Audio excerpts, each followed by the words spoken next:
Hi, welcome back guys. This is your sensei, back with another fanfiction. This is the first part of What If Naruto Led 7 Deadly Sins. Now before starting, please give this video a like and subscribe to the channel if you want more videos like this. Now let's get into the fanfic. In the shinobi world, the 5 great villages had just completed the preliminary rounds of the Chunin exams. Suddenly, all the Kages, Sanin, Genins, Chunin, Jounins, Umbu, Akatsuki members and others found themselves in a movie theater where chaos erupted as they blamed one another until someone interrupted. A figure appeared before them, surprising everyone. He introduced himself as Alejandro, but preferred to be called Alex or Dragon.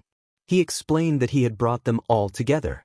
Kakashi questioned if he was some kind of god, to which Alex confirmed. Pain, however, declared himself the only true god, capturing everyone's attention. Jiraiya was bewildered by the presence of the Akatsuki and attempted to use a jutsu, but it failed. Frustrated, he tried again, only to find that none of them could use chakra while they were there unless Alex allowed it, causing another uproar. Alex demanded silence, transforming into a form that startled everyone. Once he returned to his original state, he explained that he wanted to show them their future and alternate versions of themselves, which intrigued many. Natsumi, Naruto's twin sister, expressed excitement at the prospect of seeing such things. Naruto anticipated the entertainment that awaited them. Before starting, Alex snapped his fingers and summoned shinobi who had died, shocking everyone. The revived shinobi were confused, questioning why they were there. Many emotional reunions took place. Sasuke embraced his parents, tears of joy streaming down his face. Tsunade reunited with her beloved Dan, her younger brother Nawaki, and their grandparents. However, the most astonishing moment came when Minato and Kushina appeared. Minato addressed Kushina, and she confirmed that they were indeed their children. They embraced Naruto and Natsumi, leaving many in disbelief. Natsumi, confused yet pleased, asked why they were being hugged. Minato and Kushina revealed their identities as their parents, shocking everyone, especially the villagers of Konoha who had mistreated the siblings. Overwhelmed with happiness, Naruto and Natsumi cried tears of joy, finally meeting their parents. However, Natsumi then struck Minato in the stomach, demanding to know why they had endured such hardship. Minato apologized, explaining that it was the only way to protect them and that Konoha was supposed to see them as heroes for containing the 9 tails. He glared at the villagers with anger. Kushina, her hair standing on end like the 9 tails, confronted those who had caused her children's suffering, frightening them.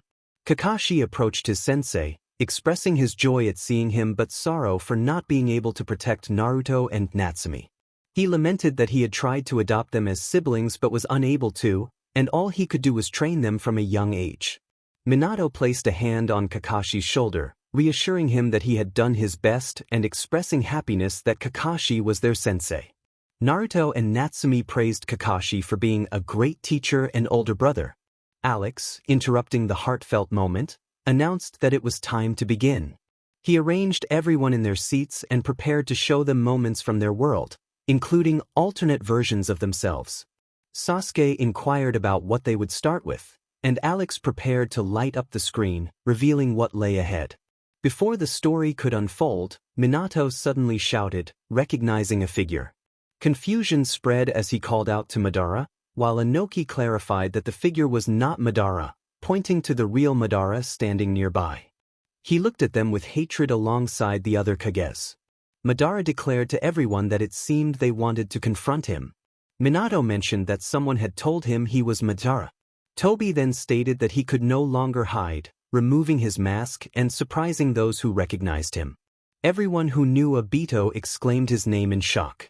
Obito remarked on how long it had been since they last saw each other, responding with sarcasm. Kakashi expressed disbelief at how it was possible for him to still be alive. Obito revealed that Madara had saved him and conveyed his regret about saving Kakashi, glaring at him with pure hatred. Kakashi was taken aback but then recalled Rin, wondering if Obito had seen her.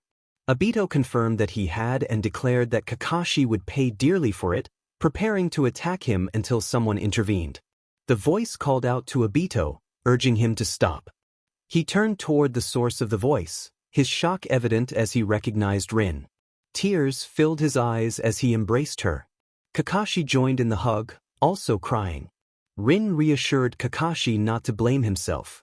Obito questioned how she could forgive him when he had killed her. Rin responded by striking him lightly on the head, telling him not to be foolish. She explained that she had intended to end her life with Kakashi's Chidori to prevent the beast from being unleashed in Konoha. This revelation stunned everyone. She continued, saying that somehow the beast had saved her life, but in exchange, it had died, and it was supposed to have appeared by now. Obito was left in disbelief as he looked at her. Madara felt a sense of satisfaction as he revealed his scheme.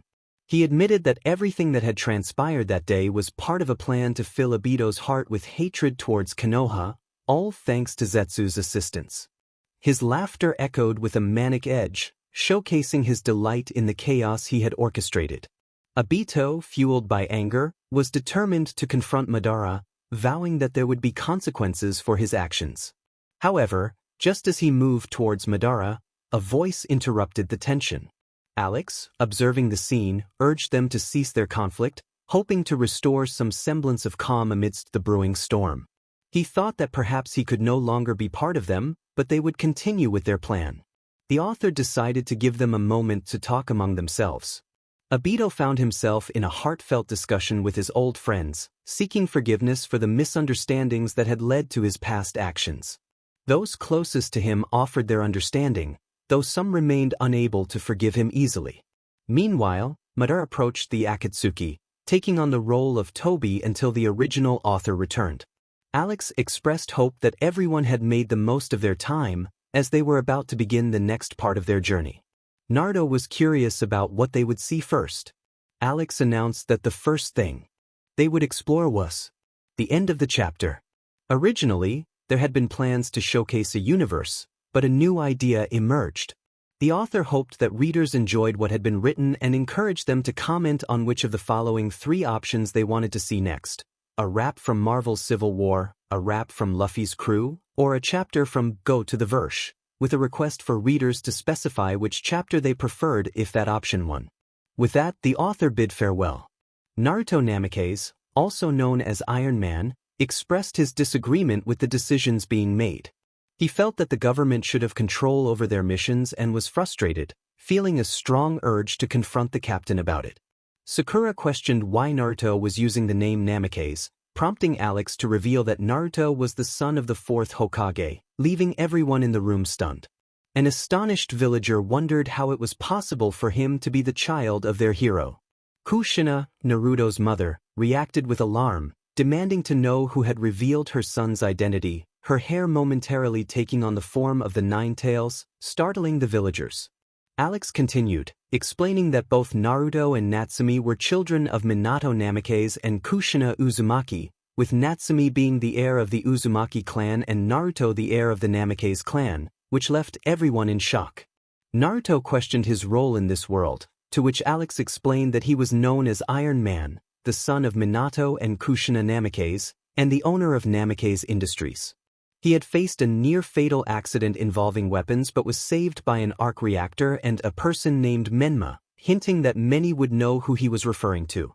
Kushina expressed her fear for her son's life, while Alex added that Naruto was an orphan and an only child, clarifying that Natsumi was not his sister. Natsumi acknowledged her existence but noted that she was not Naruto's sister. Alex described Naruto as a playboy, philanthropist, and millionaire, which left Kushina concerned about his lifestyle. He teased that everyone would be surprised by who the captain was. Kakashi Hatake, known as Captain America, questioned the situation, emphasizing the importance of heroes fighting together for freedom. He warned that government interference would lead to chaos and that using their inner strength was essential for salvation. The group responded to Kakashi's declaration, and he explained that he had once been underestimated for his perceived weakness but had been helped by his best friend, Obito Uchiha. Kakashi had received the super soldier serum created by Hiruzen Sarutobi, which granted him superhuman abilities, making him a hero in the war against Hydra alongside Obito, Rin, and Minato. The Minato team smiled, knowing they remained a team in this universe, while Hiruzen's family embraced him, proud of his accomplishments before his passing. Alex pointed out that this universe was similar to theirs, indicating Obito and Kakashi. He explained that Obito had been thought dead but was found and manipulated by Hydra, while Kakashi had been frozen for about 70 years until discovered by Jiraiya. The director of S.H.I.E.L.D. Kakashi eventually learned that Obito was alive but under their control, and he vowed to save him. Obito remarked on the similarities across universes, and Kakashi acknowledged the situation. Natsumi teased them about their age. Naruto reiterated the need for control, expressing his frustration that innocent lives continued to be lost in wars. Kakashi assured him that no one would die because they would save them, but Naruto challenged him on how they could do so without freedom. Kakashi insisted that no one would perish, hoping Naruto understood that every hardship could lead to something good. Naruto, feeling exasperated, declared that he considered Kakashi a friend but was tired of the conversation. Kakashi urged him to remain calm, stating that they didn't need to fight. Naruto, however, felt that Kakashi had declared war and warned him that he would experience the fury of Naruto Namikaze. Kakashi countered that he could continue the discussion all afternoon, refusing to back down against Naruto's bravado. Naruto declared that he was done with words and that they would see his darker side. He challenged Kakashi to prepare for battle, announcing that the fight between Captain and Iron Man was about to begin. Rin observed their eagerness to fight, while Naruto confidently claimed he would win. Kakashi disagreed, believing he would come out on top. Sasuke, uninterested, questioned the reason for their conflict. Alex explained that Naruto and Kakashi were fighting due to a misunderstanding involving Obito, who was blamed for the death of the former king of Wakanda. Alex announced that it would be Team Iron Man versus Team Captain, a 6-on-6 battle. Team Iron Man included Hinata Romanoff, also known as Black Widow, who warned that her opponents might regret underestimating her. She hinted that they would soon realize the danger they were in, as she was about to unleash her lethal skills. She was an assassin, skilled in every sense, mastering any combat. Anyone who dared to challenge her was destined to lose. There was only one woman as strong and without powers as she was. Hinata felt a mix of curiosity and shyness as she wondered about her role in this world. Alex explained that in this universe, she was a Russian spy named Romanoff, just like Naruto and Natsumi, and that she was not Hanabi's sister. Hinata looked at herself and was pleasantly surprised by her appearance. A character with a mischievous grin commented on her curves, only to be swiftly reprimanded by Hayashi, who was protective of his daughter. The captain's team was led by Neji Barton, also known as Hawkeye. He urged Romanoff to set aside personal requests, emphasizing that Captain America needed them. He spoke of the approaching conflict, where there were no clear heroes or villains, and how they fought for the people and the Earth, despite the fear that gripped them. They were determined to win this war. Hinata called out to Neji, who affirmed her identity as a spy like her, wielding a bow and arrows. He accepted that if destiny willed it, they would fight together. Obito Uchiha, known as the Winter Soldier, declared himself a perfect soldier in close combat. He acknowledged the struggles of his past but resolved to take control of his fate. He thanked Kakashi for standing by him despite everything. Obito expressed his gratitude to Kakashi, who simply replied that it was no trouble. Alex noted that he had already shared details about Obito's counterpart in this universe and suggested they move on. Darui, known as Black Panther, arrived from Wakanda, boasting about his acrobatic skills and the fear he instilled in his opponents. He proclaimed himself the king and warned that anyone who faced him would fall. Alex explained that in this universe, Darui was the son of A and Karui, and after A's death, he became Black Panther and the new king of Wakanda, a technologically advanced nation similar to Kumo. This revelation surprised the Kumo members. Kiba, now known as Ant-Man, landed dramatically, boasting about his army of ants and his ability to shrink and grow. He challenged his opponents, declaring that facing him was futile. Kiba expressed his desire for Ant-Man's powers, while Naruto lamented the betrayal of a friend. Kiba questioned why he wasn't on Naruto's team, to which Naruto responded that they were friends. Alex explained that Kiba was an ex-criminal trained by Zabuza Pim, and after training with Zabuza and his daughter Haku, he became Ant-Man and was now dating Haku, causing Zabuza to glare at Kiba while Haku blushed. Kakashi, as Captain America, expressed his loyalty to Obito, while Naruto, as Iron Man, reminded him of their past friendship. Kakashi insisted on his desire for freedom, and Naruto grew impatient, calling out to someone. Alex teased that they would soon meet this new teammate, who would bring joy to Naruto. In an epic moment, Konomaru Parker, known as Spider-Man, soared down from the sky. He boasted about his web-slinging abilities and how he would leave his opponents in ruins. He declared that he was not part of any team, but rather fighting for himself. The familiar faces of Konohamaru's friends were taken aback, while Naruto beamed with pride for his student, who was like a younger brother to him. Konohamaru felt a surge of happiness. Alex shared Konohamaru's backstory, revealing that he lost his parents at the age of 7 and was raised by his uncle Asuma and Kurenai Parker. This revelation shocked everyone present.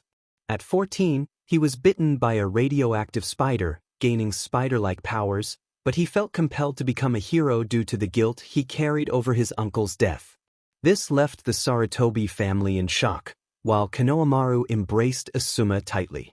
6 months later, he was recruited by Naruto to fight against the captain's team.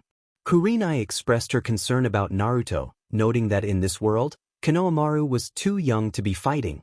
Naruto had already informed them that in that world, they did not fight from a young age like they did. Naruto expressed his trust in Konohamaru, believing he would do well and had confidence in his abilities. Konohamaru vowed not to disappoint Naruto. Team Iron Man Sai, Vision, was present, announcing his arrival with enthusiasm. With the Mind Gem, he could enhance his strength, regenerate, alter his density, and unleash energy blasts. As a bioandroid reprogrammed by Namikaze, he was ready for action, prepared to fly and defeat any enemy. Naruto inquired about Sai's identity. Alex explained that Sai was a bioandroid reprogrammed by him and created by Ultron. In his world, he was a root ninja who would eventually become a member of Team 7 in place of Sasuke. Hiruzen expressed disbelief, stating that Root was supposed to no longer exist, casting a glare at Danzo, who remained unfazed. Danzo questioned why Sai was part of their group. Alex clarified that Sasuke had become a renegade and left with Orochimaru after the Chunin exams, and Sai would take his place, noting that Danzo had never listened to Hiruzen. Danzo refused to accept this, but was swiftly incapacitated and taken away. Hiruzen apologized to Danzo, declaring it was time to dismantle Root. With a snap, Alex made Root cease to exist. As they began to disperse, Sai approached the Leafs newcomers to introduce himself, knowing they would eventually meet. Team Captain Ino Yamanaka, Wanda Maximoff, known as the Scarlet Witch, lamented the loss of unity and dignity among them due to the conflict. She felt trapped by the magic of the Scarlet Witch, noting that the government viewed them only as weapons. She was prepared for the arrival of Team Naminé's and hinted at her ability to use mind control if necessary. Ino learned from Alex that she was a sorceress in this world, having gained her powers alongside her twin brother Deidara. Deidara was surprised to hear he had powers, while Alex explained that he was the fastest in their world but had died saving Niji from Ultron. Meanwhile, Ino had started a relationship with Sai, causing her to blush, while Sai remained confused, lacking feelings. Inoichi watched Sai with a protective expression. Team Captain Gaara Wilson, Sam Wilson, known as Falcon, announced his presence. He expressed that he was not just there to argue but to add something significant to the discussion. He noted that the captain was his friend and urged them to recognize their victory in battle. Gaara questioned his role in that universe, and Alex informed him that he was a close friend of Kakashi, having helped him and Hinata stop Hydra. Kakashi confirmed that his team in that universe included Niji, Obito, Kiba, Ino, Gaara, and himself. Team Iron Man Killer Bee, Rodney Rhodes, known as War Machine, proudly donned his suit, ready to take action. He declared that when they fell, everyone would know he could move the earth. He was prepared to support Naruto once again, aware of the treaty being ignored, and was ready to unleash his firepower. Bee expressed his enthusiasm, stating that unity brings strength. Alex explained that B was Naruto's best friend in that world and wore a suit similar to Naruto's, but with military armaments. Naruto acknowledged B, sharing a fist bump and mentioning their team, which included Hinata, Darui, Kanemaru, Sai, B, and himself. Naruto Namikaze, Tony Stark, known as Iron Man, confronted the captain, insisting that the shield did not belong to him as it was made by his father. He expressed frustration over the captain's behavior, accusing him of acting like a child and waging war to protect a friend who had harmed his parents. He declared that he could not forgive Kakashi for this and demanded he leave. Minato intervened, reminding Naruto that the shield was made for Kakashi. Naruto apologized for his outburst, questioning how Obito could have been responsible for his parents' deaths. Alex clarified that in this universe, Obito had been manipulated into committing terrible acts, including the death of Naruto's parents. Kakashi Hatake, Steve Rogers, known as Captain America, addressed Naruto, stating he did not seek forgiveness but wanted to acknowledge the harm they had caused by forcing their conflict. He hoped that despite their differing ideals, they could fight side by side again, assuring Naruto he would be there to help. Alex concluded the session, asking for their thoughts. Everyone responded positively, and Alex announced he would be giving gifts to several of them. Kakashi received Captain America's shield, Neji received Hawkeye's bow and arrows, and Kanemaru received Spider-Man's web shooters. Alex apologized to those who did not receive gifts, and they accepted it graciously.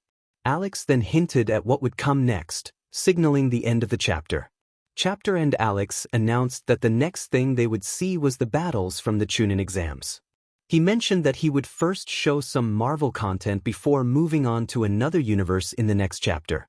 He reminded everyone that the characters in this story came from a different version of Naruto, so it wouldn't be exactly like the canon with certain changes in the storyline. Naruto agreed, and Alex instructed his assistant to start the playback. The assistant grumbled about not being paid enough but pressed play. The crowd was filled with excitement as the final round of the Chunin exams approached.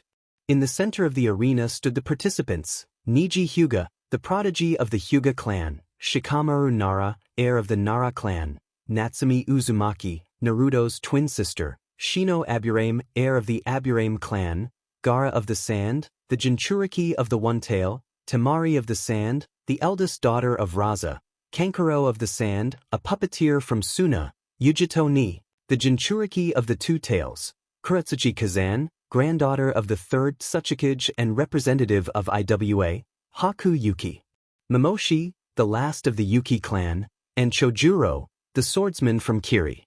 10 participants were ready, but 3 were still missing: Dosu Kinyuta, Sasuke Uchiha, and Naruto Uzumaki.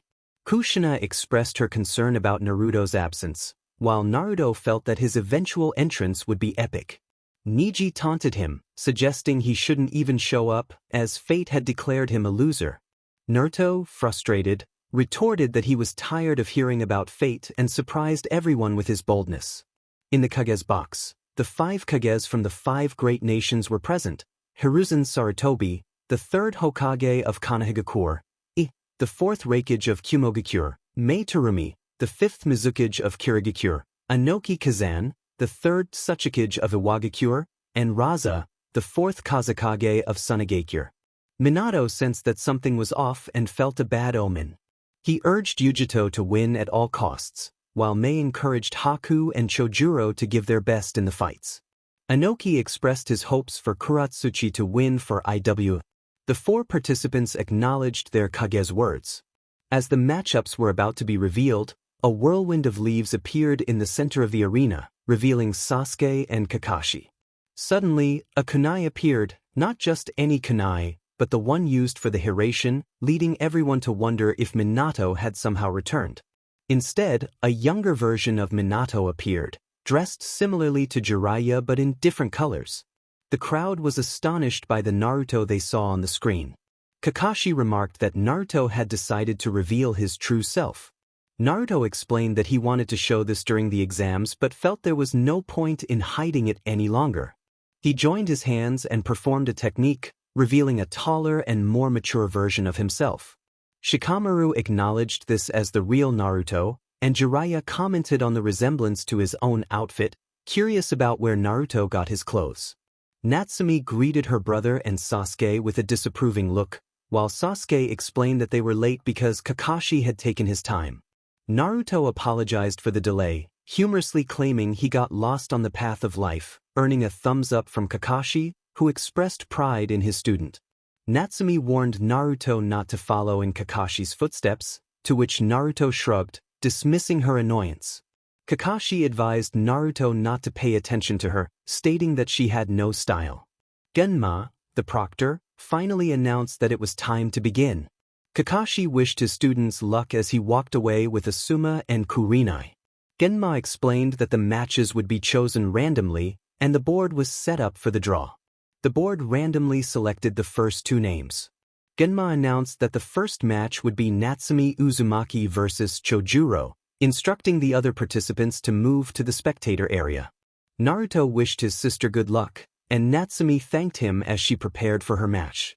Haku wished Chojuro luck, and he returned the sentiment. After the fight, Genma declared that Natsumi had won the first match. Mei praised Chojuro for a good fight, and he complimented Natsumi in return. Sasuke felt uneasy watching Natsumi interact with Chojuro, a sentiment noticed by Itachi, who smiled at Sasuke's reaction. The board randomly selected two new names. Genma announced the second match would be Gaara versus Dosu Kinyuda. Gaara stepped forward, but Dosu never appeared, and after waiting, Genma declared Gaara the winner by default. Gaara returned to the stands, visibly frustrated at not being able to fight. Hiruzen commented on Dosu's absence, while Raza remarked that he would have lost to his son anyway. The board selected two more names. Genma announced the third match would be Niji Hyuga versus Naruto Uzumaki. After the battle, Genma declared Naruto the winner. Niji was incredulous, questioning how a loser like Naruto could defeat him. Naruto responded that he was proving that one creates their own destiny, leaving Niji in deep thought. This moment led Niji to confront his father and apologize to Hinata, who graciously accepted his apology. The board selected two new names. Genma announced the fourth match would be Kuratsuchi Kazan versus Temari. After the fight, Genma declared Kuratsuchi the winner. Kuratsuchi proudly stated that her victory was obvious, while Temari acknowledged that she had almost won. Inoki beamed with pride for his granddaughter. The board selected two more names. Genma announced the fifth match would be Yujito Ni versus Shino Aburame. After the battle, Genma declared Yujito the winner. A congratulatory voice praised her performance, and Yujito complimented Shino on a good fight, extending her hand in friendship. Shino expressed his determination to do better next time as he shook hands with Yujito. Naruto encouraged Shino, acknowledging his efforts, and offered his apologies. Shino reassured Naruto that it was no problem. Yujito congratulated Naruto on his recent battle, expressing hope that they would have the chance to fight each other someday. Naruto agreed, feeling the same way. The board randomly displayed two new names. Genma announced that the sixth match would be between Sabaku no Kankuro and Shikamaru Nara. Kankuro, realizing he was outmatched, decided to forfeit. Genma declared Shikamaru the winner by forfeit. Shikamaru felt relieved not to have to fight but wished he could have forfeited himself. Asuma remarked on Shikamaru's performance, while Shikamaru contemplated that something felt off. Ino congratulated Shikamaru for advancing without much effort, as Choji joined in the celebration while enjoying his snacks. Shikamaru sighed, finding his friends to be quite troublesome. Genma then announced the seventh and final match, which would be between Sasuke Uchiha and Haku Yuki Momoshi. Sasuke was eager for a rematch against Haku, who responded with a challenge. After the battle, Genma confirmed Sasuke as the victor. Sasuke, wearing a proud smile, commented on the obvious outcome of the fight. Zabuza praised Haku for his performance, and Haku thanked him, referring to him as Tu-san. The chapter concluded with Alex expressing hope that everyone enjoyed the story. He mentioned that the next rap would feature the original Avengers and the Guardians of the Galaxy. After those, he planned to showcase Infinity War and Endgame. He also noted that Naruto's harem would include Yujito, Cheyenne, and Sarah, as per a request, inviting others to suggest additional options to complete the harem. Alex introduced one of his favorite universes, explaining that it was a world without chakra, where some individuals became heroes and others villains through training, accidents, and various circumstances. Minato inquired about the nature of this universe, and Naruto expressed his interest. Alex then mentioned an event called the Civil War, where two factions of heroes clashed. Natsumi, confused, asked why heroes would fight each other. Alex promised to explain through a rap, which B enthusiastically supported, though he reassured everyone that it wouldn't be B's style. As no one voted in the previous chapter, Alex decided to present one of the raps that had been requested. The voting results were as follows. Original Avengers rap received 1 vote, Guardians of the Galaxy rap received 1 vote, and the 7 Deadly Sins rap received 6 votes. He also hoped to hear suggestions for the last 2 girls for Naruto, who already had Yujito, Cheyenne, and Sarah. If no decisions were made, he would choose the last 2 himself. Alex announced that he would present a rap from an alternate version of Naruto, explaining that in this world, instead of chakra, magic existed. He then summoned more characters, including Cheyenne, Sarah, Karura, Gaara's mother, Temari, Kankuro, Hizashi, Niji's father, and Hana, Hinata and Hanabi's mother. He shared memories of their experiences so far, inviting everyone to take a seat. Karura sat with her family, feeling a mix of emotions upon learning about Gaara's struggles. She made it clear to the Sand siblings that Gaara was not to blame for their uncle's death. Cheyenne and Sarah chose to sit close to Naruto, causing jealousy among the other boys, while Yujito also felt a pang of jealousy and joined them, intensifying the envy. Alex encouraged everyone to enjoy the upcoming performance. The rap began, describing a malevolent and powerful figure who was the eldest son of the Demon King, filled with malice. However, his path changed when he discovered love. Kushina trembled at the thought of Naruto being the son of the Demon King, while Alex confirmed that Naruto was indeed the eldest son of the Demon King, once cruel to his adversaries and chosen to be the new Demon King. Naruto lowered his head, fearing he would be looked down upon again, but Sarah reassured him that he was not a demon. The villagers of Konoha sighed in relief, grateful that the truth about Naruto was known, and relieved he wasn't a demon. As one of the strongest warriors in his family, Naruto had once led the 10 Commandments in ancient times during a war against the powerful clan of goddesses. His life took a turn when he met a goddess, and the darkness in his heart faded in her presence. He fell in love with her, betraying his clan and igniting a holy war. Seeing Naruto's change of heart brought smiles to his friends, but they were left with questions about the 10 Commandments, the clans in this world, and the goddess who changed Naruto's perspective. Alex noted their curiosity and addressed their questions. Fu asked about the 10 Commandments, and Alex explained that they were an elite force among the Demon Clan, chosen personally by the Demon King. Naruto had once been their leader but was now considered a traitor for his actions. He compared the 10 Commandments to the Akatsuki in their world, leaving everyone shocked. Temari inquired about the clans, and Alex clarified that they included demons, goddesses, fairies, giants, and humans. Sakura asked about the girl who changed Naruto's heart, to which Alex promised more information would come later. The rap continued, detailing how the villain's heart found light through his faithful woman, but he succumbed to the pain of not being able to protect her. In the end, he faced punishment for his betrayal, cursed to eternally witness the death of his one true love. A formidable warrior faced no barriers. No matter what happened, he never yielded to evil. Such great suffering gave him love for someone special. Despite the unbearable pain, he continued to move forward. He encountered reincarnations of his beloved, destined to suffer eternally. This was the punishment from the Demon King and the Supreme Deity for their betrayal, forcing him to walk this path for centuries. Yujito, filled with dread, questioned what it meant to see her die endlessly. Alex explained that at the end of the Holy War, the Demon King and the Supreme Deity cursed Naruto and his beloved. Both were ultimately killed, but as punishment, Naruto was made immortal, condemned to never age and resurrect each time he died. His beloved was given eternal reincarnation, but each time she remembered her past life, she would die 3 days later, burdened by the curse for 3,000 years. This revelation shocked everyone. They did not like this punishment. After enduring so much agony, he would meet Yugi. Without his soulmate, he felt he could not endure. Once again, he felt happiness by her side and formed a sweet companionship with her. However, he could not prevent the tragic fate that awaited his beloved.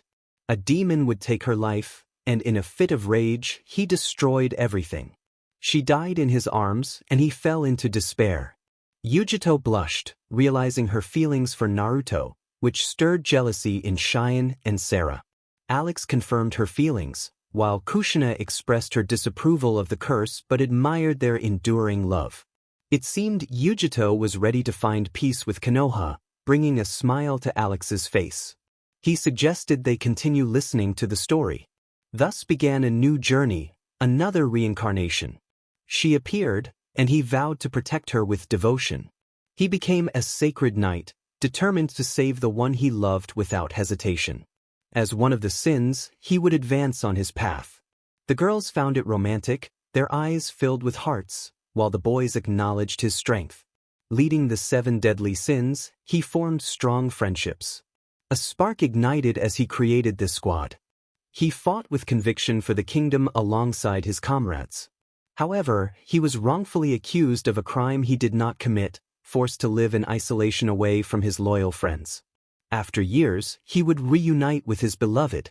He embarked on a journey with Princess Yujito to gather the sins and help her stop the holy knights who had taken over the kingdom. He would do anything for his beloved, that was his vow. With the fury of a dragon, he faced rivals, reunited with his companions, and brought an end to the evil in the kingdom. Natsumi inquired about the accusations against them. Alex explained that Naruto and his group, known as the 7 Deadly Sins, were blamed for crimes but had returned to stop the Holy Knights and the 10 Commandments. He would reappear, unwavering in the face of adversity. He fought against the vile storm, falling despite his colossal spirit.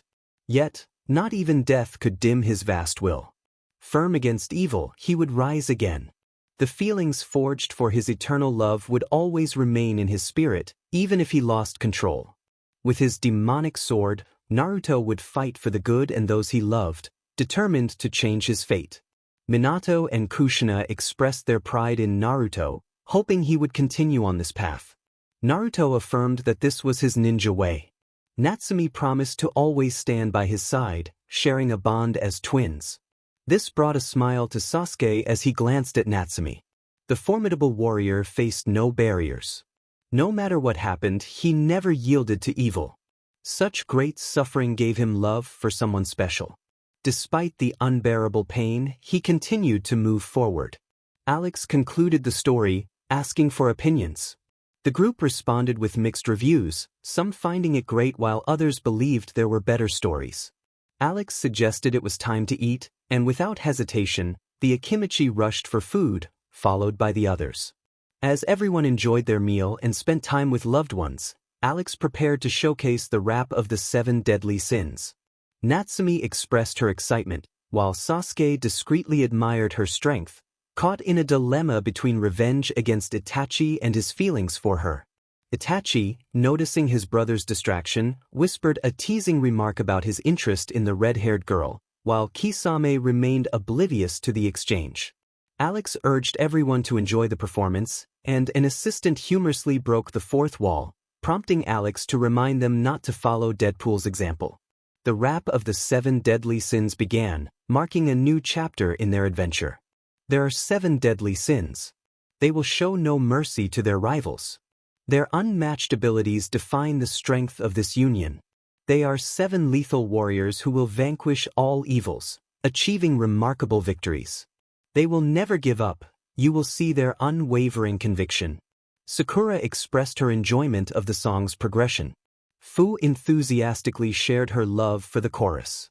Shino, feeling somewhat overlooked, thought to himself that it was nice to finally be acknowledged. He introduced himself as Shino Aburame. Fu, excited, noted his affinity for insects.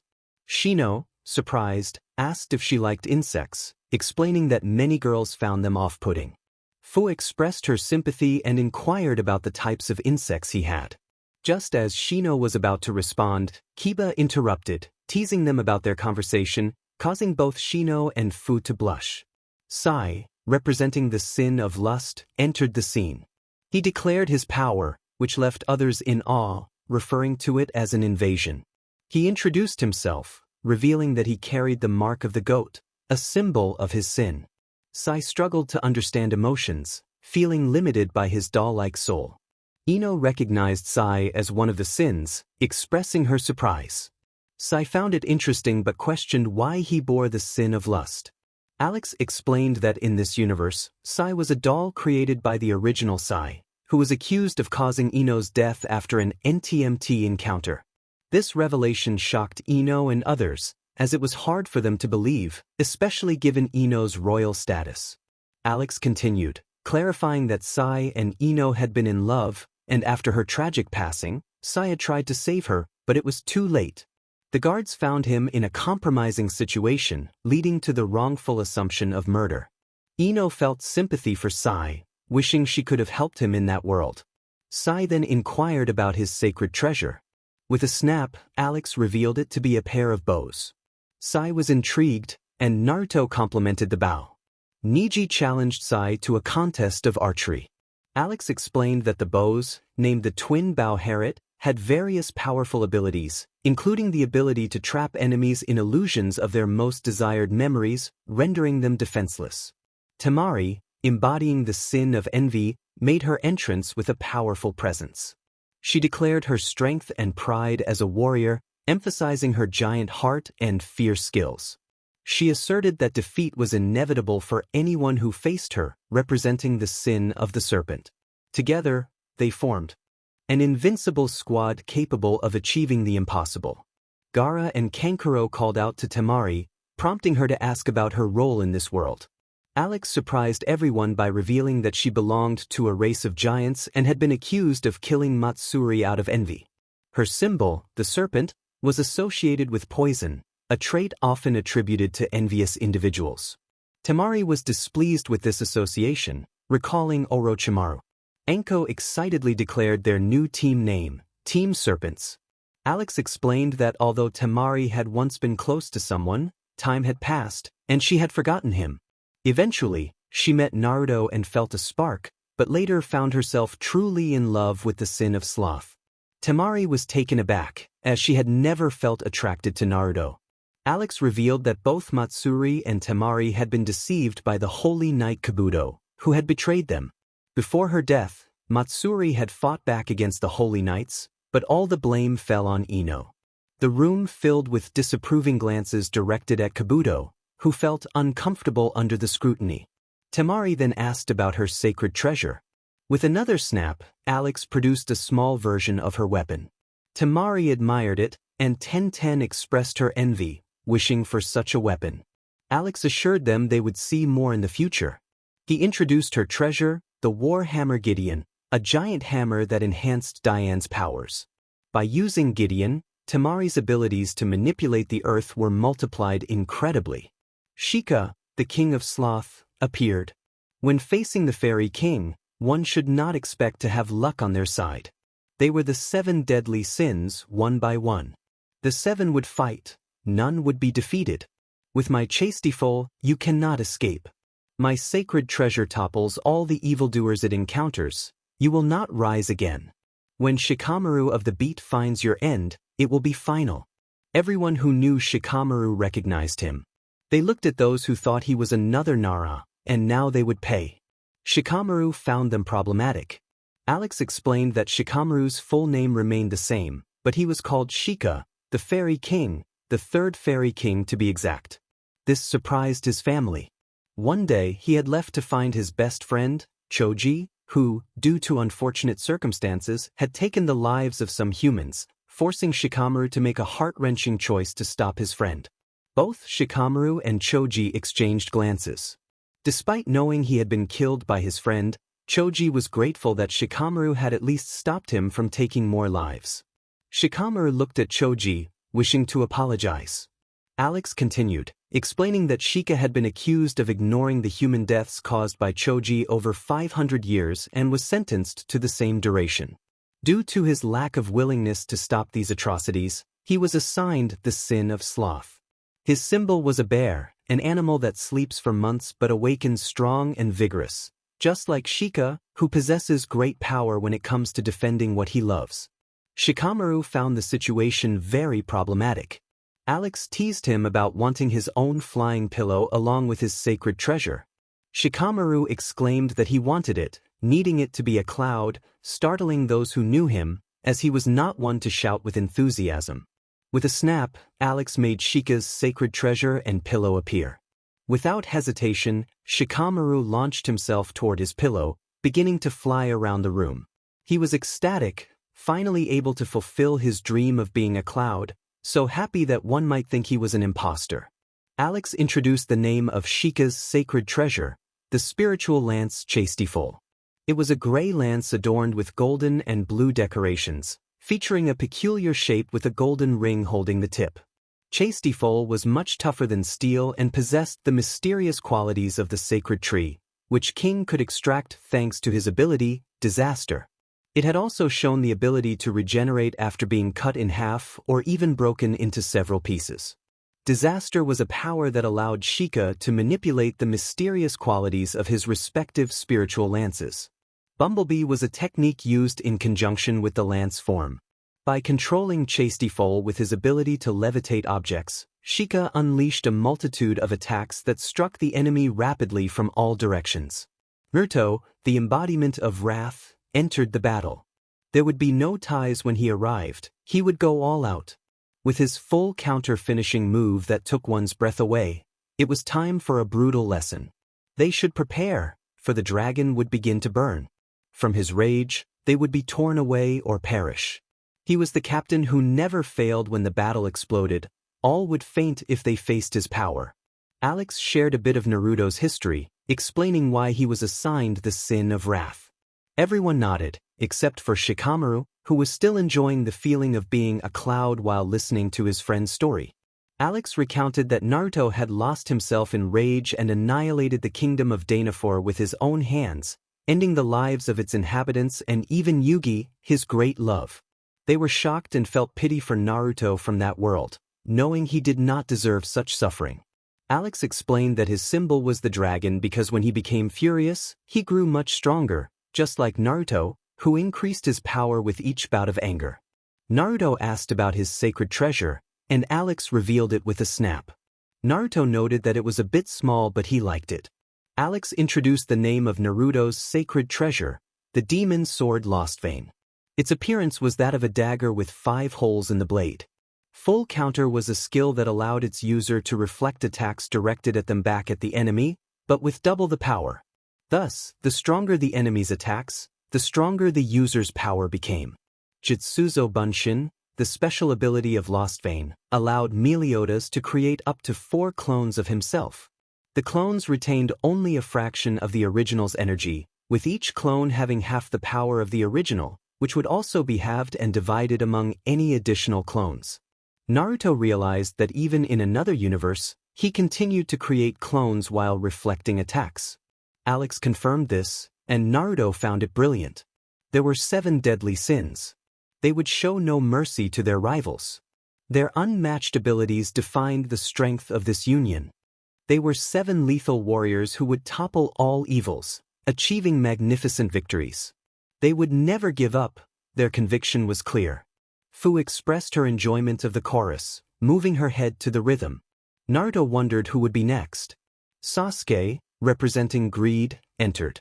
No one could escape the gaze of the fox. Those who feared him should call for help.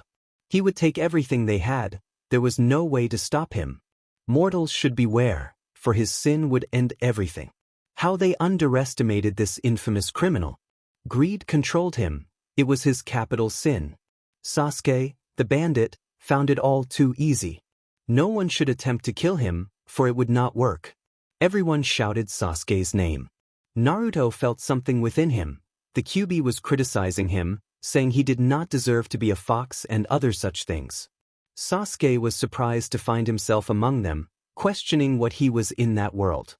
Alex revealed that he was immortal. The group gasped in disbelief. Orochimaru was more determined than ever to obtain Sasuke's body. Alex explained that Sasuke was the only survivor in the Fairy King's forest, for which he was blamed for its destruction and the death of the sacred guardian, Natsumi. The Uzumaki Namikaze's family embraced Natsumi as if she were about to die, and Sasuke felt a pang of guilt knowing that Natsumi was gone. Alex continued, explaining that he had been sentenced to death and assigned the sin of greed for coveting immortality. His symbol is the fox, as this animal is considered very clever at deceiving people. Kurama from Naruto puffed his chest with pride at the praise from the god. Alex noted that as the years went by, Kurama gained power and wisdom, just like himself. He added that in real life, the fox has a great ability to steal bird eggs, a similar trait that Sasuke has with other people's belongings. Kurama felt immense pride from the compliments directed at foxes. Sasuke pondered what his sacred treasure was. Despite knowing he was immortal, he felt it was meaningless without Natsumi by his side. Alex then snapped his fingers, making Sasuke's sacred treasure appear. Sasuke asked what it was useful for. Alex explained that it was called the Divine Staff Kurchos, which took the form of a 4-section staff. The individual capabilities of Kurchos were unknown, but it was assumed to enhance Sasuke's abilities and his snatch skill. Snatch allowed its owner to steal physical objects and the abilities of other creatures without any real or direct contact. When an object was stolen, this ability tended to halt the characteristic movement of that artifact and allowed the bearer to manipulate it at will. Sasuke accepted this information. Tenten, known as Merlin, represented the sin of gluttony. She declared that no one could defeat her and that they wouldn't want to fight if they didn't want to experience her techniques. With over 3,000 years of wisdom, she knew how to inflict pain, and her infinity would leave opponents paralyzed. Unfortunately for them, this was her calling. She introduced herself as Tenten, marked by the boar, and stated that she respected no one. Alex explained that Tenten's insatiable thirst for knowledge earned her this sin, leading her to break the natural laws of the world to evade death and continue expanding her wisdom. Her symbol was the boar, an animal known for its voracious appetite. Niji commented that Tenten didn't need to wear so little clothing. Tenten shrugged it off and joyfully jumped to see her sacred treasure. Alex snapped his fingers, revealing Tenten's sacred treasure. She asked what the sphere did. Alex explained that it was called the Morning Star Aldan, a small sphere that floated in her hand.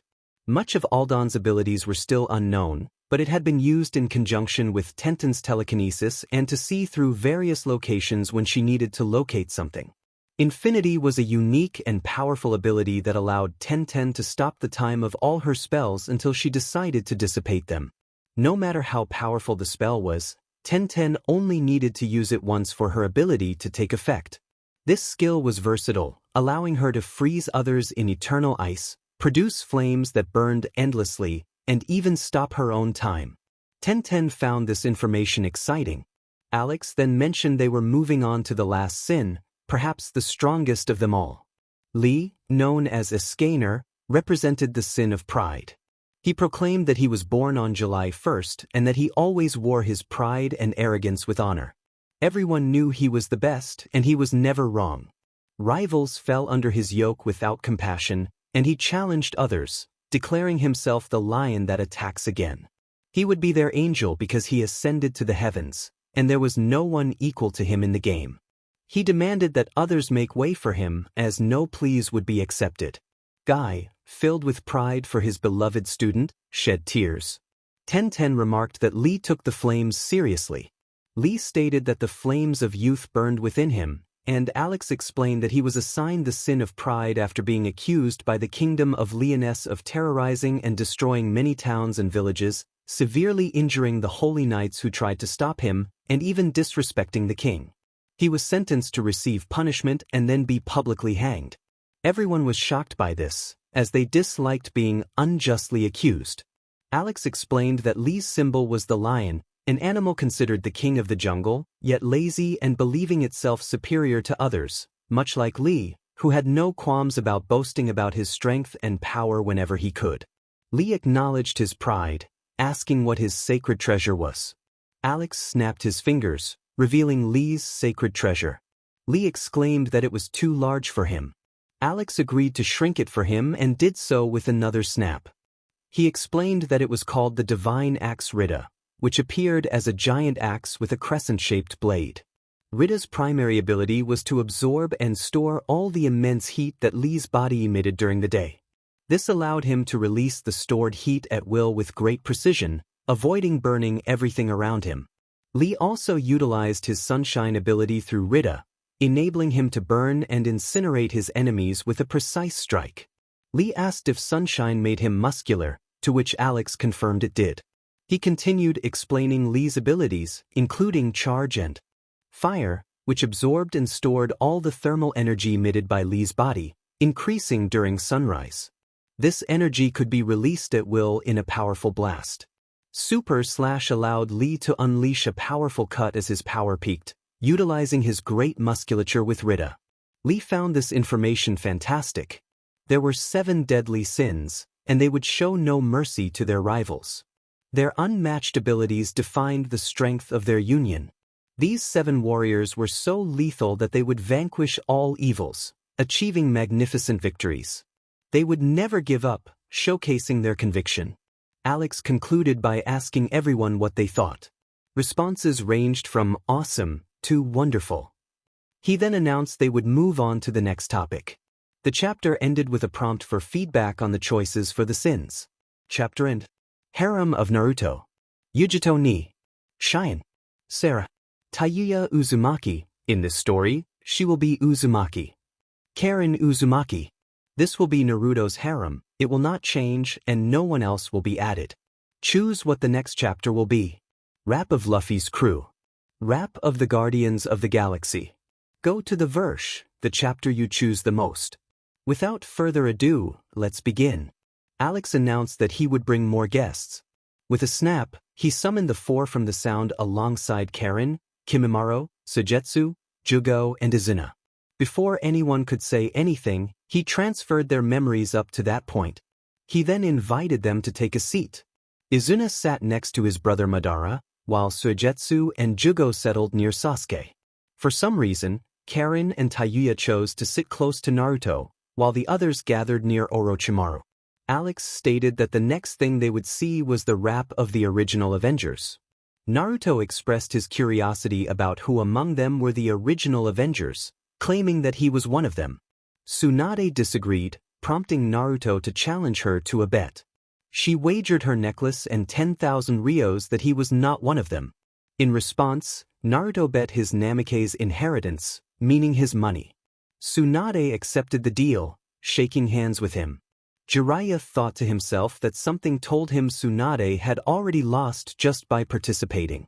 Alex informed them that the original Avengers consisted of 6 of them and instructed his assistant to play the video. The assistant humorously broke the 4th wall, asking the readers to remind Alex to pay what he owed. Alex thought that enough was enough with the antics, at least Deadpool did it to make them laugh. Rap of the original Avengers. Shikamaru Nara, Bruce Banner, alias Hulk. The gamma rays that would change everything he would be the other type would crush everything that crossed power or mind the 2 opposite faces. He would fight to win his internal struggle and thus gain control over his inner self because it was part of him and he finally understood it. He saw it as a cure, not as a disease. The best of both worlds Bruce finally found. Ino wondered about Shikamaru, who was annoyed by the flying pillow, feeling it was a hassle once again. Yoshino, concerned for her son in that world, glared at the pillow, already disliking it for its laziness. Alex explained that he was a famous scientist until he experimented with gamma rays, creating a second being inside him called Hulk. He tried to rid himself of it but eventually accepted it, not wanting to spoil the rest of the story. Asuma remarked that even in another world, Shikamaru remained intelligent, while Alex added that something surprising was that he wasn't lazy. The group reacted in disbelief. Shikamaru expressed his frustration at their antics, stating they were being overly dramatic as if it were the end of the world. Ino simply responded, acknowledging his sentiment. Sasuke, as the rightful heir to the throne of Asgard, the god of thunder, faced his own struggles. The skies opened as this relentless avenger sought to forget the pain of losing his brother and his homeland. He battled with his past mistakes, unable to forgive himself for not being able to defeat the ghosts of his past. He set aside his power to find himself. Sasuke questioned if he was truly the god of thunder. Alex confirmed that he was indeed the son of Fugaku, the father of all, and of Mikoto, and while Itachi was technically his half-brother, he was still family. He was the next in line for the throne of Asgard, possessing Mjolnir, a weapon only the worthy could wield. Naruto jokingly doubted Sasuke's worthiness for such power, prompting Sasuke to retort with annoyance. The group prepared to face chaos together, knowing that if they couldn't save the earth, at least they would avenge it. Fu expressed her enjoyment of that part of the lyrics, and Alex noted that her favorite part seemed to be the chorus.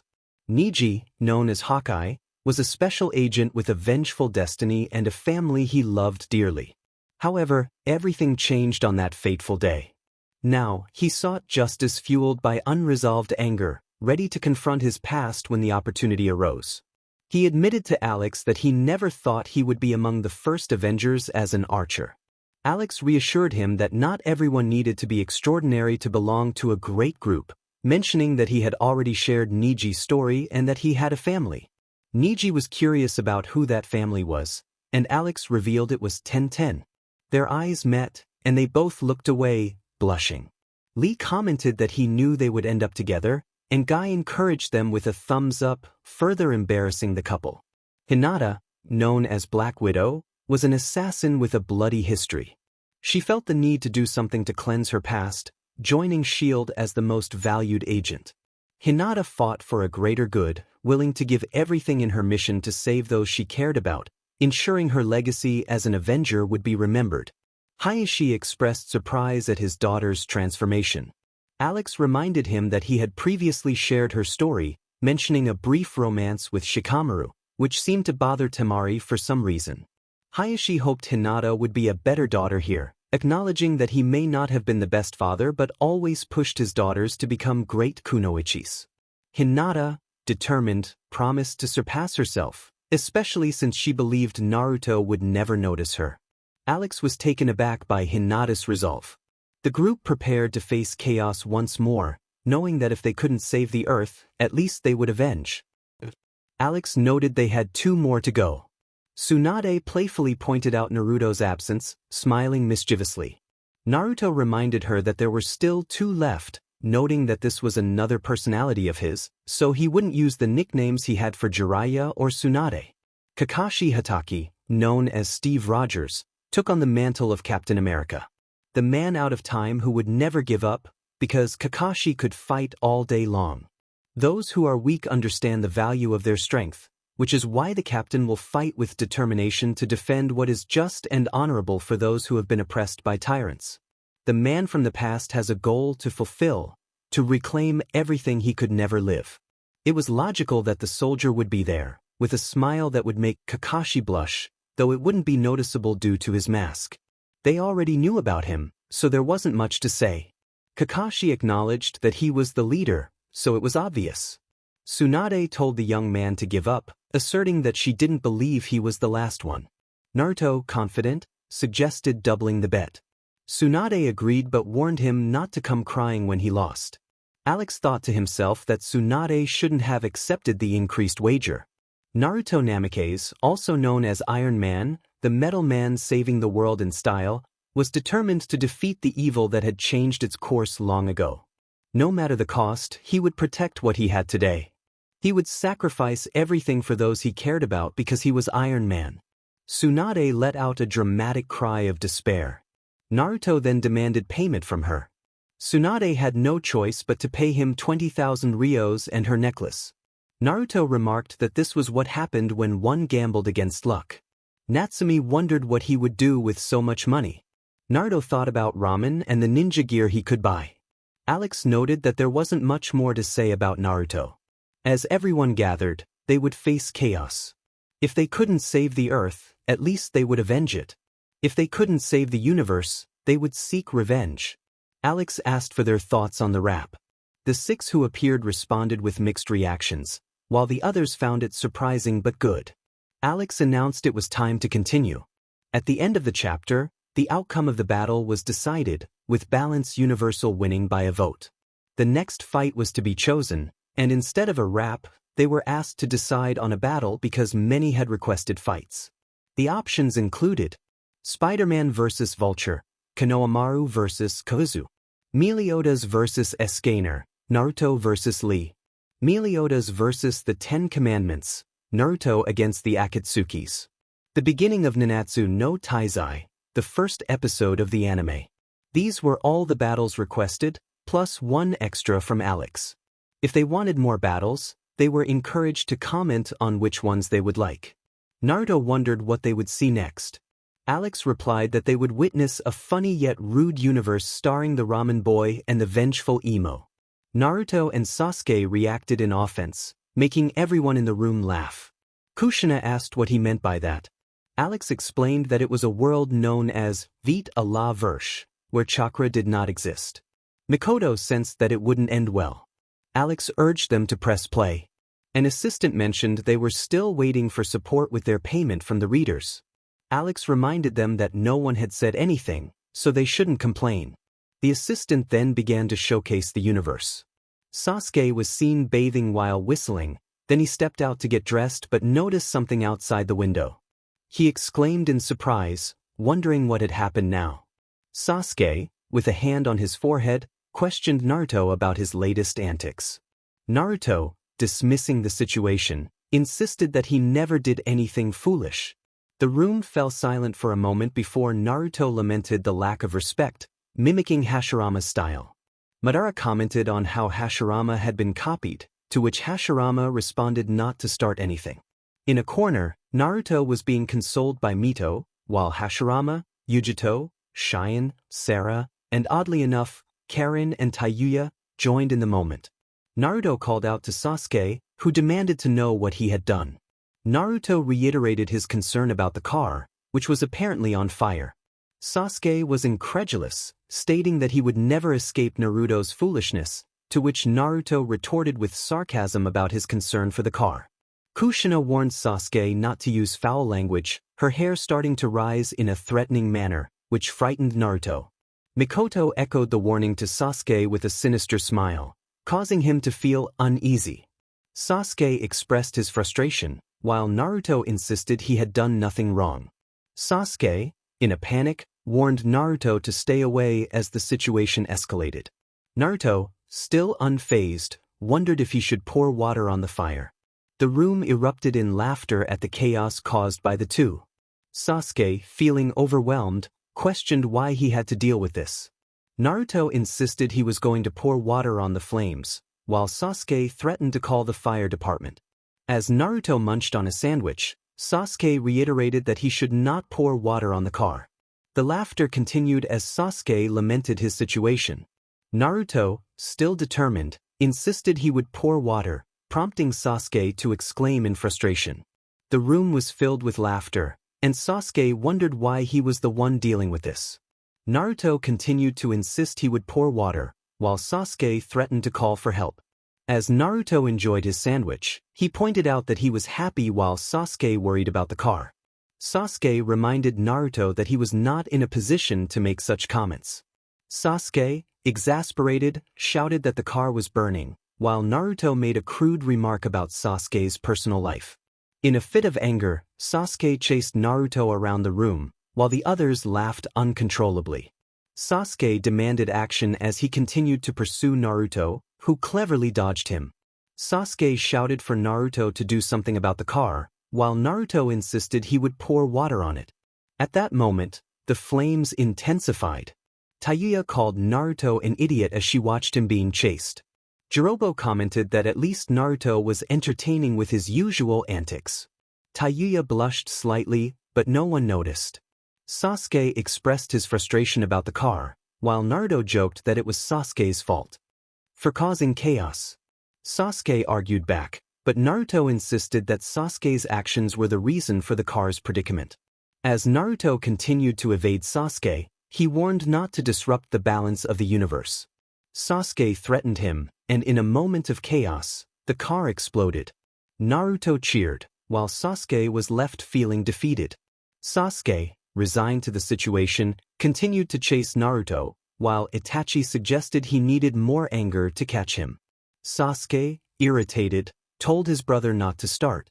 In a change of scene, Kakuzu informed Sasuke that his insurance did not cover damages due to his reckless behavior, labeling him as irresponsible. Sasuke shouted in frustration, while Kakuzu laughed at the situation. Hayden chimed in, teasing Sasuke about his predicament. Sasuke, feeling utterly defeated, asked if they were done, while Alex reassured him that it was over and moved on to the next topic. The chapter concluded. Our story begins with a sign for a tavern that read, "The Boar's Hat," then shifts to a young blonde boy serving mugs of beer to customers. Naruto announced that he had prepared 5 mugs and encouraged the patrons to enjoy. One villager asked if there was room for one more, and Naruto requested the gentleman to make space. Kushina questioned what her son was doing in a bar, while Alex hinted that the reason would soon be revealed. Tsunade wondered about the drinks, starting to savor the tavern's offerings. Shizune cautioned her not to drink that, to which Tsunade replied that it took the fun out of life. A villager remarked on how hardworking the young waiter was for his size, to which Naruto proudly declared that he was not a waiter but the owner of the tavern. The villager was shocked to learn that a child owned the establishment. Kushina expressed her surprise that he was the owner, while Tsunade whispered to Naruto, asking for a taste of the drink. Naruto replied that he didn't have any of those drinks. Naruto presented a freshly baked dish, claiming it was the tavern's specialty. 3 villagers commented on how delicious it looked, only to later regurgitate the food. Naruto lamented that they should have known the tavern was famous for its good alcohol but terrible food. The villagers exclaimed that he should have warned them beforehand. Kakuzu praised Naruto for his entrepreneurial spirit, expressing pride in him even though they did not know each other well. Naruto responded with a confused thanks, while Hayden interrupted, telling Kakuzu to be quiet. Tsunade asked for a drink, and Shizune doubted Naruto would comply. Alex, however, snapped his fingers and brought Tsunade a drink from the tavern, to which she expressed gratitude. One villager accused Naruto of trying to deceive them, pointing out that he had a sword. Naruto remarked on the tough crowd that night and snapped his fingers, instructing Tonton to clean up the mess. Tonton, confused, asked if that was why he was called. Tsunade, Shizune, and Kushina wondered what Tonton was doing there, with Kushina questioning if Tonton could talk. Alex confirmed that while some summons could speak, Tonton could in this world. Natsumi questioned why he had a pig in a bar, and Alex assured them they would find out soon. The villagers were astonished to hear Tonton speak. Tonton expressed his disdain for the villagers, who were easily surprised. Naruto asked Tonton to clean the floor, and Tonton complained while eating the food off the ground, stating he wanted something decent next time. All the male Naras agreed that Tonton understood them.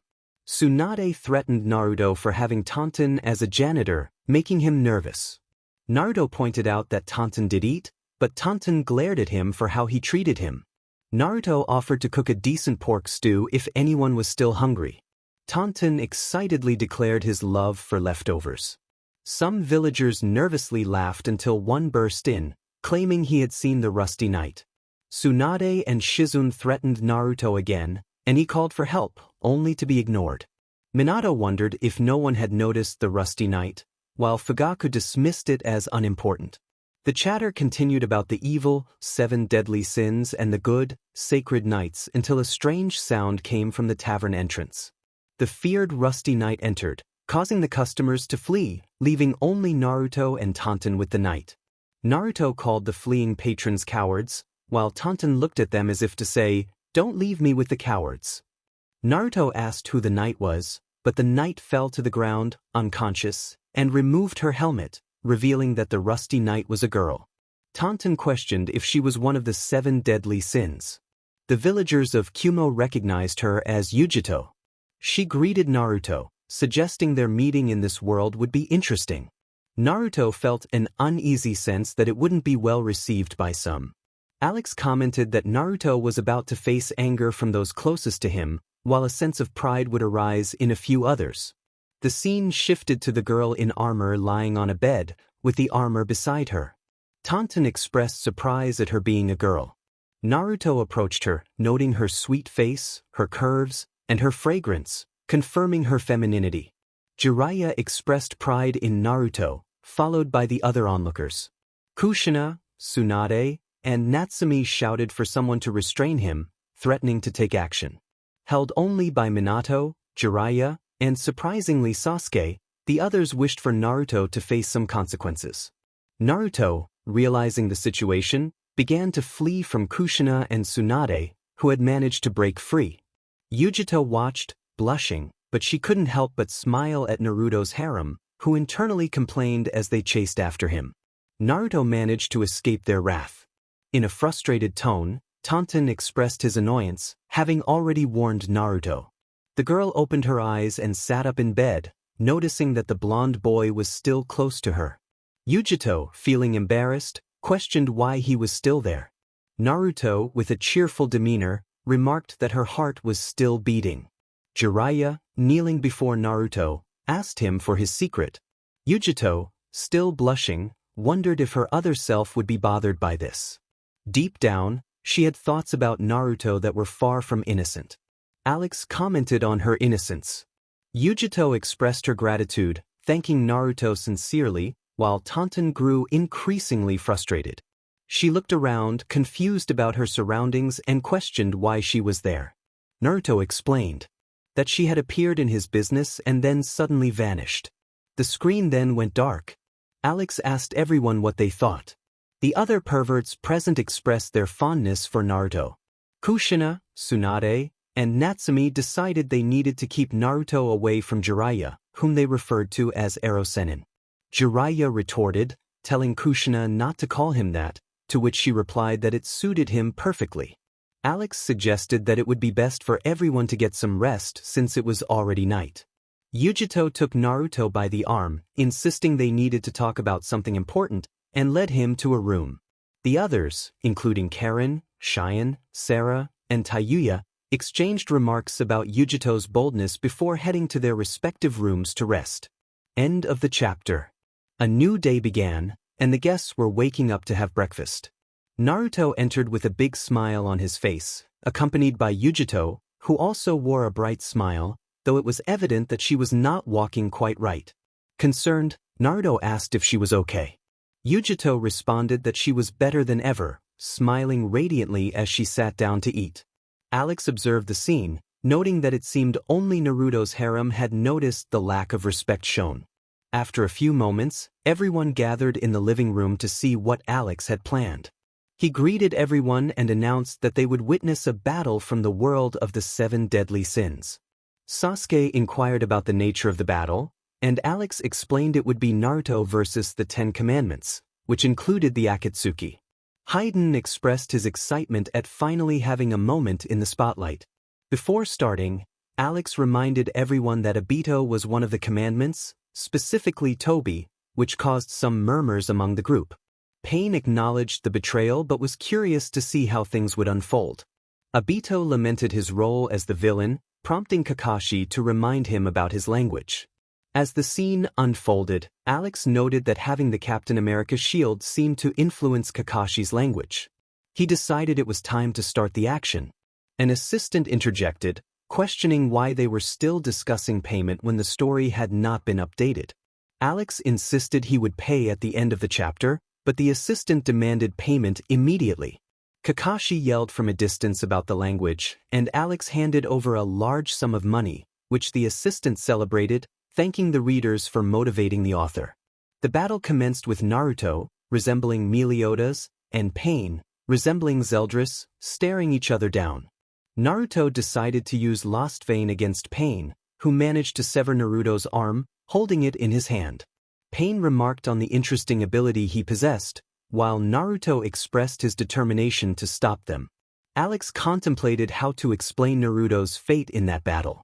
Meanwhile, Konohamaru, Udon, Temari, and Shika watched in shock as their captain's arm was cut. Konohamaru excitedly noted his ability to manipulate lightning, while Alex explained Udon's background as a sacred knight of Lyonesse and his connection to Konohamaru and Korg. Gunma, the previous sacred knight, was mentioned, leaving everyone surprised. In the heat of battle, Naruto delivered a powerful kick to Pain, sending him flying as he attempted to regenerate his arm. Pain landed on Naruto's fallen arm, commanding him to act. Kakuzu then used his chains to trap Naruto, declaring his impressive abilities. Alex explained that Kakuzu's commandment was one of pacifism, which caused anyone who committed murder in his presence to age rapidly until death. The two commandments debated whose ability was superior, while Madara urged them to calm down as the battle continued. Naruto struggled against the chains but found they had mysteriously disappeared. Shika questioned whether it was an attack spell. Sasuke and Natsumi were seen embracing, while Omoi commented on the devastating magic at play. As the fight escalated, Naruto unleashed a flurry of kicks at Pain, who defended himself before delivering a strong kick that sent Naruto flying.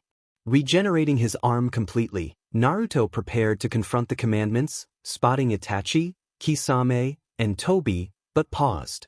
Haiden laughed at Naruto's predicament, but Alex cautioned him not to mock the first Fairy King.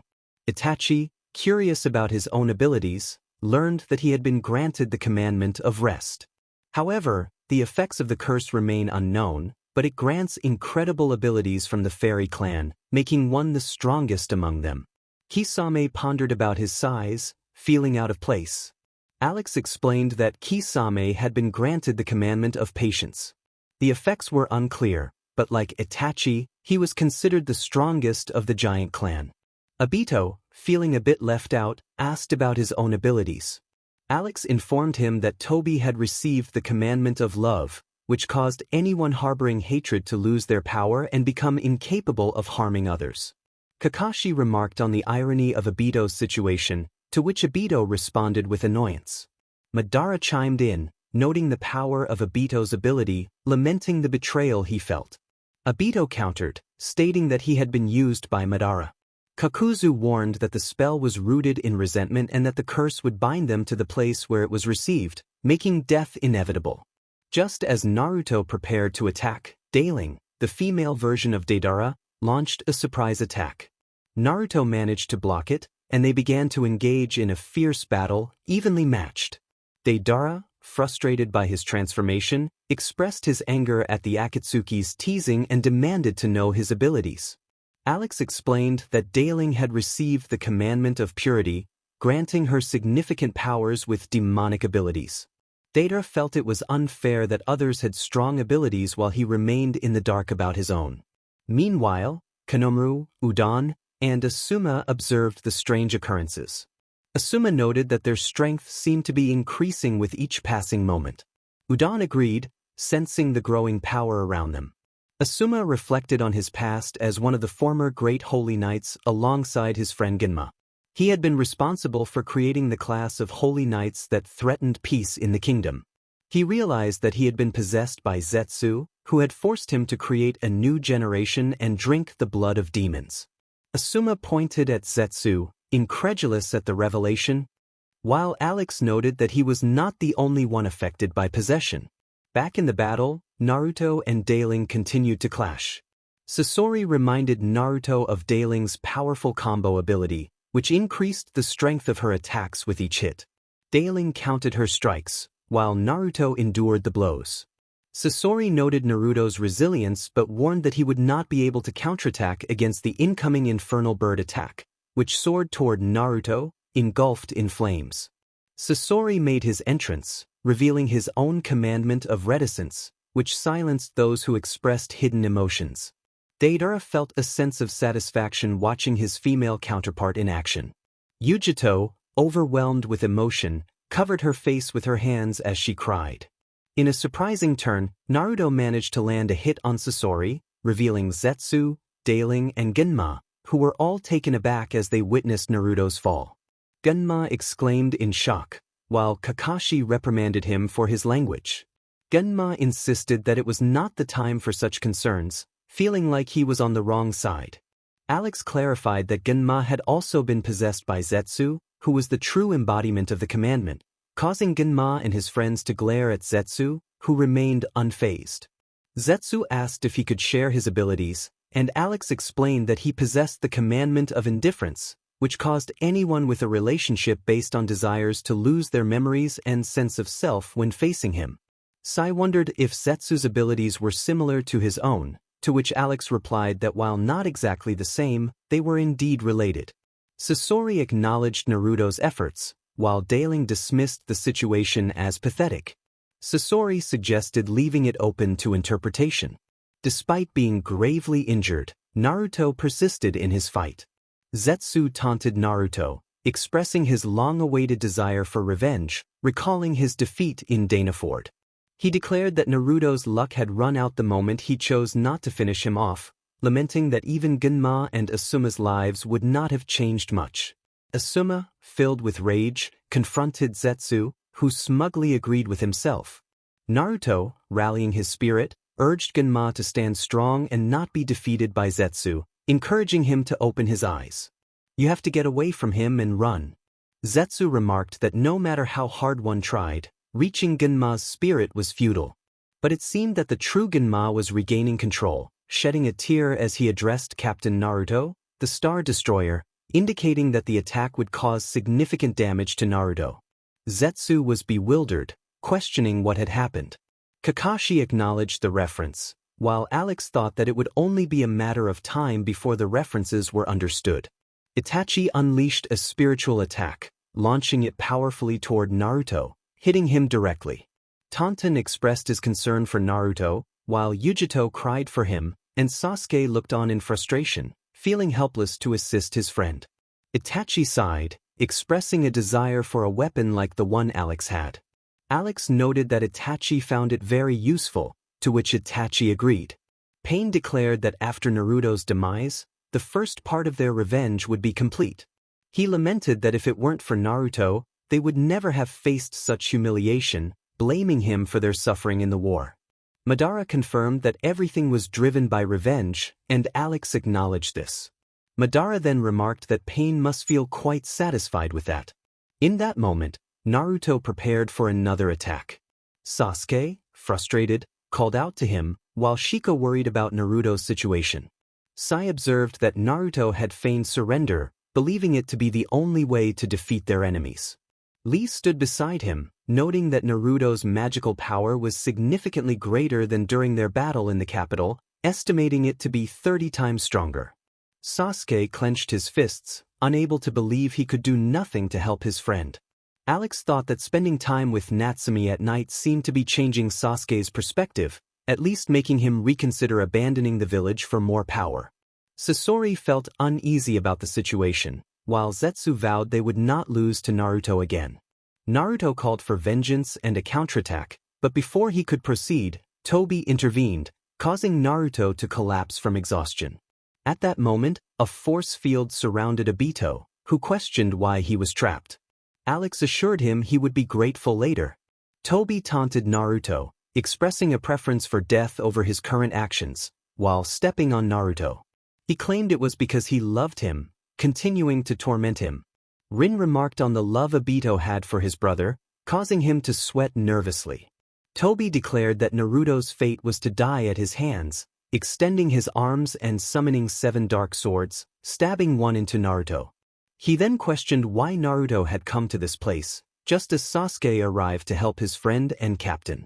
Natsumi, Kushina, and surprisingly Sasuke attempted to strike Obito, but the force field protected him from harm. Obito attempted to placate them, stating he also disliked his actions. Alex urged everyone to calm down, reminding them that Obito would not kill Naruto.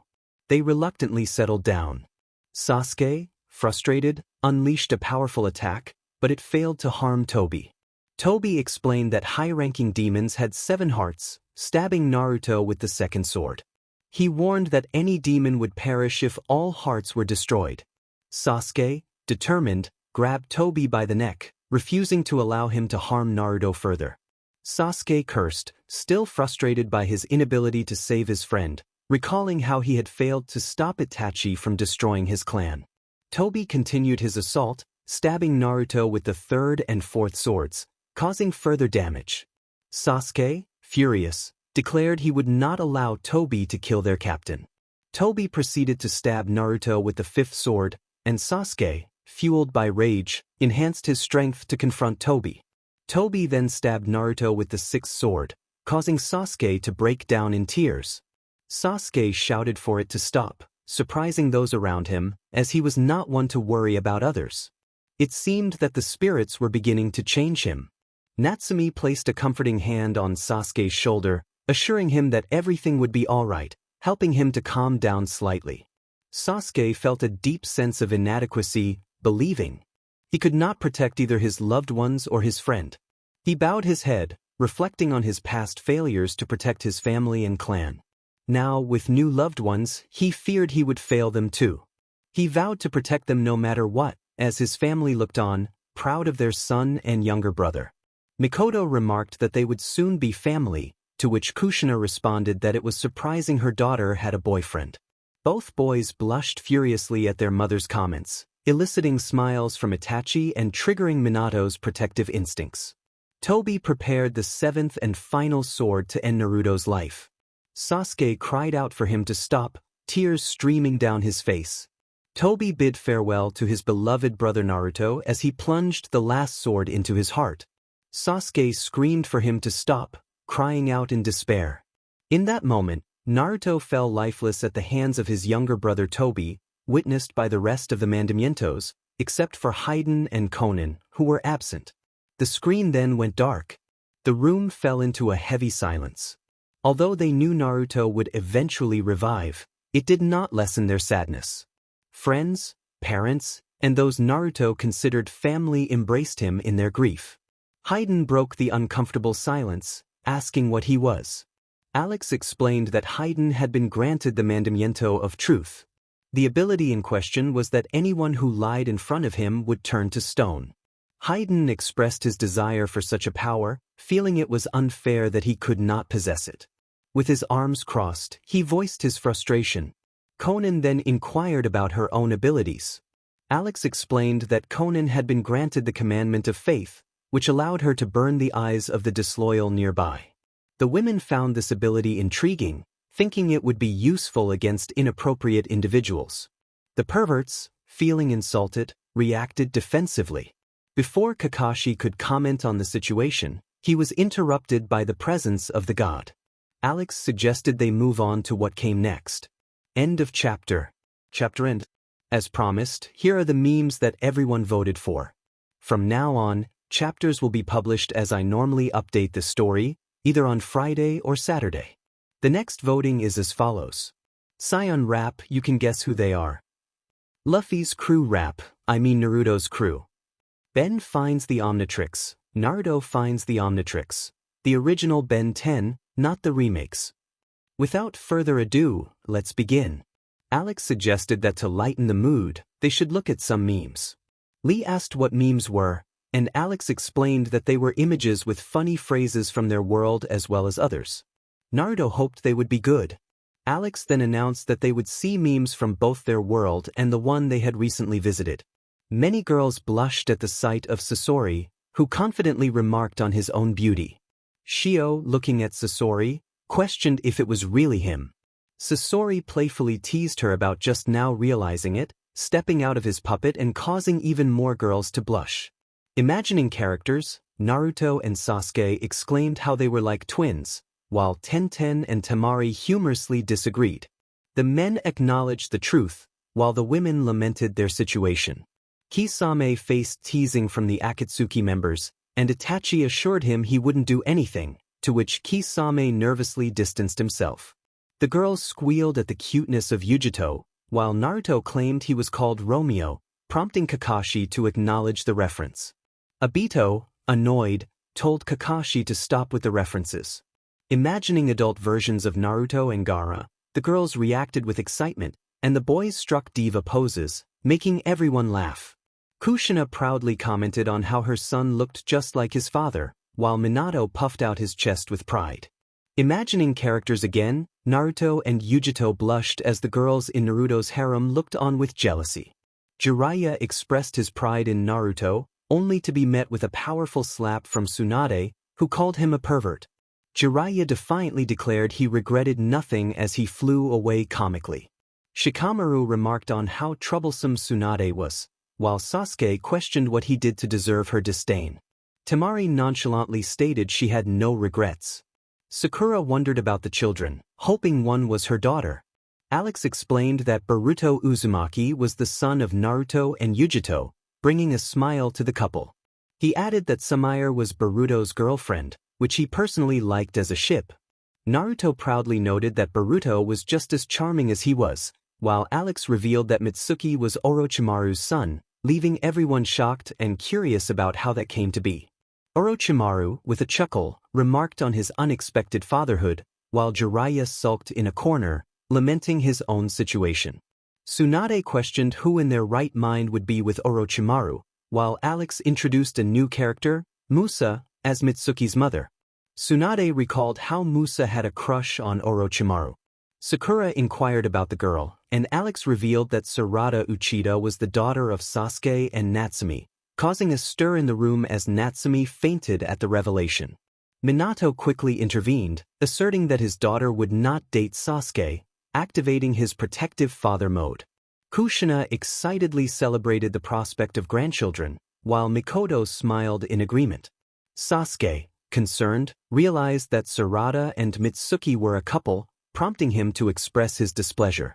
Natsumi, with a mischievous smile, encouraged Sasuke to let it go, which made him sit down in frustration. Kushina proudly claimed she raised her daughter well, wiping away a fake tear. Orochimaru humorously questioned if he was the pervert in the situation, while Choji joked about Sasuke's reputation. Shikamaru found it all troublesome, and Naruto and Sai dismissed the comments. Tobirama agreed with Naruto, giving him a thumbs up. Naruto proudly declared that he would become Hokage, and everyone congratulated him on the achievement. He was excited to realize he was the 5th Hokage. Alex clarified that he was actually the 7th, listing the Hokages in order. Tsunade and Kakashi lamented their own situations, while Konohamaru cheered that he would become Hokage. Obito comically cried over the betrayal. Alex reminded them that Tsunade was the 5th and Kakashi the 6th in honor of Obito. The perverts in the group were met with disapproval from the girls, who scolded them. Tobirama laughed at their hypocrisy, while Izuna joined in the laughter, teasing his brother Madara, who demanded silence. Fugaku questioned why Madara couldn't even cook a simple egg, to which Mikoto retorted that he didn't even know how to turn on the stove, earning more laughs at his expense. Imagining characters again, Sasuke questioned why he was being labeled inappropriately. Shikamaru found himself in a rather peculiar situation. As he skillfully dodged the incoming attacks thanks to his flying pillow, he reflected on how troublesome his friends could be. Obito commented that he had warned them all along, while Rin expressed her surprise at Kakashi's behavior. Kakashi, in a corner, quietly lamented that he no longer received the same respect as before. In a playful scenario, one character imagined Meliodas as Naruto and Elizabeth as Yujito. Another character quickly moved Yujito away from Naruto, jokingly suggesting that it was for safety. Naruto insisted that he wasn't a pervert, to which the other character replied that it was just a precaution. In another imaginative twist, Karen, with a hint of embarrassment, questioned if the child before her was truly hers. Alex confirmed that it was indeed her daughter with Naruto. He added that Naruto had been involved in a unique situation with several other characters, causing the mentioned individuals to blush while smiling. Kushina joyfully exclaimed about her adorable granddaughter, while Minato noted that she had beautiful eyes like his. Naruto proudly remarked on her lovely features, attributing them to her father, while Karen highlighted the beautiful hair she inherited from her mother. In a different scene, Jiraiya enthusiastically suggested using clones, quickly jotting down notes in a book with impressive speed. Kushina humorously cried out, questioning what she had done to deserve such chaos. Tenten playfully covered Niji's eyes, preventing him from using his Byakugan due to a temporary loss of chakra abilities. As the scene shifted to a new meme, Naruto, embracing Shine, teased her about being called short, while Natsumi, with an adorably intimidating smile, confronted him about a comment he made. Ino, annoyed, looked at Sai, who insisted he hadn't said anything offensive. Shikamaru, bemused by the ongoing drama, wondered why he was still being blamed for everything. Temari suggested that he must have done something to deserve it. With the memes concluded, Alex announced that it was time to explore the next universe, bringing the chapter to a close. Son Naruto, the son of Goku, entered the rap scene with a fiery spirit, radiating warmth like the sun. He possessed incredible powers hidden within, embodying the aspirations of many who wished to be like him. With a superior gift, he shook his rivals, reaching the power of the gods. From a young age, he had pursued a singular mission: to find worthy rivals as powerful as himself to enhance his strength. This was his sole intention, driven by love for his children and his wife, as he faced the evil of this planet time and again. He would never allow anyone to come and threaten Earth. On the battlefield, no warrior intimidated him. He was the #1 scion in battle, unstoppable and fierce, a line that separated the ordinary from the extraordinary Naruto, the unbeatable boss. Naruto admired the outfit of his alternate self, expressing his interest. Kushina, feeling calm, acknowledged her son's potential. Alex explained that the Naruto on screen was a scion raised on Earth, initially a low-class warrior with a weak fighting power, but ultimately one of the strongest. Naruto was amazed by this revelation and inquired about his hair color. Alex clarified that scions typically had black hair, but it could vary based on their partner. Naruto was surprised to learn he wasn't blonde, but Alex reassured him that in his Super Saiyan forms, he would indeed have blonde hair, while in the God form, it would be red or blue. Natsumi playfully teased that her brother desired her hair color, prompting Kushina to reflect on who raised him. Alex revealed that Hiruzen had adopted Naruto as his grandson, which brought joy to the Uzumaki Namikaze family. Sasuke, embodying Vegeta, believed that the best stories depended on the antagonist, as he had stolen the spotlight and transformed into the protagonist. He felt a rush of chaos and excitement, presenting himself as the Super Saiyan Blue, delivering powerful blows reminiscent of past battles. He was determined to emerge victorious and claim his place as a god among scions, standing as the pride of his race. Natsumi, filled with joy, noted that Sasuke was a prince, which delighted her since she loved tales of royalty. Alex confirmed that he was indeed the prince of the scions, son of King Fugaku and Queen Mikoto, a high-class scion. Fugaku proudly acknowledged his royal status, while Sasuke, still harboring resentment towards his brother Itachi, was reassured by Alex that in this world, Itachi was not his brother but shared the name. This revelation left Sasuke confused, but Alex clarified that he had a son named Itachi with Natsumi, causing both to blush and stirring jealousy among Sasuke's fans, while Kushina and Mikoto celebrated their grandson. The atmosphere was charged with power and adrenaline, as the warriors prepared for the ultimate showdown to determine who would be the greatest scion.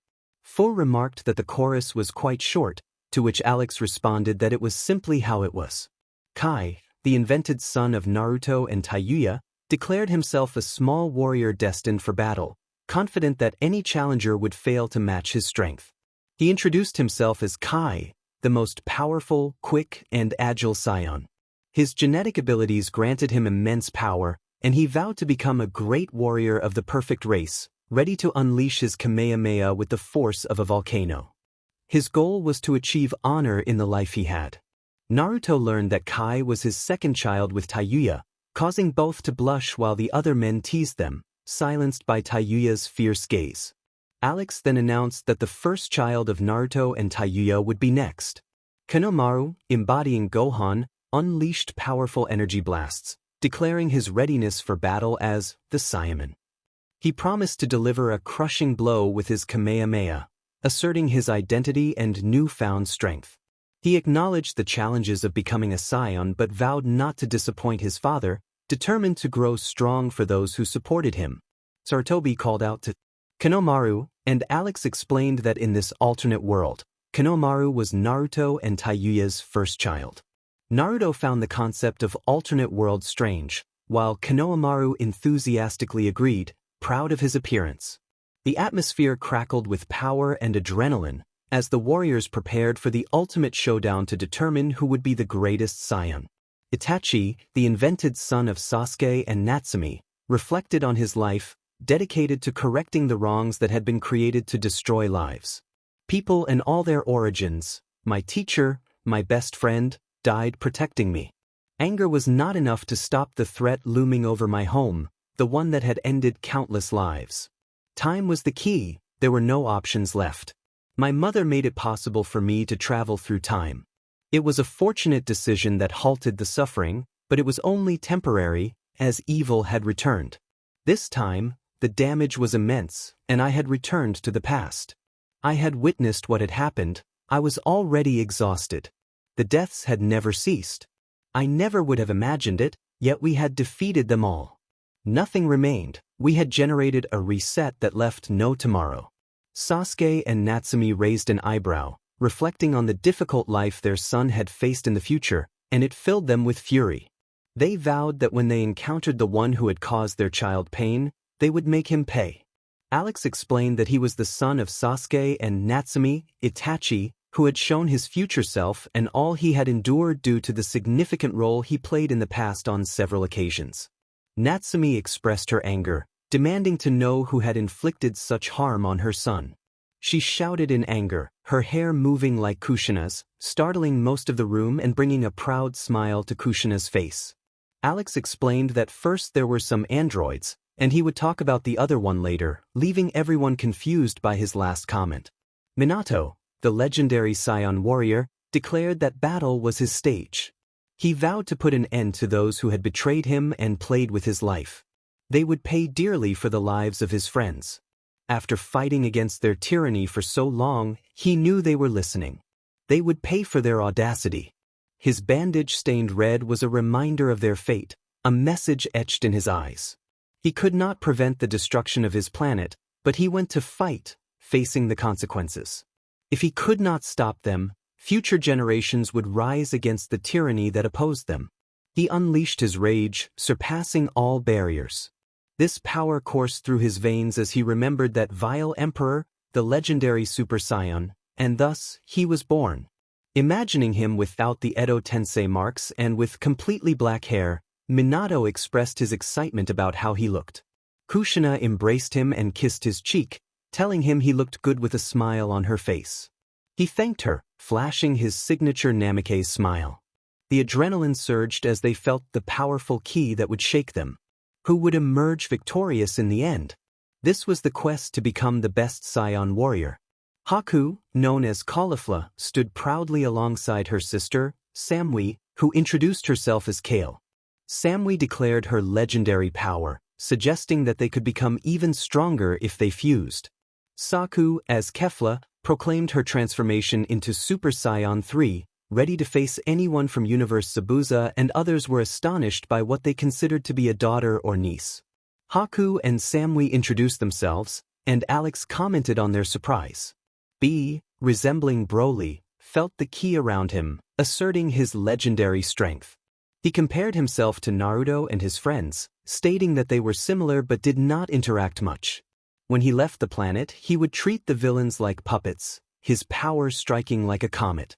Everyone in Kumo was in disbelief, unable to comprehend B's strength and his impressive rap skills. B proudly remarked on how good he looked. Naruto and Sasuke questioned if he was a legendary Scion, and Alex noted that they had to fuse just to defeat him, leaving everyone shocked by B's power. Pain, a Scion from the shadows, declared himself a malevolent figure.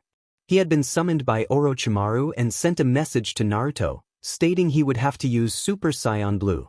He boasted about his power, ready to face anyone who dared challenge him. He warned that his ki would wear them down until they fell. Pain, filled with confidence, made a bold declaration about his strength, striking poses and showing off his muscles. Haiden acknowledged Pain's power, while Kisame whispered to Itachi to remember never to cross him. The adrenaline surged again as they felt the powerful ki that would shake them. Black Naruto, a version of Naruto, proclaimed that soon everyone would kneel before him. He had devastated cities and left many breathless. He transformed into Super Saiyan Rose, unleashing devastating blows. He questioned if he had a god complex, asserting that no one could stand against him in battle. Sasuke and Natsumi were shocked, along with the rest of the family, including Naruto. Alex warned them that this black Naruto was not the real Naruto. It was merely his body, not his true self. Natsumi expressed her anger, demanding to know who had given her son a miserable life and dared to steal her brother's body. He raised his hair like the Kyuubi, startling the room once again, and Kushina gave a thumbs up in approval of the intimidation, just as she always did. Alex explained that the enemy was named Momoshiki, who was not present at the moment but had appeared after certain events he chose not to disclose for now. Natsumi vowed that when she found that scoundrel, he would wish he had never been born. Alex suggested they move on, admitting that even he would have been intimidated, though he managed to hide it. Saruto, also known as Vegetto, declared that if they brought the Pot-era earrings, Scion Pride would not matter as they would face destruction. He boasted about his full power, stating that insects lacked courage. He was ready to enter blue quickly with his attacks, confident that he could knock out anyone, regardless of the time limit, as he had a trump card. He envisioned himself with blue eyes. Alex informed them that, as he had mentioned earlier, they needed a fusion to defeat B, but it wasn't the fusion they were thinking of, which left them confused. He clarified that this was the Pot-era fusion, the most powerful kind due to the earring's strength, and he added that Vegetto was his favorite character from Dragon Ball. Naruto and Sasuke acknowledged the reference, and Kakashi expressed his pride in them. Later, during the fusion, Narusuke, also known as Gogeta, proclaimed his determination to win, claiming that victory was in his mind. He prepared for the final battle with courage, raising his hand alongside his brother and sister to launch the Genkidama, emphasizing that love was their strength and nothing could sway them. Alex pointed out that this was the fusion they used against B and shared information about the fusion dance, explaining how they had defeated him. Sasuke, embarrassed, declared he would never perform such ridiculous steps, while Naruto encouraged him, insisting the steps weren't that bad. Sasuke retorted that Naruto should say that for himself. The atmosphere was charged with adrenaline, and they could feel the powerful ki that would shake them. The question lingered: who would ultimately emerge as the best Scion warrior? Alex asked for their thoughts, and everyone responded with enthusiasm, calling it amazing, good, incredible, and interesting. He then suggested they see what came next. End of chapter. He hoped they enjoyed the remake, noting that there weren't many changes since he only swapped characters. Konohamaru became Gohan, Hiruzen was now Grandpa Gohan, and Jiraiya was Master Roshi. He reminded them that this chapter was number 12, which is why it didn't reflect the changes in the chapters ahead, and with nothing more to say, he looked forward to their next meeting. Alex announced that they would begin the meeting of the 7 deadly sins. Naruto expressed curiosity about how their personalities would manifest in this new world, while Sasuke stated they would find out immediately. Jiraiya had a feeling that Naruto would make him proud, though he wasn't sure why. Alex encouraged everyone to start the video. An assistant reminded Alex that they were starting to demand payment for their help.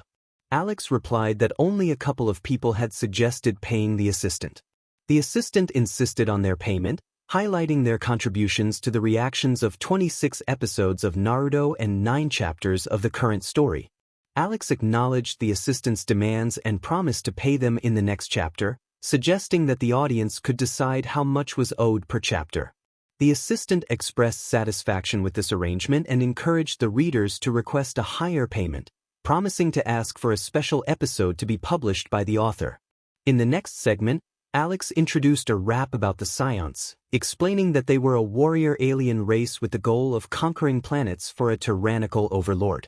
Minato commented that they didn't sound very pleasant, to which Alex reassured him that some were good while others were not.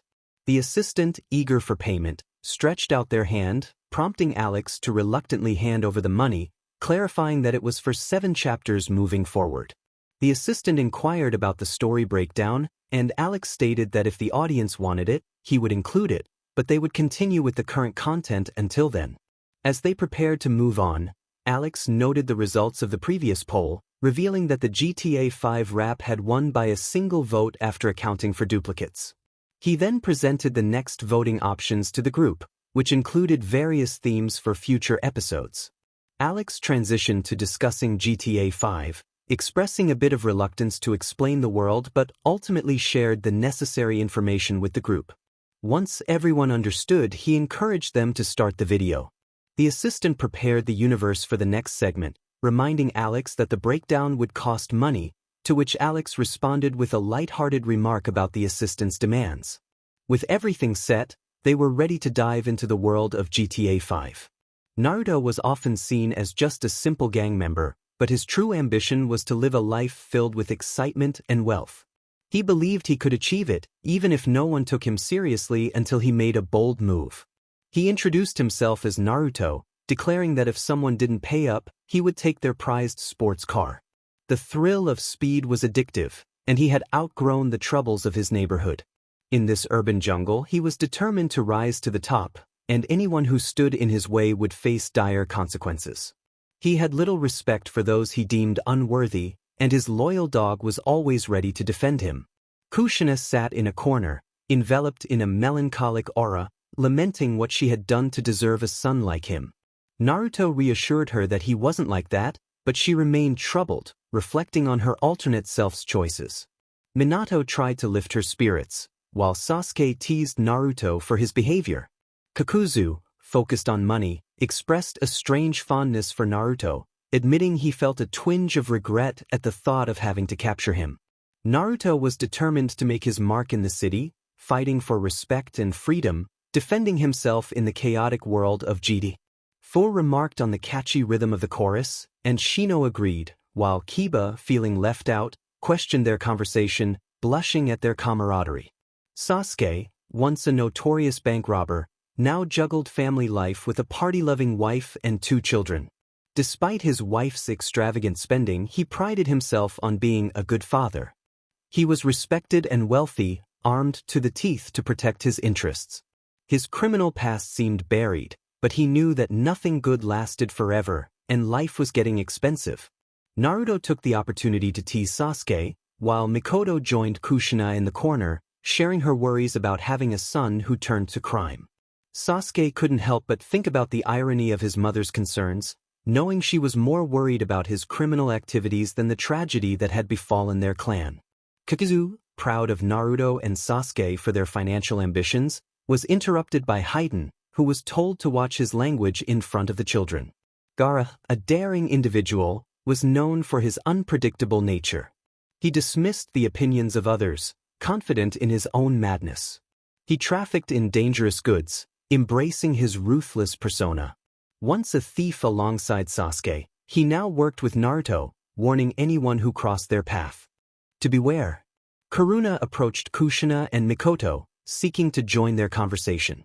They welcomed her, and she joined their somber gathering, murmuring her own frustrations about their alternate selves. Naruto welcomed Gaara to the club, acknowledging their mother's shared concerns. Laughter erupted in the room as they reminisced about the wild antics of their alternate selves. As the group continued to share their thoughts, Alex asked for their opinions on the situation. Responses varied from humorous to critical, but everyone was engaged. Alex noted their reactions and pointed out the location of the restroom as he prepared to explore the next universe. The chapter concluded with a sense of camaraderie and shared experiences among the characters, each navigating their unique challenges in a world filled with chaos and adventure. Before beginning, it should be noted that there were many repeated votes, so they were not counted. Instead, a special episode of Unraveling History was chosen, which won without considering the repeated votes. Therefore, there will be no votes for a few chapters, as this chapter will focus on Zeus and Hades. Without further ado, let's begin. Alex mentioned that they would see and hear Unraveling History. The others were curious about what that was. Alex explained that it would talk about some gods, specifically focusing on 2 of them as deities. Naruto wondered who Alex was referring to. Alex assured him that they would soon find out and encouraged everyone to press play. The assistant chimed in, thanking the readers for finally prompting the release of Unraveling History. Alex instructed the assistant to set the world in place for the episode. The assistant complied, placing the world as directed. Sasuke, embodying Zeus, prepared for the unfolding events. Sasuke introduced himself with a confident smile, only to receive a playful jab from Natsumi, who pointed out his arrogance. Kushina expressed her pride in her daughter, while Fugaku questioned who Pascu and Rodri were. Alex explained that they were musicians, not gods as Kiba had thought. Jiraiya felt a sense of pride for Sasuke, while Alex playfully trapped Sasuke in an indestructible cube, reminiscent of a similar experience with Naruto, leaving Sasuke praying for help. The story shifted to a legendary figure born in Crete, a son of a titan known for his unusual upbringing. He trained with the ambition of defeating Madara, who arrogantly dismissed the idea of being defeated by a mere child. Hashirama teased Madara about his past, and Sasuke expressed gratitude to his mother, Mikoto, for her support. Tobirama questioned why Madara would resort to such actions, and Alex explained that Madara's father had once claimed that one of his children would defeat him, leading to a dark choice that left only Sasuke unharmed. Natsumi expressed hope that Sasuke would save them, casting a fierce look that momentarily startled him. Naruto, feeling a sense of accomplishment, reflected on his own strength. Sasuke provided a potion to his father, causing a dramatic reaction among his siblings, and they found themselves trapped in a dark place known as Tartarus, which Alex described as worse than hell, creating tension among the group. The world was divided between Naruto and Gaara, while Sasuke found himself in Olympus, where he began to flirt without restraint. This behavior drew the ire of Kushina and Natsumi, who attacked him for being a womanizer, although he was protected by the cube. Temari questioned why the three of them were the only ones involved, and Kushina and Natsumi echoed her frustration, their anger palpable as they transformed, resembling their powerful forms.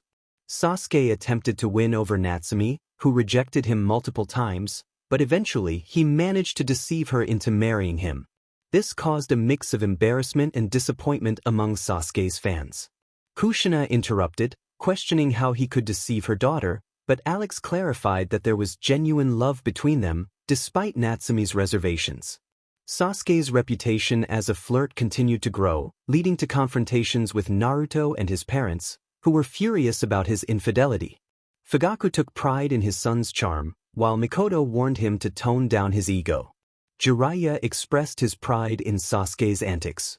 As the story unfolded, various characters reacted to Sasuke's exploits, with girls blushing at his attention. Naruto, feeling protective, confronted Sasuke for his actions, especially since he was involved with his beloved Sarah and Tayuya. Kushina encouraged Naruto to defend what was his, recalling a time when Minato had fiercely protected her from unwanted advances. Sasuke transformed into his brother to charm his niece, while Naruto felt betrayed as he lost his connection to Yujito.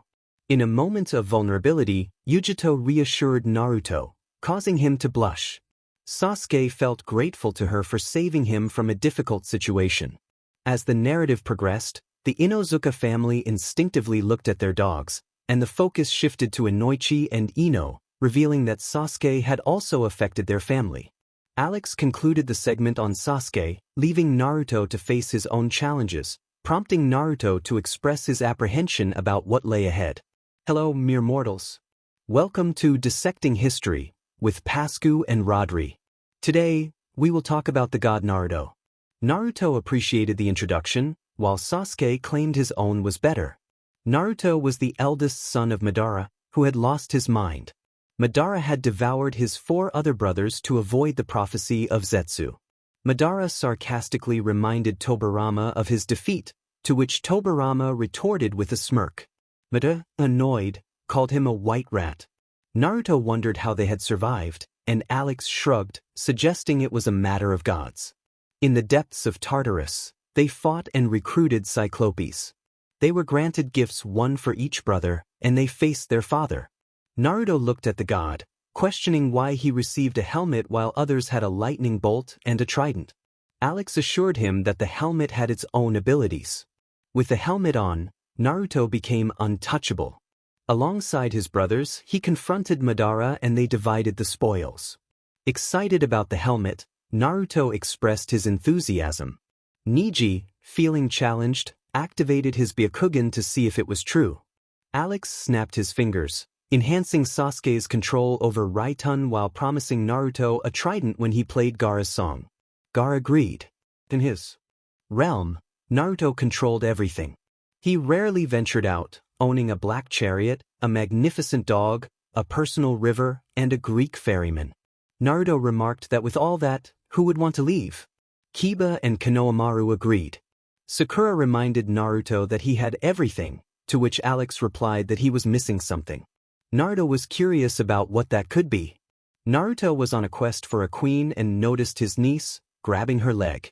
Temari was furious, declaring that if she didn't find her daughter, there would be no more plants on Earth. Yujito teased the rest of Naruto's harem. Kankuro suggested Temari was overreacting. Temari questioned how Yujito could be her daughter, and Alex explained that in this world, Yujito was indeed her daughter alongside Sasuke. Just then, Gaara, Kankuro, and surprisingly Shikamaru attacked Sasuke, causing the author to sweat. Alex decided it was best to move on. Naruto, addressing his brother, demanded he release his daughter and not be inappropriate. He offered her seeds as a snack. All the girls protested, questioning Naruto's right to say such things. Sasuke deflected the blame, while Kakashi understood the reference. Obito urged everyone to quiet down, and Kakashi teased him about being sensitive. Kankuro asked Temari if she was overreacting, but she insisted she wasn't. Temari asked her daughter if she had eaten anything Hades had given her before leaving the underworld. The girl confirmed she had eaten pomegranate seeds, to which Temari reacted with alarm, realizing her daughter would have to spend 6 months a year with him, making her very sad and causing plants not to grow. The daughter shrugged in acceptance. Temari expressed her frustration, while Kakashi reminded her to watch her language around children. Yujito defended herself, and Alex urged everyone to calm down, reiterating that these were matters of gods. 2 individuals had infiltrated, and they were caught and left chained. Konohamaru appeared, but Shino remained unresponsive. Shino expressed gratitude to the higher powers, while Kiba lamented being left out. Naruto speculated that Shino was taken to help with one of Sasuke's daughters. Kiba, feeling dejected, sulked in a corner. Naruto was the most feared, but in reality he was indifferent. He was a divine being, likely to be someone's uncle. Frustrated, Naruto attacked Sasuke again, while Kushina, Minato, and Natsumi proudly acknowledged their son. The girls noted that at least he wasn't a womanizer, casting threatening glances at Sasuke. Alex announced they would continue with other gods. End of chapter. Before we begin, as I mentioned earlier, there will be no voting until we finish dissecting the history of the Greeks.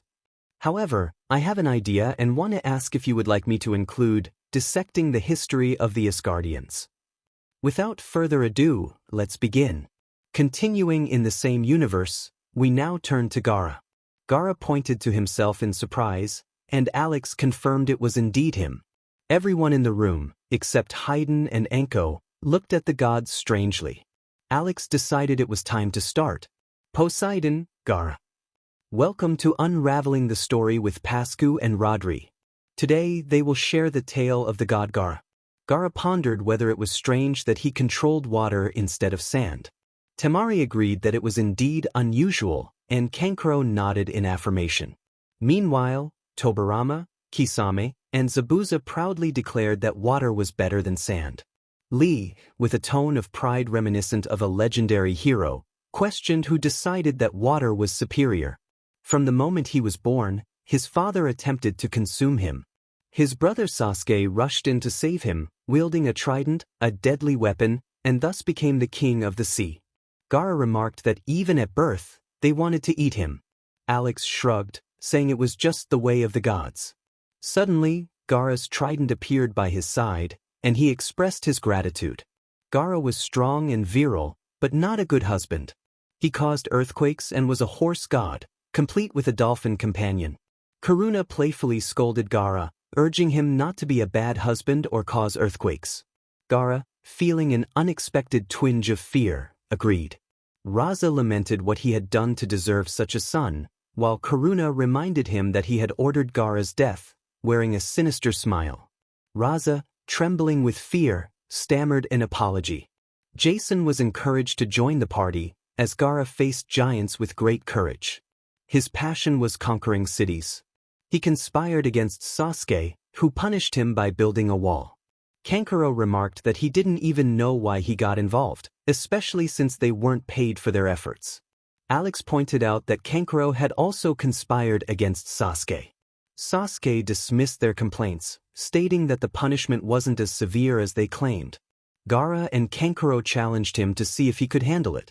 Gaara pursued Temari relentlessly, calling out to her. She, however, managed to escape, determined to find her daughter. In a twist, he transformed into a horse, and they ended up having 2 children together. Temari slowly distanced herself from Gaara, feeling the intense gaze of their parents, brother, and Shikamaru. Naruto, surprised, remarked that he didn't know Gaara had feelings for his sister. Gaara vehemently denied it, insisting she was his sister. Temari, aware of the implications, moved away even further, just to be safe. Gaara stood in a corner, murmuring to himself about not being ensis, feeling misunderstood. As Gaara transformed into water, he performed a good deed. Sakura began to believe Gaara was just as bad, if not worse, than Sasuke. Ino was surprised that it took her so long to realize.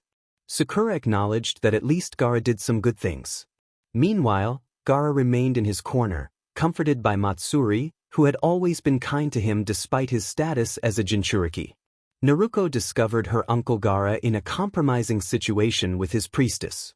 Angered, she transformed the priestess into a fierce monster and banished her to a distant cave. Naruto questioned who Naruto was, and Alex explained that she was his daughter, promising more revelations soon. Kushina imagined the many grandchildren she would spoil, envisioning her 5 daughters-in-law, one of whom would share her name. Niji confronted Gaara, delivering a swift blow that resulted in a surprising twist. Out of the defeated monster emerged a Pegasus and a giant. Everyone in the room wore expressions of disbelief, unable to comprehend how such creatures could emerge from a person. Alex noted that by this point, such occurrences should be considered normal. Minato disagreed, while Kushina and Mikoto found it still quite strange. Gaara continued to have children in pairs, much like his brother, or perhaps even worse. The women in the room acknowledged the situation, while Alex hinted that there was one last thing to reveal. The men eagerly awaited this final revelation. As a humorous note, Alex reminded everyone that when they went to the bathroom and got splashed a little, it was just Gaara giving them a kiss.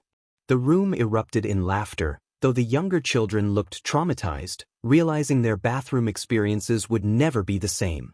Alex asked for their thoughts, and the girls pointed out that Sasuke and Gaara were the real perverts, while Naruto was the most decent among them. The boys found it amusing and expressed a desire to know what those 2 were smoking. With that, they turned their attention to Temari, curious about what they would say about her. Hello, vegans and herb eaters. Welcome to Unraveling History with Pascu and Rodri. Today, we bring you the goddess of agriculture, Temari. Temari found the introductions quite amusing. Natsumi agreed, saying it was true. Lee pointed out that each song presented them differently, while Alex admitted he didn't know how they came up with the introductions but enjoyed their style. Temari's story was one of resilience. Her father had consumed her, but her little brother saved her. She fought fierce titans and defeated them all, yet the land was divided among men, leaving her out. Temari crossed her arms, expressing her frustration that only men were allowed to claim the land. Alex reiterated that such matters were for the gods. Pain, who believed himself a god, was the only one who agreed with the author, or rather, the deity, and he thought he could use that phrase whenever he wanted to do something outrageous. As the goddess of harvest and bread, Temari held many mysteries that she would not share. Kankuro questioned what she was hiding, to which Temari replied that it was nothing he would find interesting. Kankuro teased her about the things she kept secret. At a wedding, Temari found herself falling for her nephew, Shikamaru, while Sasuke disapproved and unleashed a destructive force. Their relationship took a turn when Sasuke became involved with her, leading to the birth of a beautiful girl, leaving Temari feeling overwhelmed. Shikamaru felt betrayed, recalling how he had offered his friendship only to be met with disdain. Choji, munching on his snacks, suggested he had suspected Shikamaru liked Temari. Both Shikamaru and Temari blushed at the implication, with Shikamaru calling her a troublesome blonde and Temari referring to him as a whiny baby. Sasuke, having given Temari away, offered to keep her daughter if someone was looking for a wife. Naruto, in a moment of impulsiveness, kidnapped her, calling out for his daughter. Temari was furious, blaming Shikamaru for the abduction as she helped him wield his fan against the threat protecting Sasuke. Naruto apologized for the kidnapping, but Temari clarified that her issue was with Sasuke. Shikamaru lamented the troublesome Uchiha clan. In her search for her daughter, Temari discovered that Sasuke had allowed her brother to take her away. Kakashi, confused, wondered about his role in all this, while Alex pointed out that he was like the sun that sees everything. Obito, feeling left out, sulked in a corner, murmuring about his diminishing importance as Rin tried to console him. Angry, Temari left her home, causing the land to dry up. Raza chastised her, saying that condemning the planet for her daughter was unjust. Temari insisted that everything she did was for her child, while Yujito questioned if she truly was her mother. Temari responded that in this world, she was. Yujito conceded that she could not argue against that logic, and Kakashi acknowledged the reference. Temari then served a famous king who challenged her, caring for his children and growing fond of them. She even baked one in the oven, aiming to turn him into a god. Orochimaru expressed interest in this transformation, inquiring about the oven's location, while Alex reminded him that not everyone could achieve such a feat. Chaos ensued as people began to perish, with cries for Temari to return. Raza pointed out the consequences of her actions, but Temari retorted that he was not the right person to lecture her. The men around them gasped in shock at the exchange. Temari demanded the release of her daughter, and Naruto complied, albeit with a condition that she would return to his kingdom every winter. Finally, her mother calmed down. Alex noted that this was how the seasons were born. Temari requested to see her daughter, and Naruto, protective as ever, embraced Yujito while his clones did the same with his other 4 girlfriends, causing all the girls to blush. Temari left behind a cart filled with grain for one of the children she cared for, teaching him the ways of agriculture. She celebrated her legacy throughout Greece, throwing festivals in her honor. Alex asked how they felt about the story, and Temari expressed her enjoyment of how they spoke of her.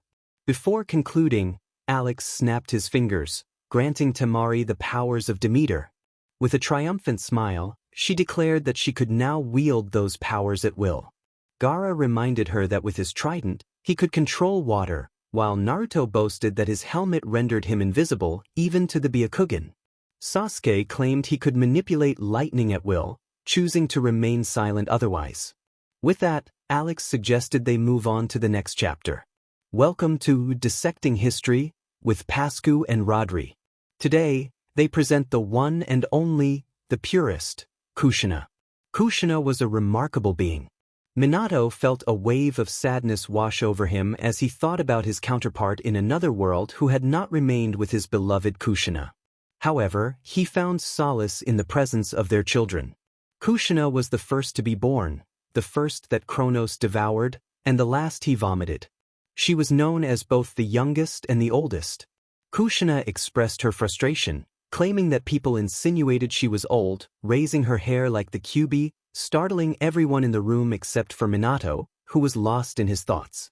Upon hearing Kushina's outburst, Minato rushed to calm her down with compliments, assuring her that they would share a special moment later that night, which helped to soothe her. Jiraiya felt grateful for the higher powers, while Kakashi noted that he had been sensing many references lately. Kushina often roamed the corners, embodying the goddess of fire and home. Although she preferred not to do harm, she would fiercely defend peace. The victims of Kushina confirmed her strength, rubbing the spots where they had been struck. Kushina beamed with pride, and Tsunade smiled proudly at her student. Her flame would burn brightly in every city, and without hesitation, people would pray to her. Jiraiya commented on how good Kushina looked in her outfit, but he was abruptly silenced when Minato delivered a swift blow to his stomach, sending him flying. Minato, with a menacing aura, warned Jiraiya not to speak about anything inappropriate concerning his wife, instilling fear in Jiraiya and the other men who had faced Minato's wrath. Kushina thought to herself how wild and strong Minato was, feeling a rush of affection as she embraced him and kissed him on the lips. Kushina was the goddess who watched over you in your kitchen, captivating and enchanting all.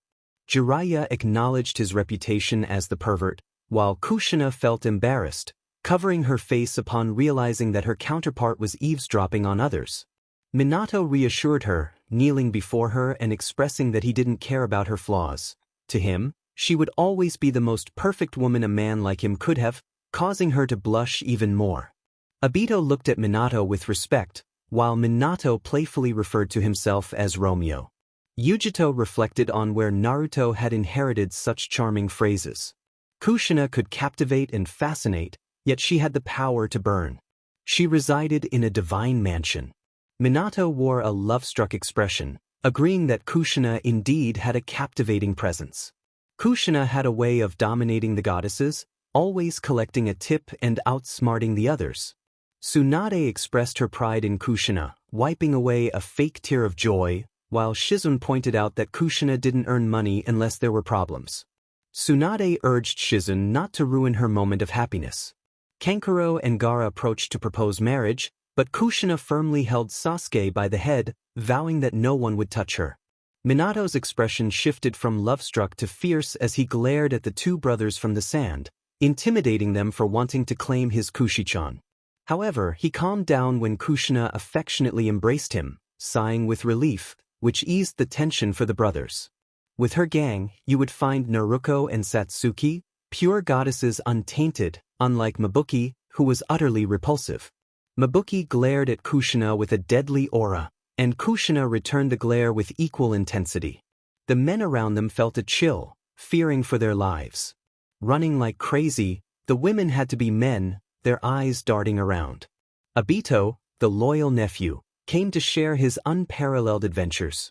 Kushina expressed her affection for Obito, embracing him tightly, which made Minato and Rin feel a pang of jealousy. Obito struggled to breathe, turning blue from the lack of air. Kushina quickly realized and released him, allowing him to gasp for air while being comforted by his dear Rin. Kushina was invited to a party by Tsunade, where they indulged in drinks with great enthusiasm. Tsunade proudly declared that the girl filled her with pride, clearly expressing her admiration for her star pupil. Shizune, feeling overlooked, voiced her frustration, wondering if she was invisible. Tsunade responded that they could talk when Shizune shared her tastes and hobbies like Kushina. Shizune sulked in her corner, murmuring about fairness and her longer time as a student, but Kakashi approached to console her, leaving her blushing at his presence. Later, after a nap, someone was lurking nearby. Kushina remarked that Jiraiya was quite the mischievous character. He approached her boldly, but she managed to escape just in time when a donkey brayed. Minato, in a commanding tone reminiscent of a skeiner, warned Jiraiya that he was in trouble. At that moment, Jiraiya felt true terror as he lay on the ground, injured from Minato's powerful blows. The other men in the room, except for Naruto, trembled in fear while Kushina looked at Minato with hearts in her eyes. A maiden was saved, and later, her children founded a great city named Rome. Kurenai thanked Kushina for her help in that world, bowing respectfully. Kushina replied that it was no trouble and leaned in to whisper that she was sure the babies were Asuma's, causing Kurenai to blush and protest shyly. Kushina burned the food, showcasing her refined yet innocent nature. Minato felt a wave of sadness remembering that in that world, he hadn't ended up with his beloved Kushi-chan. However, she consoled him, reminding him of their plans for the evening, bringing him back to reality. Kushina had many nieces and boasted beautiful hair. Minato and Naruto agreed wholeheartedly that her hair was indeed lovely. Alex then announced it was time to move on to Natsumi, who eagerly exclaimed that it was finally her turn. Chapter end. As you requested, there will be a segment about the Asgardians in Breaking Down History, and that will be next. I just want to ask you, do you want me to choose who will play Thor, Loki, Odin, and Freya, or do you want to choose? If you want to choose, please share your options, and the ones that convince me the most will be the ones I go with. Without further ado, let's begin. Alex turned his attention to Kushina and Natsumi, pointing at them. They felt excited to finally have a moment in the spotlight. Alex decided not to interrupt any longer and prompted everyone to start the presentation. The assistant quickly set everything up as instructed. Kushina, embodying Hestia, greeted the audience enthusiastically. She welcomed everyone to Breaking Down History, with Pascu and Rodri ready to share the story of Natsumi. Sasuke felt a chill run down his spine, even while remaining in his protective stance. Naruto, recalling past events, expressed his disbelief over Sasuke's other self, feeling the support of those around him who were ready to confront Sasuke for his past actions. Natsumi, with her striking presence, stood confidently, embodying the goddess of the cosmos. Sasuke was taken aback by her beauty, while Kushina proudly acknowledged her daughter. Sasuke, despite being Natsumi's brother, found himself in a complicated situation. Years of happiness seemed destined to end poorly. Natsumi blushed at Sasuke's attention, while he felt a sense of pride in himself. Alex announced that they were about to witness the beginning of Natsumi's wild adventures. Natsumi, slightly confused, wondered what was happening. Natsumi discovered that her husband, Sasuke, had betrayed her. She recognized the chaos he brought, and whenever she caught him, she sought her revenge. Sasuke made a mental note to never be unfaithful to Natsumi if he wanted to stay alive. Natsumi scolded him for his actions, while Alex observed the numerous references flying around, noting how Kakashi seemed overwhelmed by them. Natsumi was known for her fierce retribution against those who wronged her. If someone tried to pursue her, they would face dire consequences. Enko questioned why she was being turned into a snake, while Konohamaru expressed his fear of being harmed if he left. Naruto, protective of his friends, confronted Sasuke, preparing a powerful jutsu to defend them. Iruka supported Naruto, ready to protect Enko and plotting against Sasuke.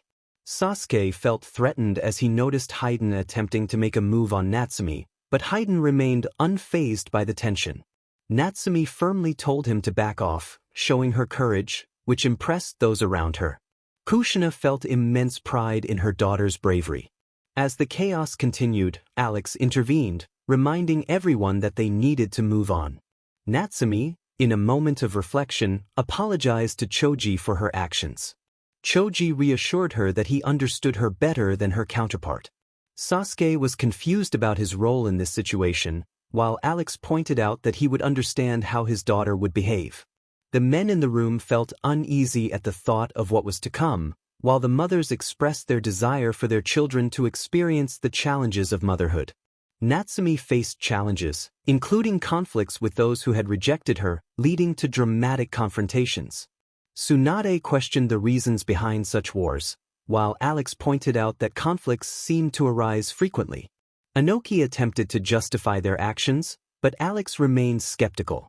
Sasuke often punished Natsumi for her conspiratorial nature, leading to dramatic situations. She had a friendship with Minato, who was pleased to see their bond, despite not being her father in this world. Natsumi expressed her relief at their relationship but questioned Sasuke's methods, recalling how he had forced Gaara and Kankuro to build a wall while treating her differently. Natsumi found herself in a complicated situation with Konohamaru, ultimately leading to an apology. She found peace in her life once again. Natsumi sighed in relief, feeling grateful for returning to normalcy. Alex noted that they had finished with the Greeks and were now moving on to the Asgardians. Naruto wondered if they would be similar to those in the Marvel Universe, while Alex kept the truth about the differences to himself. End of chapter. I know it took me a while to update, but I had many school commitments. I'll be more active now, and let me know if you enjoyed the Minakushi moments. I'm sure I found a lot of inspiration, and with that said, see you next time. Before beginning, the results of the elections were announced. Naruto was chosen as Thor by a majority vote. Sasuke was selected as Loki by a majority vote. Hiruzen was elected as Odin by a majority vote. Tsunade was chosen as Freya, a personal choice. Although Kushina received more votes for Freya, the decision to select Tsunade was made because her hair suited the character better. Kushina, on the other hand, would fit Hestia more. The outcome was settled, and it was hoped that no one would be upset about this minor change. Now, the story of the God of Thunder, Naruto, begins. As the tale unfolded, Sasuke expressed his confusion about his role, questioning why he was not the God of Thunder in this universe. Alex explained that not all universes featuring Greek and Norse mythology were the same, suggesting that in another universe, Asuma could even be the God of Thunder. Sasuke accepted this explanation, though he felt slightly offended. With no further interruptions, Alex encouraged everyone to start the story. The assistant humorously requested payment before proceeding, and after receiving the money for 2 chapters, they were ready to dive into the adventure. And so, the story of Naruto as Thor began. Hello, children of thunder. Welcome to Dissecting History with Pascu and Rodri. Today, we will talk about the myth of the god Naruto. Natsumi wondered if they were the same singing gods. Alex explained that there might be occasions when the singing gods could speak of other worlds through music. Naruto expressed his curiosity about what they would say about him, while Sasuke doubted it could be better than his version from the Marvel world. Naruto shrugged, suggesting they would find out. With long hair, colossal power, and a reddish beard, he is a god of metal. Naruto envied his other self, wishing for red hair like his sister and mother. Minato asked if he didn't like his hair color, to which Naruto admitted he did but preferred red. Minato conceded that Kushina's hair was indeed beautiful. Naruto, the god of thunder, is the son of humanity's Hiruzen and resides in Asgard. His destiny is to die in Ragnarok, defeating Jormungandr. Dramatically, Naruto exclaimed about his destined death, while Asuma questioned how his father wasn't really his father. Neji reminded Naruto that he had previously said destiny didn't exist, to which Naruto replied affirmatively, leading to a humorous malfunction in Neji's logic. Naruto had 2 goats that traveled with him, which he would eat and then resurrect using his powers. With his hammer, he never missed, though he had been tricked more than once. Naruto speculated that it was the version of the god of lies from that world, and Alex teased him about the goats. A mysterious figure questioned Naruto's connection to the goats, to which Naruto simply said he was hungry. Once, a giant stole something from him, prompting Sasuke and Naruto to go find it. Itachi remarked that his younger brother had taken his place in that world. Sasuke, seeking to gain attention, challenged Itachi, claiming he could do better. Itachi replied that they would see. Alex noted they would settle that later but had something amusing to show them. Naruto and Sasuke dressed as a bride and maid to trick the giant, leading to a feast that raised the kings. Suspicions about their identities. Everyone laughed at how ridiculous they looked, but Naruto and Sasuke demanded silence as they prepared for a confrontation, Naruto activating his demon clan mark while Sasuke readied his powerful lightning. The others expressed their fear in a humorous manner, and Alex encouraged them to continue watching, which they reluctantly agreed to. The scene unfolded with a nervous groom anxious about the wedding, humorously holding a hammer he had stolen from Naruto. A playful exchange revealed that no one could steal from Naruto. Jiraiya criticized Orochimaru for being fooled by some kids, while Kakashi reprimanded Orochimaru for his language. Obito, feeling frustrated, was interrupted by Kakashi, who hinted at understanding a reference. Alongside Sasuke, Naruto embarked on more adventures, marching to Jotunheim to spread fear. Kisame awaited them, challenging their reputation. Haiden mocked Kisame, who confidently stated that he would prove his worth in that world. Haiden questioned Kisame's identity, to which Kisame responded with a mysterious confidence. Sasuke lost a contest to see who could eat more, while Naruto laughed uncontrollably at him. Naruto attempted to drink from a never-ending horn of beer, struggled to lift a cat, and faced an elderly woman he couldn't budge. Sasuke found this hilarious, and the rest of the room joined in, teasing Naruto about karma while he sulked in the corner, comforted by his friends. Defeated, they returned home but were stopped by Kisame. Haiden provocatively asked what Kisame would do next, to which Kisame replied that he liked who he was in that world. The gods had surprised him, and he had tried to deceive them with his magic, facing them with great power. He invited them to listen as he explained. Naruto and Sasuke called him a troll, while Kisame embraced his chaotic nature. Rin noticed Kakashi was unresponsive, prompting concern. Sasuke battled against fire, while Naruto nearly drank the ocean. The cat was Jormungandr, and the old woman represented death. Naruto and Sasuke angrily confronted Kisame, who questioned who they were calling a fish. Just as a fight was about to break out, the author intervened, suggesting they save it for later while they continued watching. In the room, Naruto could have charged at Kisame, but his friends held him back to prevent any rash actions. There are countless stories about Naruto that cannot fit into this song. Sasuke questioned why his Marvel self appeared overweight, and Alex teased that he would soon show it, hinting at preparing for Infinity War. If you suffer from violent attacks, remember that you are not Naruto. He is a god and you are not. Take your medication. Alex asked for their thoughts, to which Naruto found it humiliating. Kisame proudly declared he couldn't be more pleased with himself. Alex then suggested they now face the god of lies, Sasuke. Hello young Aesir, welcome to Unraveling History with Pascu and Rodri. Today, we bring you the story of the Lord of Lies, Sasuke. Itachi noticed something and pointed out that it belonged to him. Sasuke replied that it was in the past. Minato tried to get Kakashi to respond, urging him to wake up. Kakashi suddenly felt a surge of power, surrounded by a transparent aura, floating slightly before descending quickly. Rin asked what was happening, and Kakashi explained that it was the power of references and language.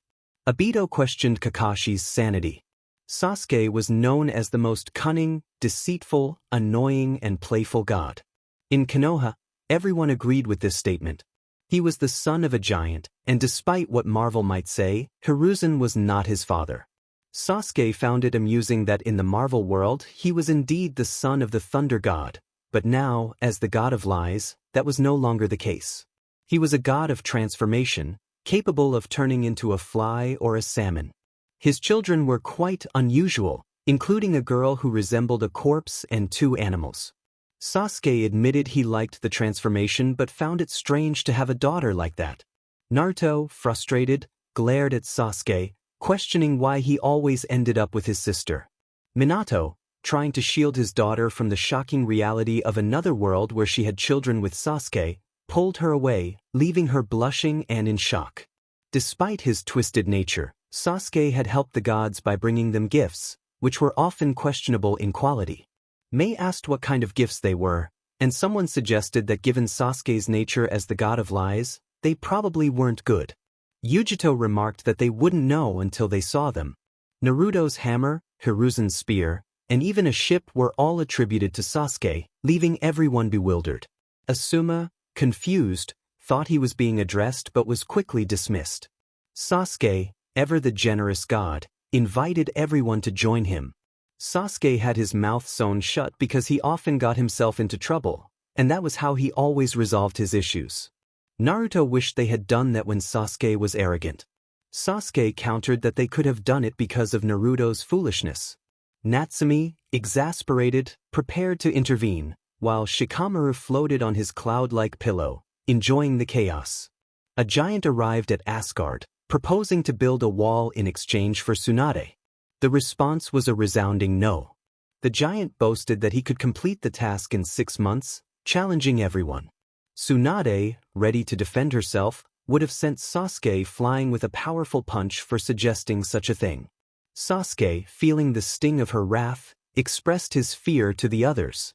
The giant's horse turned out to be quite industrious, and as the 6 months passed, Sasuke transformed into a beautiful mare to distract the giant's horse, leading to a chase.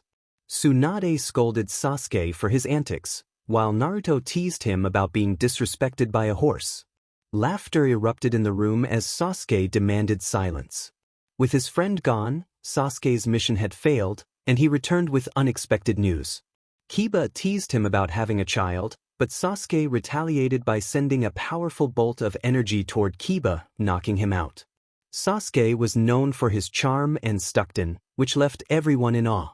Hiruzen acknowledged the gift from Sasuke, who cheerfully encouraged him to visit again. Although Sasuke could be nice at times, he often engaged in mischievous behavior, leaving Asuma bewildered. Asuma briefly thought Sasuke might not be his father in this world, and Hiruzen shared the same thought. They all agreed not to harm Asuma, but the mention of mistletoe led to a humorous suggestion involving a blind archer. Asuma expressed his frustration with Sasuke, who was met with a reprimand from Kakashi about his language. Sasuke, feeling the weight of the situation, expressed his frustration about having to deal with his son. Asuma declared his love for his father, causing Hiruzen to sweat nervously. Sasuke, annoyed, questioned the necessity of harming his son, while Natsumi prepared to unleash her Uzumaki fury, her hair beginning to rise dramatically. With a powerful earthquake, Sasuke broke free from his chains, and with all his children he became quite the spectacle. Natsumi cheered him on, giving him a kiss on the cheek that left him blushing. Sasuke responded playfully, but Minato and Naruto quickly intervened, protecting their daughter and sister from Sasuke's advances. Kushina, aware of the consequences of their jealousy, urged them to calm down, but they refused. Sasuke prepared to face Obito, knowing that both of them might meet their end. They both acknowledged the absurdity of their situation, and Rin pointed out the foolishness of their plan. The Uchihas shrugged in response, and Alex suggested moving on to the next two characters in the story. End of the chapter. After a long time, this will be the last chapter featuring dissecting history, unless Pascu and Rodri create another one, and perhaps I will include it. However, the next voting will be different from the usual ones. You will see that at Angel Florentino 8 has given me permission to feature some of their stories in the next chapter, and you will decide which of the three our Naruto characters will react to. The options are Naruto, the testament of the human spirit. Note from the Jinchuriki. Naruto, the hero of man. One of these stories will be featured, but I will only include the first chapter, or perhaps the second. I will decide that later. If you want to read the complete stories, visit their Wattpad account for more details. Now, without further ado, let's begin. Alex explained that he had brought the Mjolnir from the world they had just seen, and only Naruto and Sasuke could wield it. Koharu protested, pointing furiously at Naruto, questioning why he should be the one to use it. Alex clarified that Naruto was the god of thunder, and Sasuke was included because of his connection to Marvel. The others found no flaws in this logic. He also mentioned that he had given Sasuke and Itachi the abilities of the God of Lies and noted that they could use the henge technique to change their appearances without needing hand signs. Sasuke challenged Naruto, eager to see who was better with their newfound powers, while Itachi playfully teased him. Alex reminded them that they first needed to watch Hiruzen and Tsunade in their Asgardian versions. Hiruzen, embodying Odin, welcomed the warriors of Valhalla to Dissecting History, with Pascu and Rodri, announcing that they would tell the story of Hiruzen. Hiruzen started with a smile, but Danzo, trapped behind bars, interrupted him, trying to assert his presence. Tsunade expressed surprise at Danzo's presence, while Jiraiya questioned why they hadn't noticed him. Danzo claimed he had used his incredible ability to remain still and invisible. The narrative continued, describing Hiruzen as a powerful figure with a colossal presence, a great magician waiting in Valhalla. Natsumi and Kushina humorously pointed out that his power seemed to come from his beard, which frustrated Hiruzen, who insisted that his strength was not solely due to that feature. As the story unfolded, it revealed Hiruzen's mischievous nature and his past actions, including defeating Momoshiki and creating Midgard. Kiba expressed his confusion about a character mentioned, while Kakashi reminded him to watch his language in front of children. The tale depicted Hiruzen's desire for magic and power, with Danzo sarcastically questioning who truly sought power. The narrative hinted at Hiruzen's reckless actions, including a moment where he almost harmed himself to gain knowledge. Iwako commented on his foolishness, and Asuma criticized him for not sharing his discoveries. The story continued with playful banter about Hiruzen's adventures and his encounters with a giant wolf, leading to humorous remarks about the consequences of his choices. Alex then shifted the focus to Tsunade, who expressed curiosity about her other self. The chapter concluded with Tsunade, embodying Flagia, ready to reveal her story. Alex was aware that he had taken a long time to update the story. He had planned to publish a new chapter on Monday, but internet issues had delayed him. Now, inspired to continue, he was ready to share the next installment. He hoped his friend Angel would enjoy it, even if it was just the first chapter. He also mentioned a special voting event for future stories. As the scene shifted back to the room, the shinobis were getting up from their beds to head for breakfast. It was peculiar that both Kushina and Sarah were limping, yet they wore bright smiles. Behind them were Minato and his son Naruto, who chose to ignore the situation, except for the rest of Naruto's harem, who already suspected what had happened. Alex greeted everyone, and they responded positively. He expressed his happiness about their well-being and then revealed that the story would focus on one of them, leaving it to his assistant to explain the world they were about to enter. The assistant introduced the story titled Naruto, the hero of man. It revolved around a bored Naruto in a school setting, possessing a mind that surpassed human limits. However, despite his strength, he experienced the same loneliness as the Naruto they all knew, unable to make friends or join the noble ranks of Rias. Naruto was curious about Rias, but the assistant assured him they would understand soon enough. Alex, eager to move on, urged his assistant to start the story. As the tale began, Sasuke questioned Naruto's antics, while Natsumi wondered if he could ever stop causing trouble. Lee, trying to ease the tension, reminded them that they still didn't know what Naruto had done. Naruto, seemingly oblivious, asked if someone had said something. Lee felt a wave of disappointment wash over him as Naruto ignored him, causing the others to sweat nervously. Guy, however, found the scene amusing, while Kakashi felt a sense of pride in Naruto's growth, hoping he would continue to follow in his footsteps. Naruto, reflecting on his past, realized he had been expelled from school once again. His mother, Kushina, was furious, her hair transforming into 9 tails, startling everyone in the room. Naruto, feeling a mix of fear and embarrassment, stood at an average height for a Japanese boy, but his appearance was strikingly unique, with features that seemed almost mythical. Despite his athletic build and bright blue eyes, he had a troublesome history of being expelled from schools. Kushina's anger only intensified as she learned of his latest expulsion, causing his girlfriends to admire her fierce spirit. Iruka, Naruto's legal guardian, had taken on the responsibility of caring for him. He was the current executive director of Naruto's father's company, having been entrusted with the role after showing kindness to Naruto. Minato expressed gratitude to Iruka for looking after their son, and Iruka humbly accepted the thanks. Naruto, however, felt out of place. He recalled that his school experience had not been pleasant, as he had single-handedly defeated every athletic club, including the girls' martial arts club. He remembered a challenge from a girl named Tenten, asserting that he would not hesitate to fight anyone, regardless of gender. The only 2 people he respected at school were Neji and Sasuke, though he paused, trying to remember if he had truly defeated Sasuke in their encounters. So far, all their fights had ended in ties. Naruto had his ear grabbed and stretched, feeling the weight of his actions. Civilians complained about him hitting a woman, while the kunoichis remained silent, as gender equality in the ninja world meant they even fought with summons.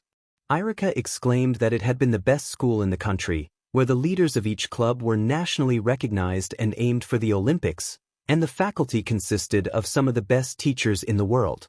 He emphasized how many connections and how much money it took for them to overlook Naruto's previous expulsions and allow him to attend. Naruto, used to Iruka's outbursts, simply waved him off with a smile. Kushina was boiling with anger at her son on the screen, questioning what she had done to deserve this. Naruto thought to himself that he was back again. He was enjoying the situation. He declared that he didn't care which school he attended, as long as there were people who could challenge and defeat him. What mattered most to him was being pushed to his limits. Iruka sighed, recognizing this as a recurring issue with Naruto.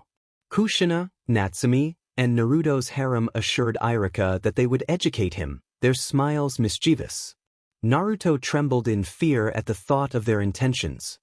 He lay on the floor after receiving a thorough beating from his girlfriends, sister, and mother, while the men around him trembled, some more than others.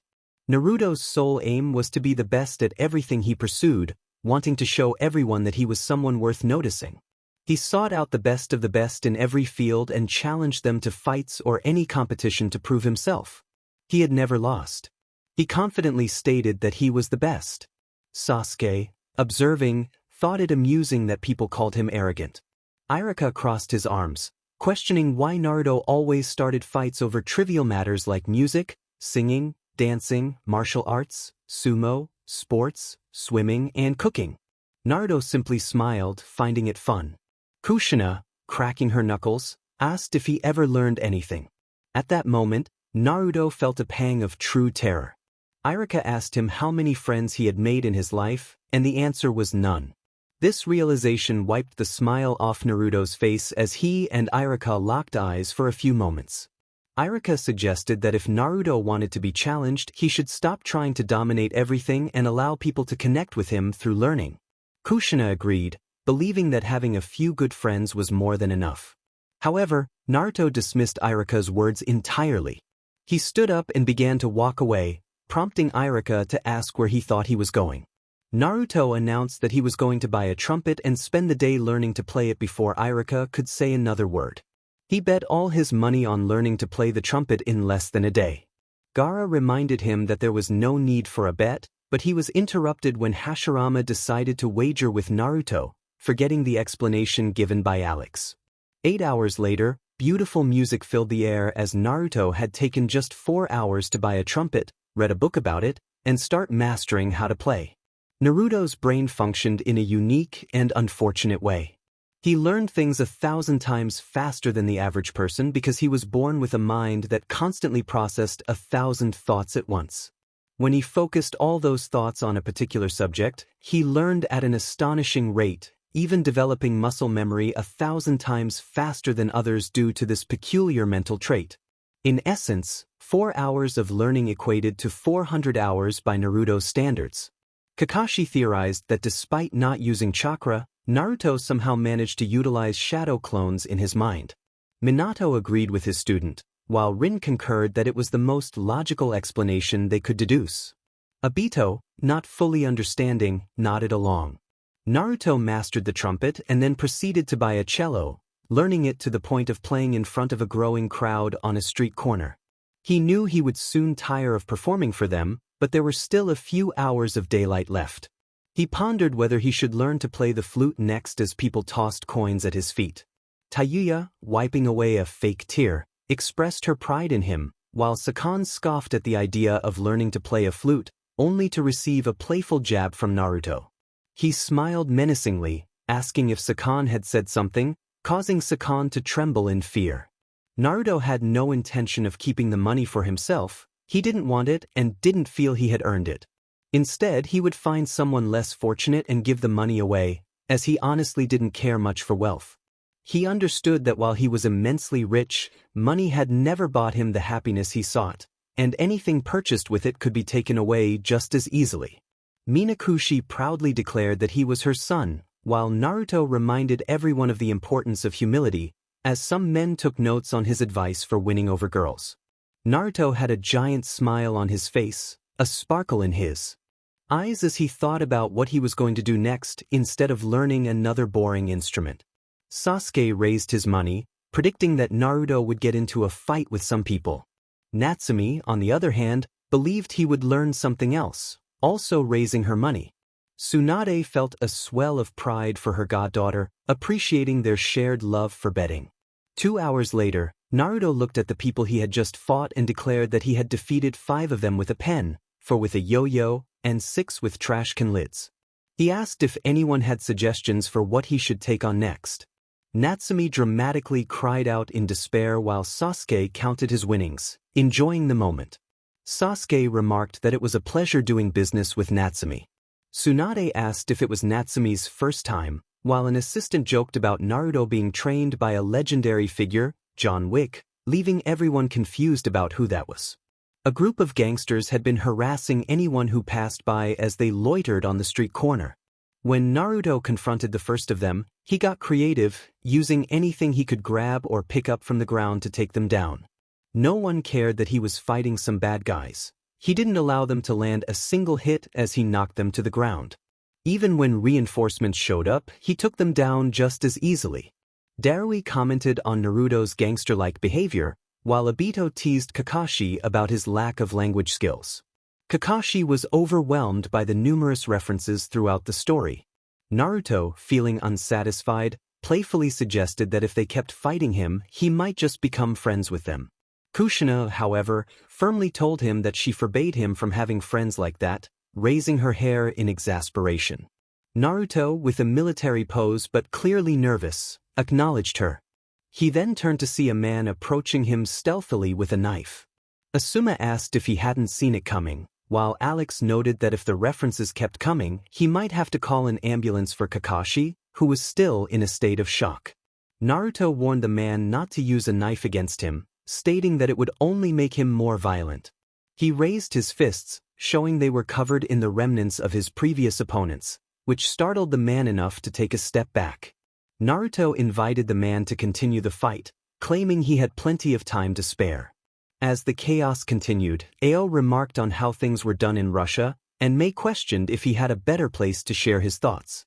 Kakashi, still overwhelmed, lay on the ground, unable to handle the references. Despite being smaller than most of his opponents, Naruto had chosen to fight those who were larger, relishing the challenge. He shrugged, realizing that the fun was coming to an end as the sun began to set. He crossed his arms, recalling how he had been called short in the past, while Natsumi insisted he was tall. Naruto explained that he had been called short when he was younger, to which Natsumi replied that it was his own fault for shrinking himself. Naruto defended his choice as a strategy. After dinner, Iruka collapsed on the floor, exhausted and unable to keep up with Naruto's boundless energy. He acknowledged that Naruto's energy was a trait of being an Uzumaki. Naruto had spent the night before and after dinner practicing American football, dragging Iruka into the fun. Initially, it was enjoyable, but soon Naruto was running circles around him, overwhelming him in the game. Samui asked what American football was, and Alex eagerly explained the sport, excited to implement it when they returned. B agreed enthusiastically with his brother. While some in the room were thrilled about the sport, others remained indifferent.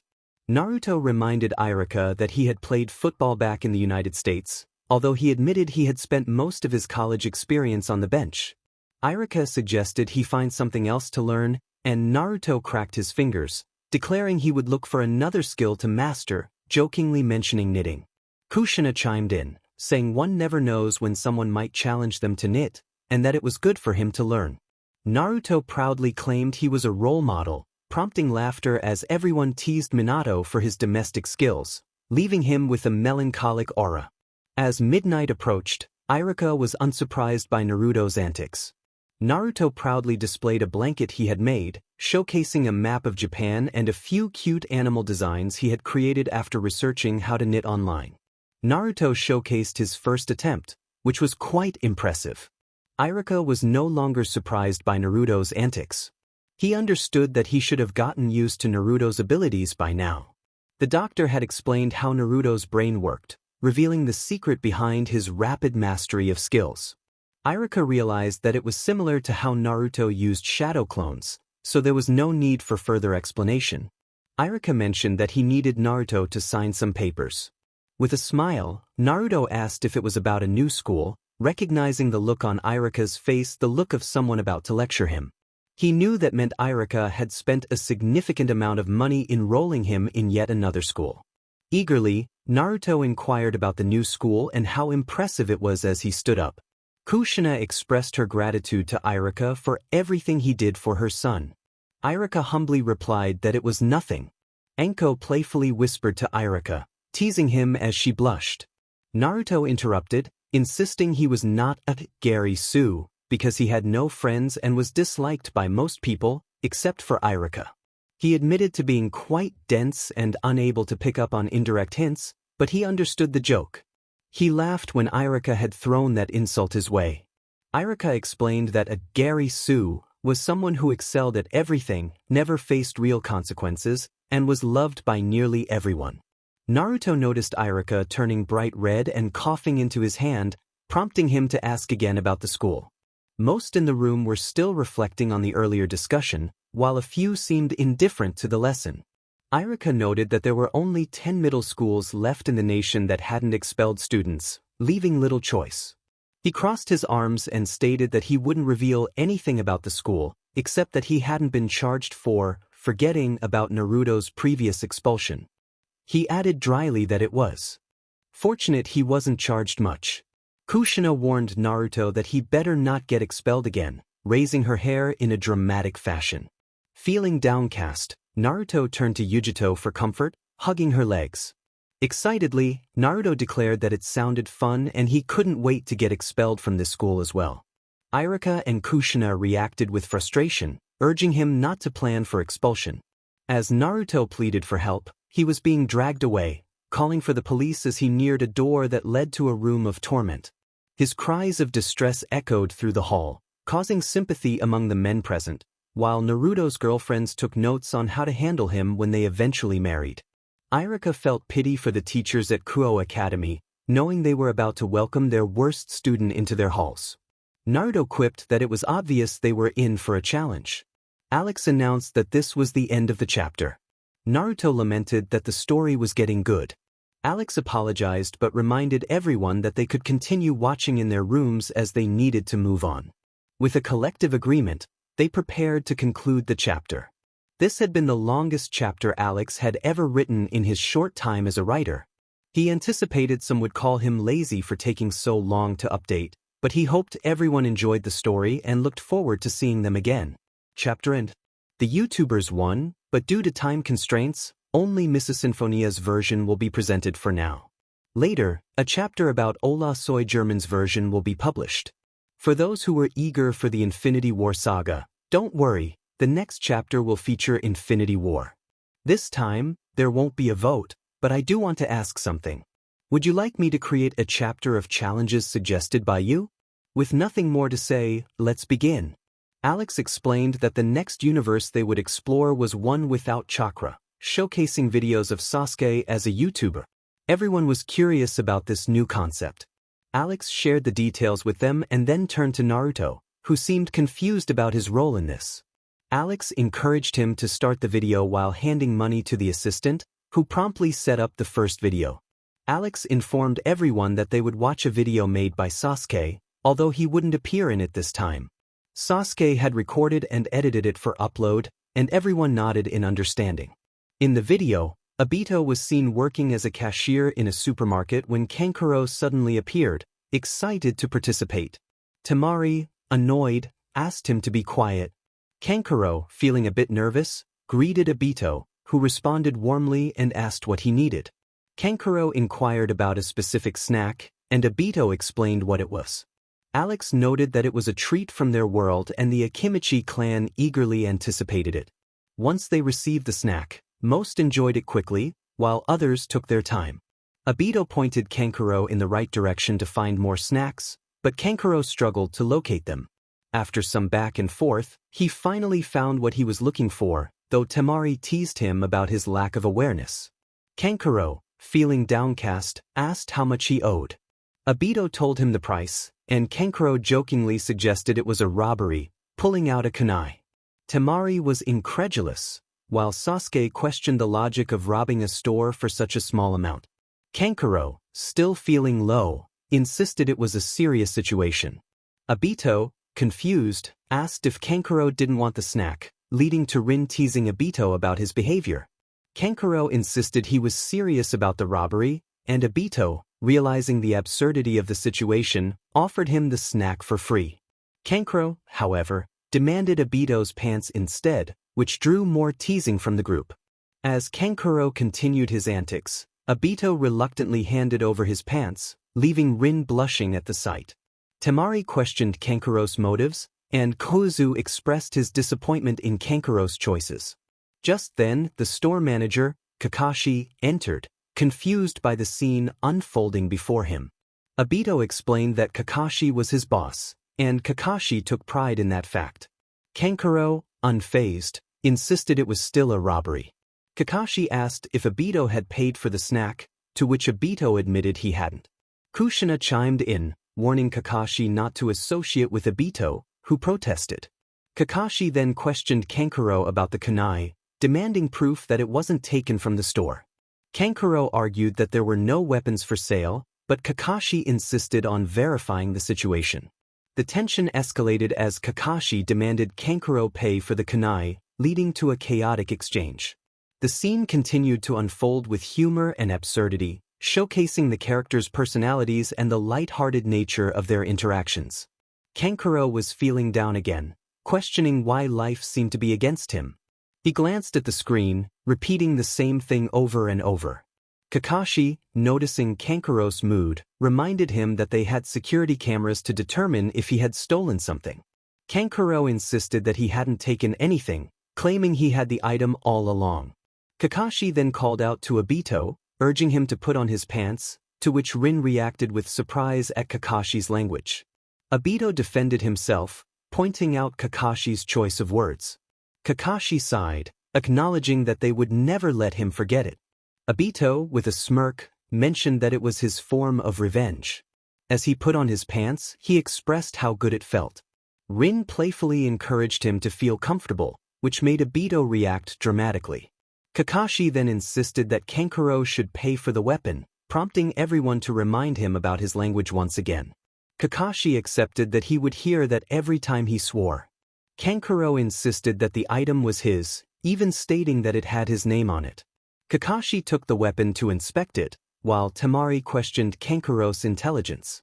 Kakashi reluctantly returned the weapon to Kankuro, who felt betrayed by Kakashi's lack of trust. Kankuro demanded that Kakashi show he was sorry, and in response, he pointed to Obito's pants. Obito protested, claiming it was an obsession, but Kankuro remained frustrated, insisting he didn't know what was happening. Kakashi, trying to resolve the situation, told Obito to hand over the pants. Obito complied, passing them to Kankuro, who felt satisfied. Rin looked at Obito playfully, blushing slightly.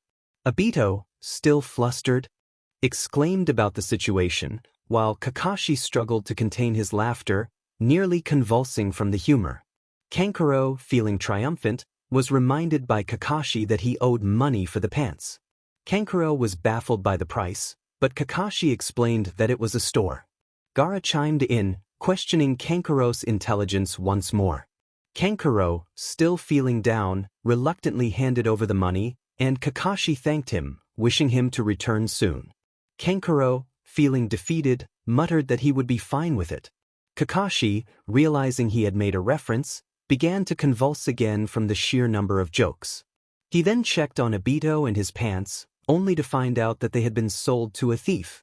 Kakashi reassured everyone that it was fine since the thief had paid for them. Suddenly, Alex shouted that Kakashi was in trouble, and an ambulance arrived to take him to the hospital. Naruto asked if Kakashi would be okay, to which Alex assured him he would be fine. They then discussed the recent video featuring Sasuke, and everyone agreed it was great. Alex suggested they wait for Kakashi to return so they could witness an event from a world they hadn't seen in a while. Everyone nodded in agreement and went off to attend to their tasks. After a few moments, Kakashi finally returned to the room, looking much better. He smiled, saying that the doctors were good and hoped their medical ninjas could learn from them. Naruto expressed concern for Kakashi's well-being, while Alex suggested they avoid any references that might cause Kakashi to have another episode. Obito joked that he wouldn't mind if Kakashi convulsed again. Alex then announced that they were about to witness an important event from the Marvel Universe. Itachi asked what it was, and Alex promised they would see soon, but first, he needed to bring in several others. With a snap of his fingers, all the Bijus appeared in their human forms to avoid discomfort. Shikaku exclaimed his newfound freedom, questioning why they had human forms. Matatabi wondered why they were taken from their Jinchurikis, and Kurama agreed to cooperate because Alex had spoken highly of the foxes before. With another snap, a light surrounded Pain, revealing Yahiko and Nagato, who had recovered from malnutrition. Yahiko was alarmed by the sudden change. Alex explained that he brought them because they would play an important role in what was about to happen and shared memories with Yahiko. He then suggested that the four of them, Nagato, Yahiko, Konan, and Jiraiya, could talk privately, and they happily left to discuss matters. The four returned, excited from their conversation, and decided to leave the Akatsuki, causing Madara to growl in frustration, but he didn't mind as he took over as the leader of the Akatsuki. Alex then encouraged everyone to start the video. The assistant prepared the scene, and the rap for Infinity War began. The lyrics spoke of unwavering faith and the determination to win against all odds. Naruto declared that they would win at all costs, and Kakashi affirmed they would do it together. Obito raised the concern of what would happen if they were defeated, to which Kakashi replied that they would face it together. A new colossal threat had been brewing for years, driven by the ambition of a titan seeking to restore universal balance. Inoki questioned who was causing the problems, and Madara confidently declared that their efforts would be in vain, as he would ultimately prevail. Natsumi challenged him, insisting they wouldn't let him have it easy, which drew admiration from the others for her bravery. Madara, wielding the Infinity Gauntlet, believed that resources would soon run out unless half of the beings in the universe perished. Inoki questioned Madara's logic, suggesting that doubling the resources would solve the issue. Alex explained that doing so would only lead to greater chaos, as greed would increase with more resources, ultimately worsening the situation. The room fell silent as they absorbed this information. Madara provocatively gestured at them, and Alex prepared to explain how Madara planned to eliminate half of the universe. He described the 6 Infinity Gems, which originated from the Big Bang and held the power of the fundamental elements of life. The Soul Gem, he explained, was the wisest of the 6, connecting all living beings in the universe and granting its user near immortality by allowing them to absorb the life force of others. Danzo and Orochimaru expressed interest in obtaining the Soul Gem, but Alex clarified that the Infinity Gems did not exist in their shinobi world. He continued, detailing the Time Gem, which allowed its user to move forward or backward in time with objects and people. The group joked about using it to prevent B from singing his raps, with several agreeing. Meanwhile, B sat in a corner, feeling down about his brothers' and students' comments. Alex then moved on to the Space Gem, explaining its ability to enable travel across dimensions. In a blink of an eye, the universe could create portals and wield unlimited power.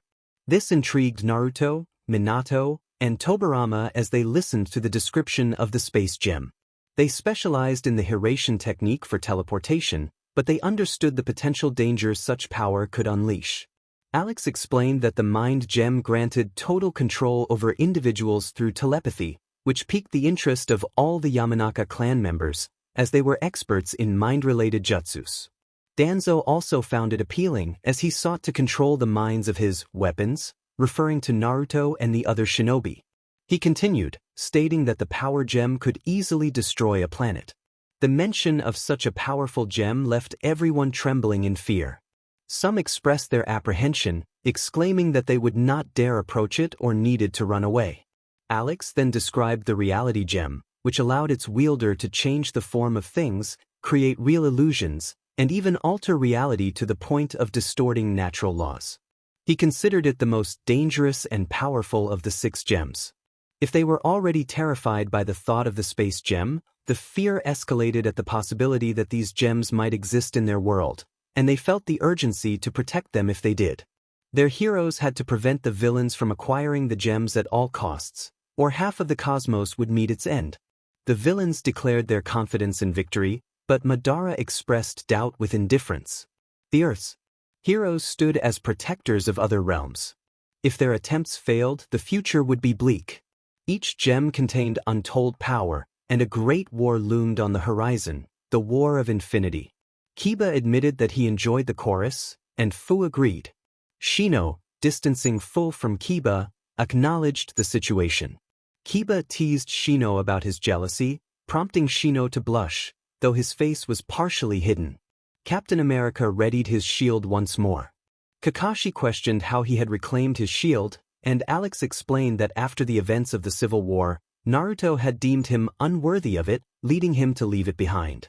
The Black Widow moved faster than anyone could react. Hinata wondered why she had blonde hair, and Alex replied that it was to help her blend in. Kiba complimented her blonde look but admitted he preferred her natural appearance, causing her to blush. The Scarlet Witch used her pure power to protect Sai, who was in danger due to possessing one of the Infinity Gems. Ino questioned why Sai was in such peril, and Alex clarified that Sai was at risk because of the gem he held, prompting Ino to do her best to shield him. Sai expressed his gratitude for Ino's protection, calling her beautiful. Inoichi felt a sense of urgency as he wanted to keep his daughter away from that boy, concerned about her well-being. Iron Man possessed an unparalleled arsenal and provided his protégé, Spider-Man, with a tougher suit. Kurenai looked at Naruto with a disapproving expression, worried about his involvement with Konohamaru. Despite her concern, Naruto remained unfazed, expressing his trust in Konohamaru's abilities to handle the challenging mission ahead. With determination, Konohamaru raised his fist, vowing not to let his older brother down. Doctor Strange had glimpsed all possible futures, and the outlook was grim, as victory seemed attainable in only one scenario. Yahiko questioned his identity, and Alex explained that he had once been a doctor, but an accident had left his hands incapacitated. During his journey to regain his abilities, he met Chio, who taught him about magic. After her passing, he became the Sorcerer Supreme. Yahiko humorously acknowledged the complexity of his situation.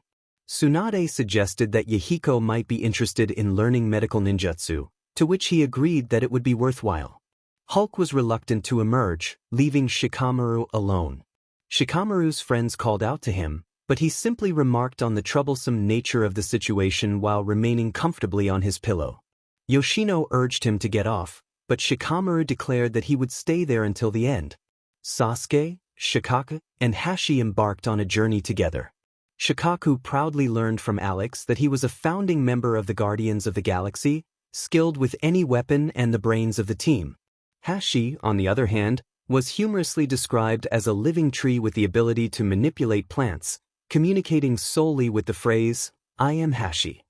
Only his fellow Guardians and many Asgardians understood him, which filled the Uchiha family with pride.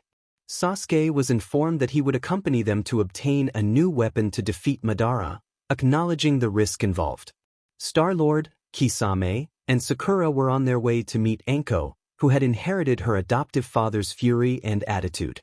Iruka learned from Alex that he was the leader of the Guardians of the Galaxy, a half-human, half-celestial being with excellent taste in music. Kisame questioned how someone like Iruka could lead a team, but Alex reassured him that he was the strongest among them, driven by a desire for vengeance against Madara for the loss of his wife and daughter. Kisame expressed his outrage towards Madara, who taunted him about his lack of family. In a moment of defiance, Kisame removed his Akatsuki attire and walked away, resigning from the group. Itachi also decided to resign after a heated discussion with Sasuke about the reasons behind his clan's demise, leading to a reconciliation that would restore their family bond.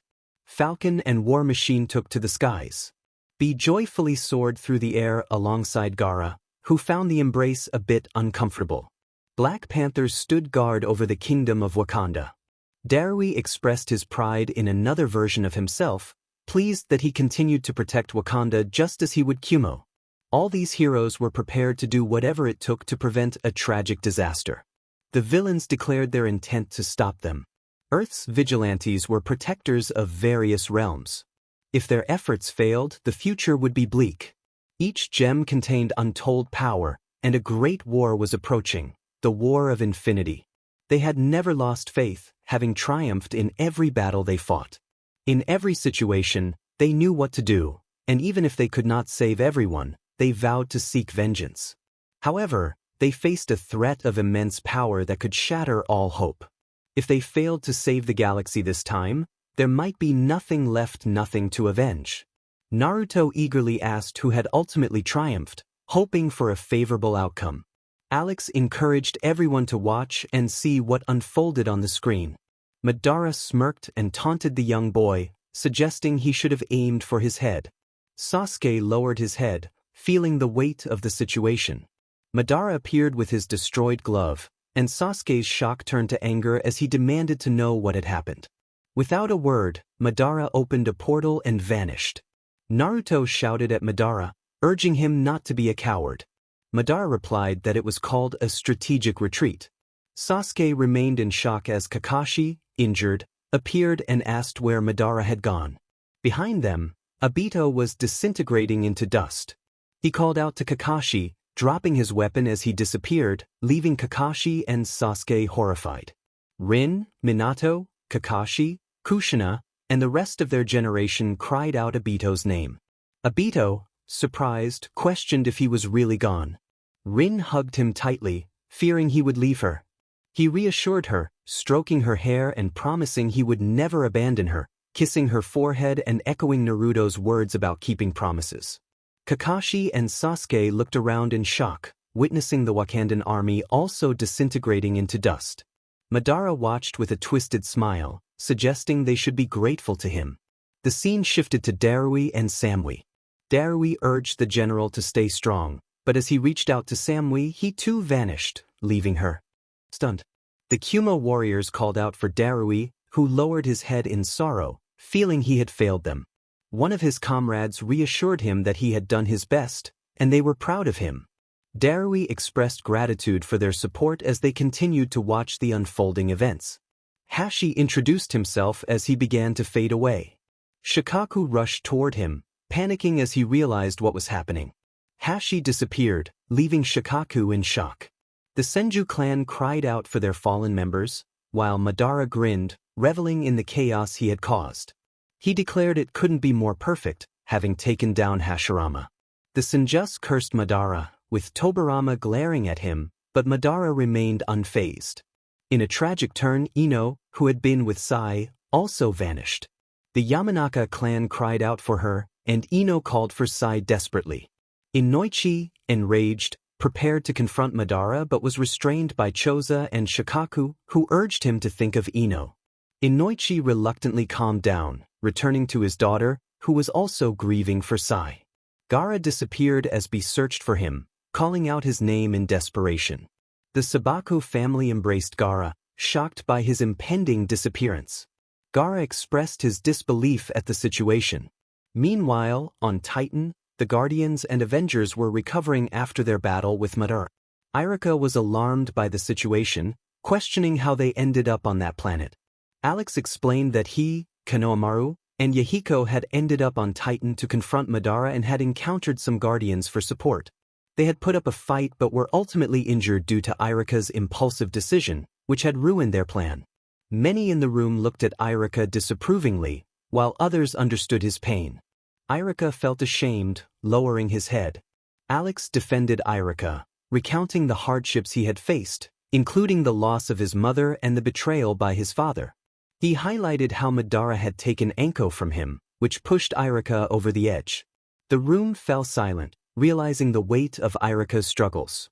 Sakura sensed something was wrong before she too vanished, leaving her team in shock. Kisame, realizing he was also fading away, expressed his alarm and frustration at Madara, who dismissed him with indifference. Irika watched in horror as his companions disintegrated. Naruto tried to comfort him, but soon he too began to fade. Irika was shocked, unable to comprehend what was happening. Anko cried out for Irika, holding him tightly as he faced his own demise. Naruto was devastated to witness the loss of his mentor, while Irika felt a sense of pride knowing he mattered to his students. Strange began to fade as well, and Yahiko expressed his despair before disappearing too. Nagato and Konan lowered their heads, mourning Yahiko's loss, while Madara remained unbothered. Konohamaru called out to Naruto, who turned with concern. As he feared the worst, Konohamaru insisted he felt fine, struggling to walk toward Naruto, who remained anxious about his friend's condition. Naruto felt a wave of despair wash over him as he held onto Konohamaru, who was trembling and sobbing. He was alarmed, fearing that the younger brother he cherished might be lost without him being able to do anything. Asuma and Kurenai embraced Konohamaru tightly, while Hiruzen lamented the pain both Naruto and Konohamaru had to endure. Konohamaru pleaded desperately, expressing his unwillingness to leave.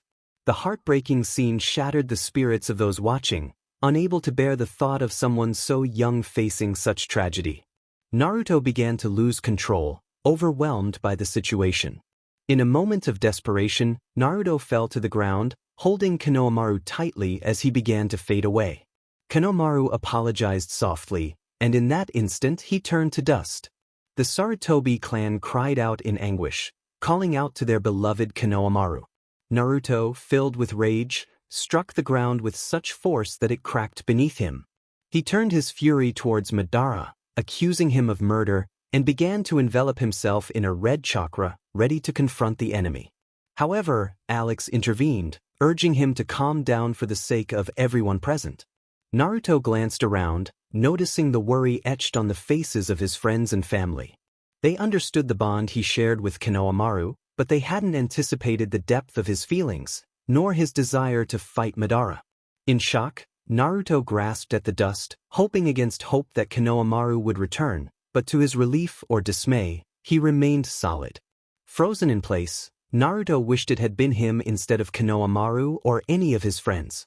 Kanemaru, still connected to him, broke through Naruto's trance, expressing his regret with his head bowed. Naruto, filled with remorse, embraced his younger brother tightly, vowing to save him at any cost. Kanemaru felt a flicker of joy at having Naruto as his older brother. The tender moment warmed the hearts of the girls present, while the boys felt happiness for their bond. Yugao acknowledged the situation, and the remaining heroes gathered, their spirits heavy with the weight of their failure to stop Madara. In that moment, Madara reveled in his victory, leaving half of the universe in despair. As Madara celebrated, the rest of the room was left in shock at the outcome of the battle. Yugao questioned her identity, to which Alex explained that she was another adopted sister of Madara, but unlike Enko, he had treated her poorly, even replacing parts of her with robotic ones. Hate was furious, enraged at Madara for what he had done to Yugao. Madara smugly declared his victory, relishing in the fact that he had defeated Hashirama. Hashirama, in his usual melancholic manner, lamented Madara's cruelty. Alex suggested they see what remained in that world, hinting at the challenges yet to come. When Naruto thought all was lost, he saw a light that came to find him and took him away. It was Tsunade Senju, who had gathered with the heroes in response to her friend's call. Kushina, Natsumi, and Naruto's partners expressed their gratitude to Tsunade for saving their beloved. Tsunade replied that it was nothing, as she had a fondness for Naruto, but was surprised by the way Kushina addressed her. Natsumi pointed out that Naruto was the same age as Ero Sennin, which irritated Jiraiya. Tsunade and Jiraiya noted how much Naruto resembled Minato, causing Naruto to scratch the back of his head nervously, just like his father. Kushina smiled, remarking on the resemblance from father to son. Now they lived in a wounded world where half of all living beings had vanished. But something more shocking awaited them when they saw that the villain Madara had made a new snap. Natsumi confronted Madara, demanding to know what he had done. Madara retorted that he had no idea what his other self was doing. Natsumi insulted him, calling him an old man, which only angered Madara further. Yugao understood their mission, the garden. They traveled through space to reach it, aiming to acquire the gauntlet and finally bring back those who had faded away. Gaara expressed hope that they would return to life. They found Madara with half of his body burned. They managed to sever his arm, but there were no gems. The Titan had shattered them. Everyone reacted in shock, with Alex explaining that Madara had used the gems to destroy themselves, nearly costing him his life. Madara was uncertain whether to congratulate himself for such a plan or to be disappointed that his other self hadn't utilized the gem's power more effectively. They realized they could do nothing more than seek revenge fiercely, and Sasuke had now aimed for Madara's head. Madara taunted Sasuke, claiming it was too late for him. Sasuke lamented that he should have aimed for the head sooner, bowing his head in sadness. Natsumi reassured him, patting his back and encouraging him to move forward. Sasuke thanked her with a small, sincere smile. Kushina joyfully declared that Mikoto would become family, to which Mikoto agreed with a smile. Naruto and Minato, acting as protective figures, warned Sasuke to stay away from Natsumi. 5 years passed. Matatabi remarked on how much time had gone by, and Alex hinted that they would soon understand why. The remaining heroes clung to their dwindling faith. Neji had lost everyone he loved and abandoned Hawkeye for a cruel Ronin. Neji cried out in alarm, questioning what had happened to him. Alex revealed that during the disappearance of people, his wife Tenten and their 3 children had fallen victim to Madara, shocking everyone, especially Neji and Tenten. Neji reached for his bow to shoot at Madara but was stopped by Tenten. Sasuke pretended to be fine, but his life had become a blur, and he didn't know how to be a king. Mikoto firmly prohibited Sasuke from drinking alcohol for the rest of his life, causing him to tremble in fear.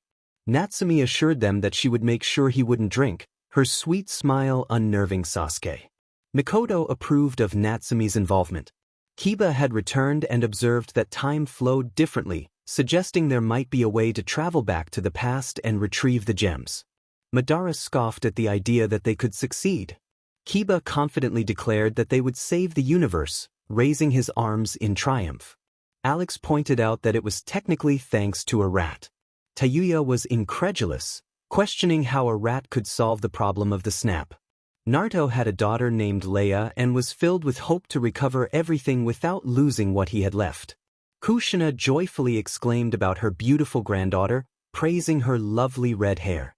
Naruto was surprised to learn he had another daughter, having previously seen his children with Karin and Yujito. Alex pondered who this new child could be.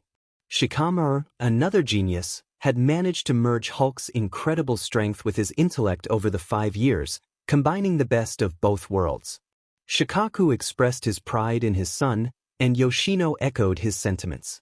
Each group continued on their journey to various locations: Asgard, Vormir, Morag, New York, and the 70s. Alex explained that these were the places where the gems had been spotted. Obito expressed his hope to be brought back to life, and Kakashi assured him they would make it happen. Itachi stole the Tesseract and fled. Mikoto scolded Itachi for stealing gems, preparing to throw her sandal at him. Itachi, in a panic, ran from the sandal but unfortunately got hit and fell to the ground injured. Sasuke said goodbye to Mikoto before she fell. Sasuke looked at her sadly, asking what had happened to his mother. Alex informed him that she had died at the hands of the Dark Elves, specifically the Zetsus. Sasuke, enraged, activated his Sharingan, but Zetsu mocked him, claiming he was not intimidating. They had intended to betray the captain, but all it took was a whisper of, "Hail Hydra." Kakashi questioned what Hydra was, and Alex explained that it was a Nazi organization he had faced multiple times, noting that their motto was, "Hail Hydra." Kakashi lamented that he thought only Obito was foolish. Naruto reunited with the father he had lost. Minato and Naruto exchanged smiles and embraced, revealing that despite their troubled relationship, they had found redemption in each other. Kakashi saw Rin and remembered what love was. Embracing Rin protectively, Alex exclaimed that Kakashi should find his own partner.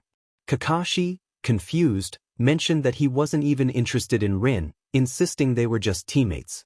Alex chuckled, noting that he never specified there couldn't be romance. Obito, feeling possessive, warned Kakashi to stay away from his girl, activating his jealousy. Neji witnessed with his keen eyes how Hinata sacrificed herself for a greater good. Hyuga was shocked to learn that to obtain the soul gem, one must offer something precious in return. Alex explained that Madara had sacrificed Enko for the gem, and the same fate befell Neji and Hinata, who cared for each other like siblings, one soul for another. Neji cursed the loss of Hinata, reflecting on the time he blamed her, questioning why he couldn't have been the one to give his life. Hulk placed each gathered gem into the glove that Naruto had created and snapped his fingers. Everything around them came back to life, and once again, Neji heard the voice of his beloved wife. The villains stood ready. Hello, fans of mythology. Welcome to Unpacking History with Pascu and Rodri. Today, they will share the story of Tsunade. Tsunade felt a surge of confidence as she declared her greatness in this world, wearing a proud smile. Mei, however, challenged her, expressing doubt about Tsunade's appearance compared to her own. Tsunade responded with a determined look, ready to prove her wrong. With long, sun-colored hair, Tsunade was stunning, the daughter of Zash.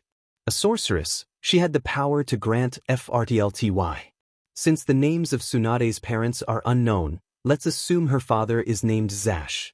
Tsunade, Nawaki, Hashirama, and Mito reflected on how long it had been since they last saw each other.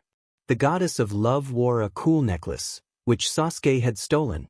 Tsunade warned Sasuke that upon his return his pay would be halved.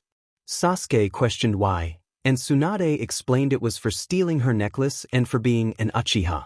Tobirama proudly acknowledged Tsunade as his granddaughter.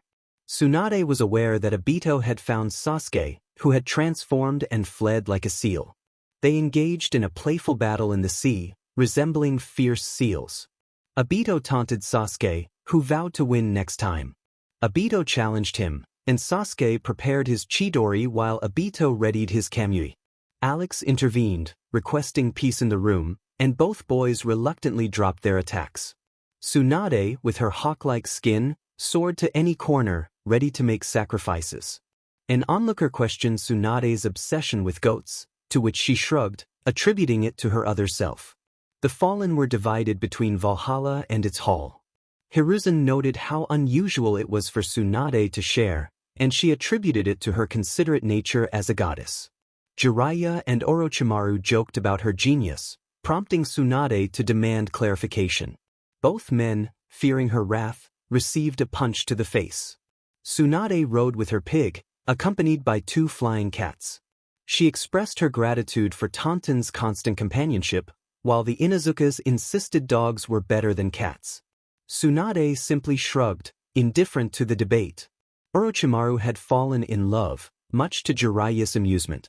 Jiraiya confronted Orochimaru about spitting in his face after offering friendship. Orochimaru claimed he didn't like Tsunade, finding her character overwhelming. Tsunade chimed in, teasing Orochimaru about his past relationship. Jiraiya laughed heartily at Orochimaru's inability to distinguish between Tsunade and Naruto, while Orochimaru felt embarrassed for his other self's foolishness. Tsunade's charm put everyone in a bad mood, and giants were captivated by her presence. Jiraiya, protective of Tsunade, insisted his brothers should find their own peace. After Ragnarok, Tsunade appeared to have survived, now living in peace and enjoying herself. With a proud smile, she declared her survival, prompting murmurs of envy from those who had witnessed their counterparts fall during Ragnarok. Today, there was no moral lesson to be learned. Alex asked for their thoughts, and Tsunade expressed her struggle with pride. Hiruzen noted his own greatness in this world, while Kakashi remarked on the references that boosted his power. Alex announced it was time to sleep, hinting at a surprise for the next day. Everyone acknowledged the end of the chapter. In Wakanda, everyone had fallen. Sasuke hurled his axe at Madara, who blocked it with his glove. The axe struck Madara in the chest, and he laughed menacingly. Madara warned them not to celebrate just yet, veins bulging on his forehead, and added that Sasuke should have aimed for the head. Sasuke screamed in despair as Madara snapped his fingers. Madara growled at the sight of his alternate self's plans failing. However, the past Madara had captured the current Yugao and traveled to the present with his ship. Not everything was resolved yet, the final confrontation still awaited. Madara taunted, thinking that everyone believed he had lost. Natsumi encouraged her twin brother Naruto, his boyfriend Sasuke, and their teacher Kakashi, urging them to keep fighting. Sasuke fought with the tenacity of a god. The Uchihas and Natsumi cheered for Sasuke. Naruto unleashed his entire arsenal. The Uzumakis, Namikazes, and Naruto's girlfriends rallied behind him, cheering for Naruto. Kakashi fought with an undefeated power, proving himself worthy to wield Mjolnir. Team 7, Shizune, Team Minato, and Tsukumo cheered for Kakashi. Obito questioned whether Kakashi could truly lift Mjolnir, to which Alex remarked that he had proven worthy of the hammer in that world.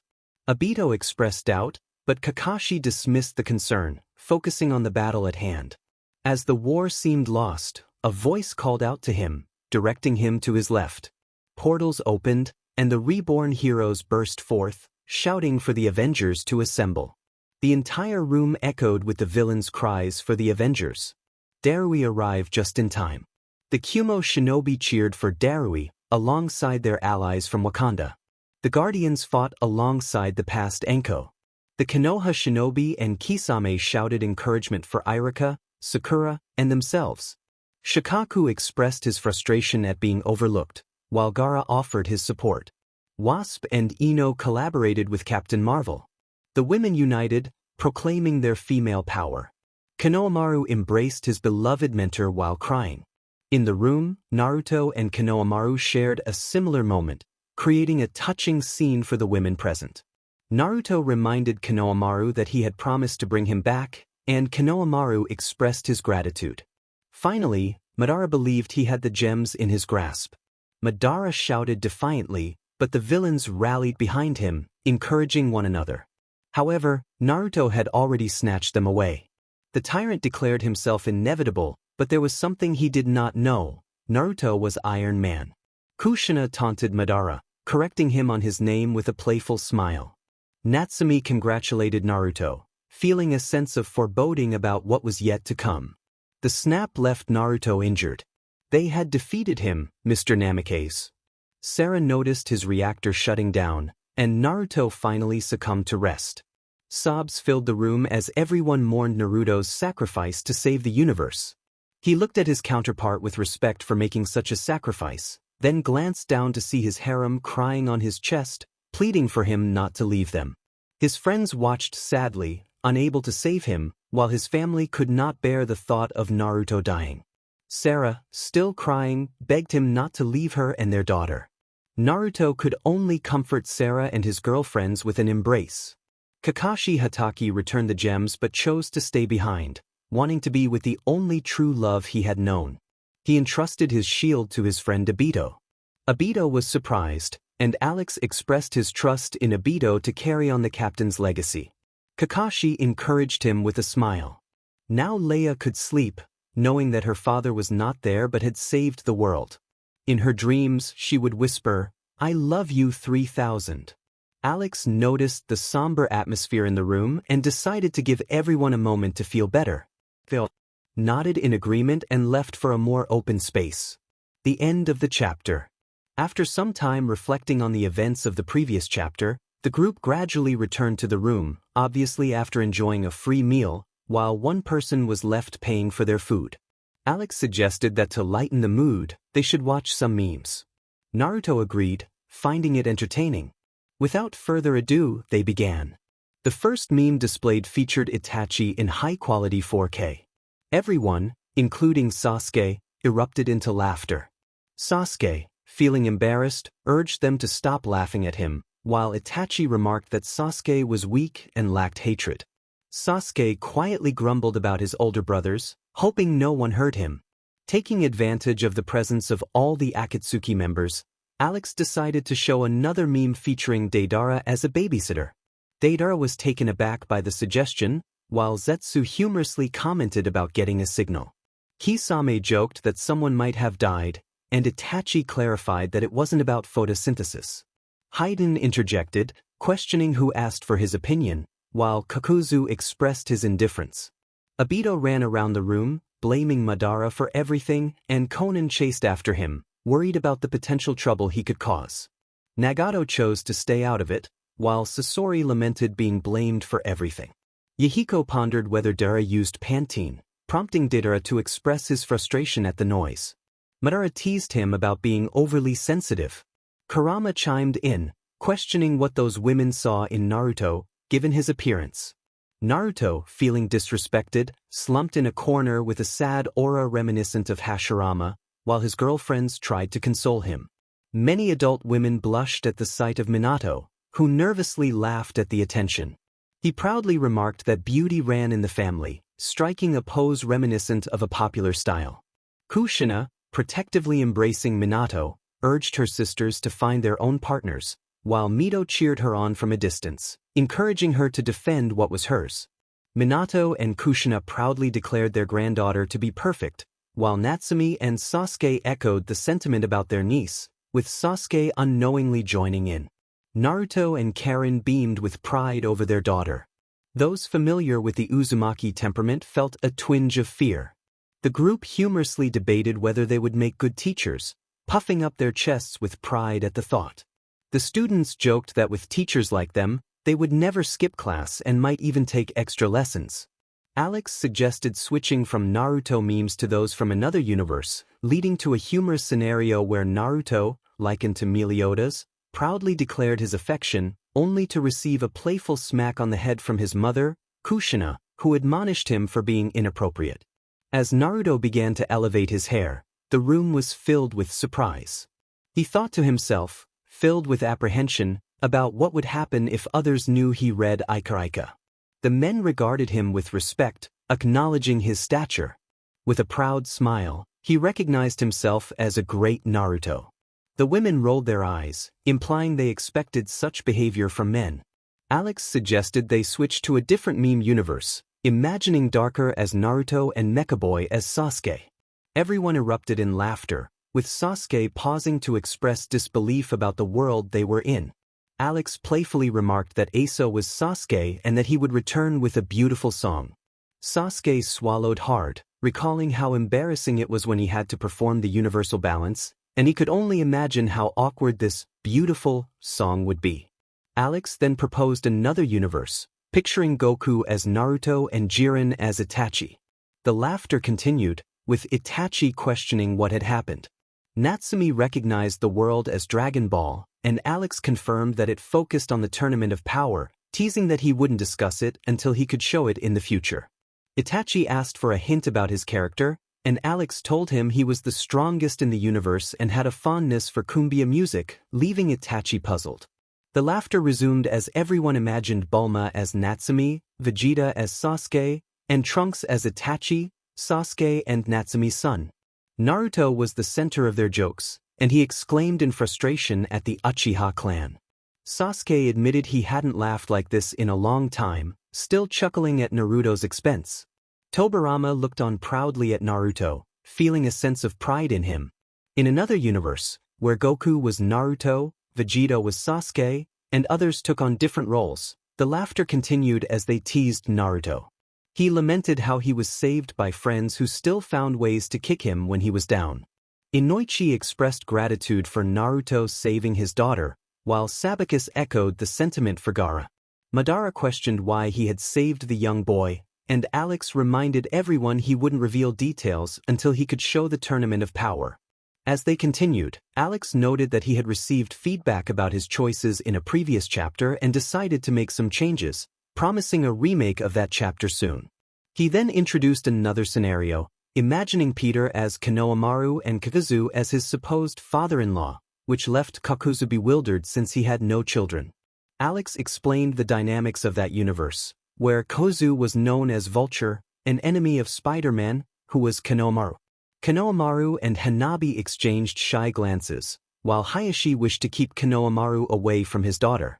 Meanwhile, Kakuzu was indifferent to the situation, and Mogure felt jealous of Hanabi's connection with Konohamaru. Alex mentioned that everyone was familiar with the idea of Madara being a father-in-law, so there was no need for further explanation. The laughter continued as they imagined Steve as Kakashi, Peter as Konohamaru, and Tony as Naruto, with Kakashi being teased for his age. Naruto expressed pride in Konohamaru, further fueling the laughter. In another scenario, where Bruce was Shikamaru and Thor was Sasuke, everyone found humor in Sasuke's predicament, especially when Itachi pointed out that Sasuke was adopted. Sasuke was alarmed to discover that his daughter was now depicted as his sister, prompting Alex to clarify that they had never had children in this context. As they continued to share laughs, Obito was startled by his appearance, questioning what had happened to his hair. Alex reassured him that it was all in good fun. Niji, donning sunglasses, declared himself the secret weapon of the team, while Tenten playfully scolded him for being envious. In a final scenario, where various characters took on different roles, they all posed dramatically, and Sai complimented Ino on her drawing skills. Naruto questioned why Kiba was teaching technology, to which Kiba confidently replied that he was excellent with it. Alex concluded with a surprise meme from a different world, imagining Barry as Naruto, who expressed his sadness over being portrayed in a certain way. He sought comfort from Yujito, who gently patted his head. Minato inquired about the world they were referencing, and Alex promised to show them more later, wrapping up the session with everyone agreeing it had been entertaining. They prepared to move on to the next topic. Toby approached the group, eager to join them. Pain, curious, asked who he was. Toby confidently introduced himself as Madara. Madara, still irritated, thought to himself that Toby couldn't possibly be any more foolish. Obito, feeling the tension, insisted that what had just happened was not real. Anko, intrigued, asked what they were watching. Alex explained that they were viewing a parody, which could also be seen as an alternate universe to their own. Madara reiterated that Toby was indeed foolish, while Obito silently pleaded for restraint. Toby suggested recruiting many attractive and powerful members to become the most formidable organization in the ninja world. Pain questioned the need for them to be attractive. Toby insisted it was a crucial requirement, as it would drive the fans wild and help them dominate the world. Itachi remarked that he understood why he was accepted so quickly. Sasori boasted about his own beauty, while Deidara claimed to be more beautiful than anyone else. Kakuzu stated he was only in it for the money but appreciated the compliment. Kisame mentioned that his beauty was a family trait. Zetsu asked if he was considered attractive, and Nagato shouted that he was the most beautiful. Konan declared herself the most charming, prompting Yahiko to think about how others called him crazy. Anko admired Haiden's looks, to which Haiden claimed his beauty was a gift from the great god Jashin. Anko asked if she could join, and Haiden agreed, while Irika jealously insisted that Haiden should find his own partner. Pain questioned why he should trust Toby, who replied that he was a good guy. Pain decided to trust him. Konan was surprised by Toby's confidence, while Dara thought Toby was the real fool, only to be interrupted by Nagato's powerful technique. Nagato made it clear he was listening to Deidara. Kushina observed that Konan seemed to be the only one with sense among them. The Akatsuki members yelled at Konan, but Kushina stood by her statement, and Konan supported her. The Akatsuki members complained that Konan was not helping. Pain suggested they do something more, and Toby proposed selling drags. Konan was shocked and questioned why they would do that. Toby explained that they were the villains, and that was what villains did. Children nearby asked their mothers what drags were, and the mothers sternly instructed them never to take such things. Rin playfully hit Obito on the head, causing him to ask why. She hit him again, exasperated. Kakashi teased Obito, and Shizun, with a sweet but intimidating smile, asked if he had said something. Kakashi nervously denied it, while Naruto teased him, only to be met with the same sweet yet frightening look from his girlfriends when he nervously tried to backtrack. Kakuzu attempted to jump into the conversation, but Zetsu interrupted him. Kakuzu called Zetsu a nuisance, and Deidara referred to him as a talking plant. Haiden commented on Zetsu's appearance, and Zetsu sulked in a corner, feeling down. Madara wondered why he was surrounded by such foolishness. Kakuzu asked who they were, and Pain explained he was looking for attractive and powerful members for the Akatsuki. Kakuzu was taken aback when Pain called him handsome, and he thanked Pain for the compliment, as no one had ever said such nice things to him before. Haiden chimed in, pointing out that Kakuzu was not attractive, to which Kakuzu retorted that at least he didn't follow a false god. Haiden defended Jashin, insisting he was real. Alex, joining the conversation, claimed to know Jashin and mentioned they often met on Sundays to discuss their antics and play cards, adding that Jashin still owed him money. Haiden was pleased to hear this, while Kakuzu was left astonished. Pain asked Kakuzu if he would join them, to which Kakuzu replied he would only do so if Pain could defeat him in battle. Pain laughed, ready to accept the challenge. Nagato exclaimed that it was the best technique ever, while Alex agreed. Nagato wanted to learn it immediately. Alex offered to take him to Mexico after they finished watching. Konan found Sasori attractive and invited him to join her. Sasori, aware of his own appeal, suggested she take him out first. Konan, frustrated, threw her papers at Sasori, who ended up with paper cuts. Sasori protested that it was not fair, while Konan insisted they were recruiting handsome boys for the Akatsuki. Sasori realized she was asking him to work for her, and Konan clarified that they would use him until he was no longer useful. Alex pointed out that if he hadn't brought them to this room, all of them, including Nagato and Konan, would have been used until their demise. The Akatsuki members were shocked, and Obito whistled innocently, knowing that without Alex, he would have continued down a dark path alongside Madara and Zetsu. Alex showed them an image, and the Akatsuki members were confused about who Kaguya was, realizing that Zetsu had been using them all along. They would shout in anger. Naruto observed that Kaguya was using Zetsu to manipulate Madara, who in turn manipulated Obito, leading to Pain, who manipulated Akatsuki. It was quite the chain of manipulation. Alex noted that almost all their enemies were being controlled by someone else, mentioning that only Orochimaru and Danzo seemed to be free from such influence. Orochimaru expressed his gratitude, mentioning he taught classes on Thursdays and didn't charge much. Meanwhile, Danzo was somewhat injured but nothing serious. Zetsu would accompany Danzo in his cell to ensure he wouldn't cause any trouble. Madara distanced himself from the Akatsuki, preferring to work alone. Yahiko suggested they should focus on making the Akatsuki a force for true peace, just as they had originally intended, welcoming anyone who still wished to follow Akatsuki. Itachi and Kisame were uninterested, while Haiden was fine as long as he could continue his sacrifices. Kakuzu was agreeable as long as he was compensated, and Deidara and Sasori were on board as long as their art was appreciated. Obito, now in a clearer state of mind, decided to rejoin. Sasori, with a smirk, prepared to summon something he believed would impress them.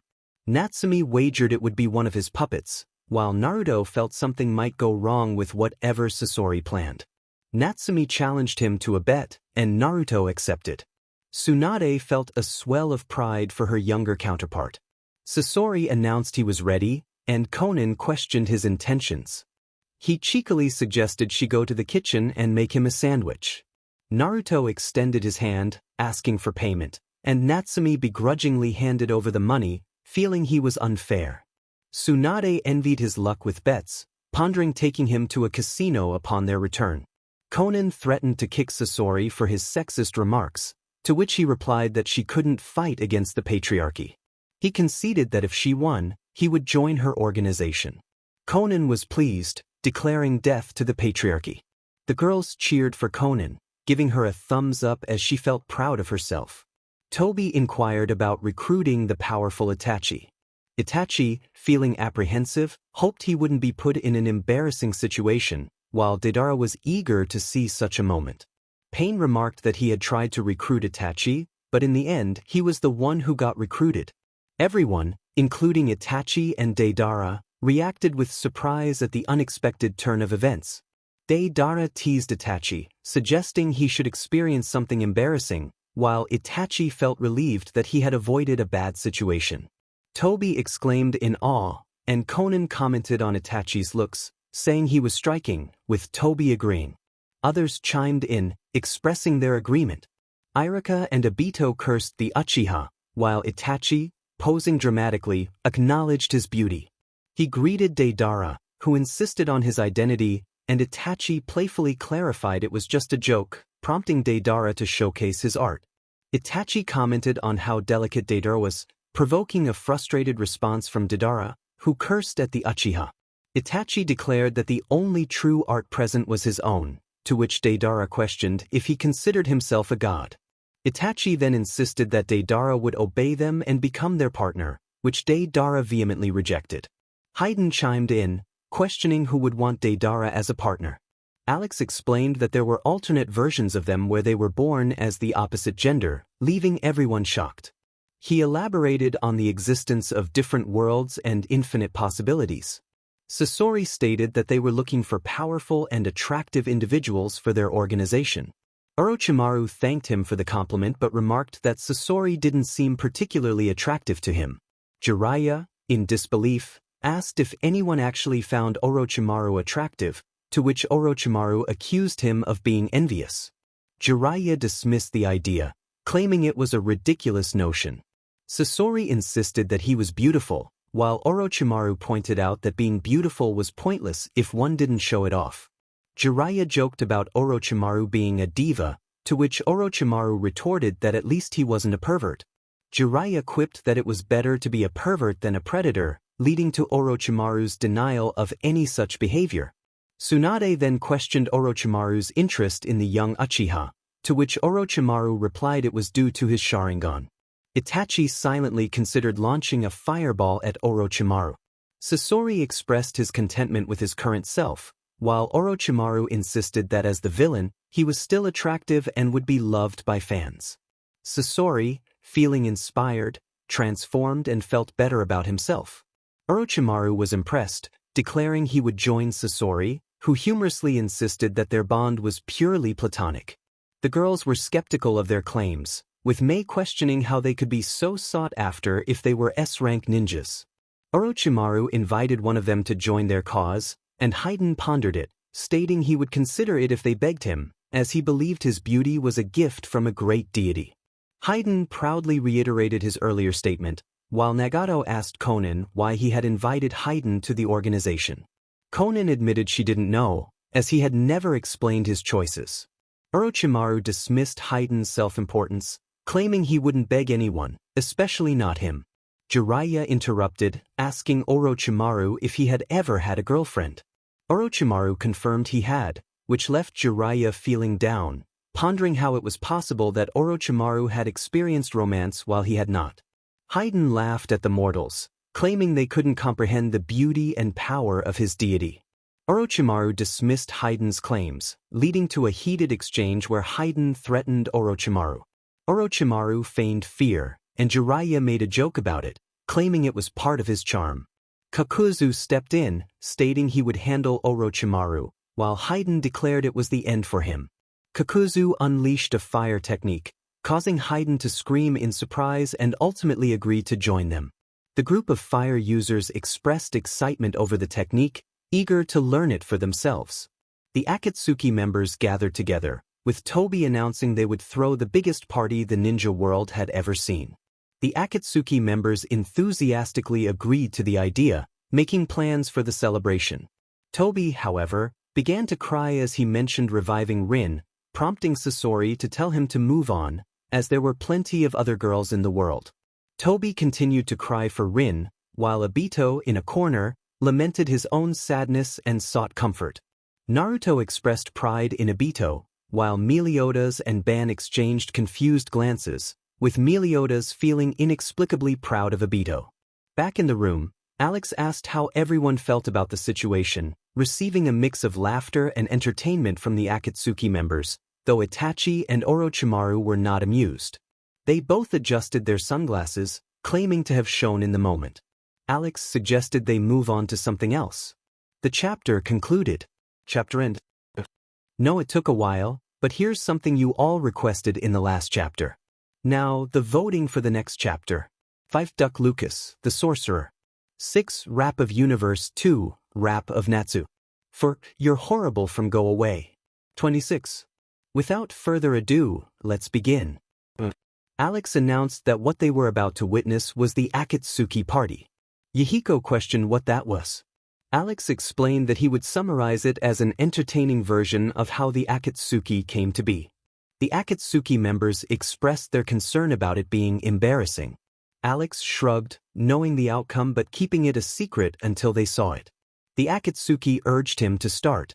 Alex playfully remarked on their eagerness and instructed Bob, his assistant, to play the parody. The Akatsuki Party, Parody. Chapter end. The votes for the chapter are as follows. Rap of Smash Brothers. Rap of Outlast. 15. Rap of Spider-Man vs. Spider-Man vs. Spider-Man. 17. Rap of Fairy Tale. Without further ado, let's begin. Alex declared he would show them what they had been eagerly waiting for. Naruto asked what that was. Alex reminded them of the world of Go Away.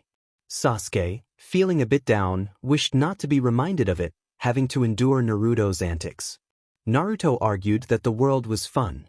Sasuke questioned the point of recalling that world. Alex revealed he would show Naruto singing to Sasuke, "You're horrible." Sasuke protested against it. Naruto insisted it was happening. Alex told Bob to play the song. Bob complied and set up the music. "You're horrible. You start the week with a bitter face. Awful like a total loser." Sasuke cursed Naruto for the song. Naruto pointed out that it was the truth, questioning why his sister would be interested in someone so awful, only to be playfully hit on the head by Natsumi. Natsumi told him to be quiet as she sat back down. Sasuke lamented that no one had ever cared so much about him. Itachi, feeling left out, wondered if he was invisible. You eat very old cereal. After seeing yourself in the mirror, you wonder if life will offer you something better. But you're a big failure. Your troubles never seem to ease. You like to annoy your friends for no reason. Natsumi hoped Sasuke wouldn't do that.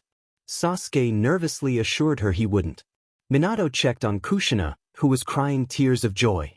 Kushina exclaimed that her daughter had chosen well, crying comically. Minato thought it was perhaps too well. A salary that hasn't improved. And love hasn't touched you. Because your appearance is a mockery to the heart. Sasuke, feeling down, wondered why it was happening to him. Kiba jokingly commented on his situation, only to be scolded by his mother and sister, while Kakashi reminded everyone to watch their language. Naruto added that it was because he was emotional. Obito shouted from a distance that it was Sasuke's fault. Sasuke lamented that no one was helping him. Natsumi tried to console him. You've become addicted to novels and social media, hoping that somehow your troubles will disappear in commercials. But you still act foolishly, buying a pink accessory. Sasuke argued that it was a tie, not what Naruto claimed. Naruto insisted it was a silly accessory. Fugaku pointed out it was clearly a tie. Obito sided with Naruto, saying it looked like a silly accessory. Alex felt the need to intervene before a debate broke out over it and suggested they move on. You stand on the corner offering favors. You're a terrible monster. Made of nonsense, and even as a dove, no one wanted you. You're horrible. You're horrible. You're horrible. You're horrible. A ninja remarked that what was said was true. Sasuke was indeed quite unattractive. Another ninja noted that at least he didn't hide his face to cover his looks. Natsumi questioned if Kakashi was considered unattractive for always wearing a mask. Kakashi confidently stated that he was handsome, and his face was a secret of great beauty. Obito disagreed. You're a complete mess. Everyone takes advantage of you. You owe me money, don't pretend otherwise. Yes, return my money, or I'll keep bothering you. Sasuke complained about being bothered over a small amount of money. Mikoto scolded him for his language. Kakashi asked everyone to mind their language since there were children present. Naruto prepared to play his guitar, reminding Sasuke that he owed him money. Sasuke threw him some cash, insisting he didn't owe anything. Naruto thought it was silly since Sasuke didn't owe him anything. He noticed Kakuzu giving him a thumbs up, grateful for the lesson he learned. Kakuzu expressed pride in his new student. Very well, I'm leaving now. Zabuza wondered how someone could fly on a whale with a piano on top. Haku replied that no one knew. Alex pointed out that the world made no sense, so what did they expect? Sasuke sighed in relief that it was over. Alex informed him that it wasn't over yet. Sasuke pleaded for it to be the end. Alex teased that it was not. You're horrible. You're horrible. You're horrible. You're horrible. You're quite unattractive. You're quite unattractive. You're quite horrible. Alex asked for their thoughts on the song. Sasuke declared it the best song ever, while others had their own opinions. Sasuke insisted it was horrible. Naruto sang, "You're horrible." Sasuke urged him to stop. Naruto playfully remarked on Sasuke's sensitivity. Nagato reminded Alex that he had promised to take him to Mexico to learn a technique. Alex admitted he had forgotten but said it was late, so they could sleep while he took Nagato to Mexico. Everyone except the author and Nagato left the room, and the 5 girls took Nagato to a secluded area, leaving the younger ones confused but the older ones understanding. Alex bid farewell to his friend, assuring him he would be taken directly to the location, and to return, he just had to call his name. He sent Nagato off to Mexico and declared it was time for everyone to sleep. End of chapter. Welcome, everyone, to this epic battle in New York City. From now on, you will decide who the perfect Spider-Man is. Hiruzen observed the challengers who would face his grandson. Kanomaru Parker stood ready, his costume fitting snugly, highlighting his well-developed muscles. Moge and Hanabi blushed at the sight. Alex explained that these were the current Spider-Man suits. Kanomaru expressed his fondness for his 3 suits and wondered who his rivals would be. Niji Parker was introduced, and the crowd from Konoha cheered his name. Alex noted that he was another version of Spider-Man, having faced a tragic past similar to Konohamaru's, losing his parents in a plane crash. He was raised by his uncles, Hayashi and Hana, though Hayashi would also meet a tragic fate later. Hayashi lamented his misfortunes, feeling somewhat down, but noted that he had no daughters. Alex clarified that while Hinata existed as Niji's sister in this universe, Hanabi did not. Hinata commented that it was something, while Hanabi retorted that it was only true for Hinata. Niji found it strange that Hinata was his sister instead of his cousin, but he preferred his second suit over the others. Next was Naruto Parker, and the crowd erupted in cheers for him as well. Alex described Naruto's tragic backstory, similar to the others, with his parents passing away when he was young. His uncles were Jiraiya and Tsunade, though Jiraiya would eventually die, leaving Tsunade to mourn him. Tsunade expressed her sorrow for Jiraiya, while he reassured her that her happiness was what mattered most. Natsumi, Naruto's sister, chimed in, noting her existence in this universe. Naruto was surprised to learn that a Spider-Man could have a suit of a different color. Alex explained that it was a symbiote suit and shared some information about symbiotes with the group. The family and friends of Naruto expressed their concern about him being near such a parasite. Naruto, feeling the pressure, acknowledged the situation with a nervous sweat. Alex teased that spiders often attracted good partners, prompting Naruto, Neji, and Konohamaru to wonder who their girlfriends would be. Alex revealed that Naruto's was Sarah, Neji's was Tenten, and Konohamaru's were Mogue and Hanabi, much to their delight.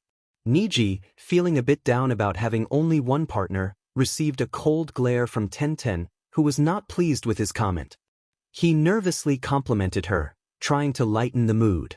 The harem of Naruto playfully declared that he would only be with them, each one hugging a different part of him. Naruto felt proud of his little brother, wiping away a fake tear. Konohamaru Parker, channeling his inner hero, declared his arrival with confidence, boasting about his skills and fame. He playfully taunted Naruto, claiming that he had overshadowed him, while Neji looked on with a serious expression. The three Spider-Men began to spar, their rivalry igniting as their almost girlfriends rolled their eyes, exasperated by their antics. The question lingered in the air: who among them would emerge victorious? Only the best Spider-Man would endure until the end of this mortal combat.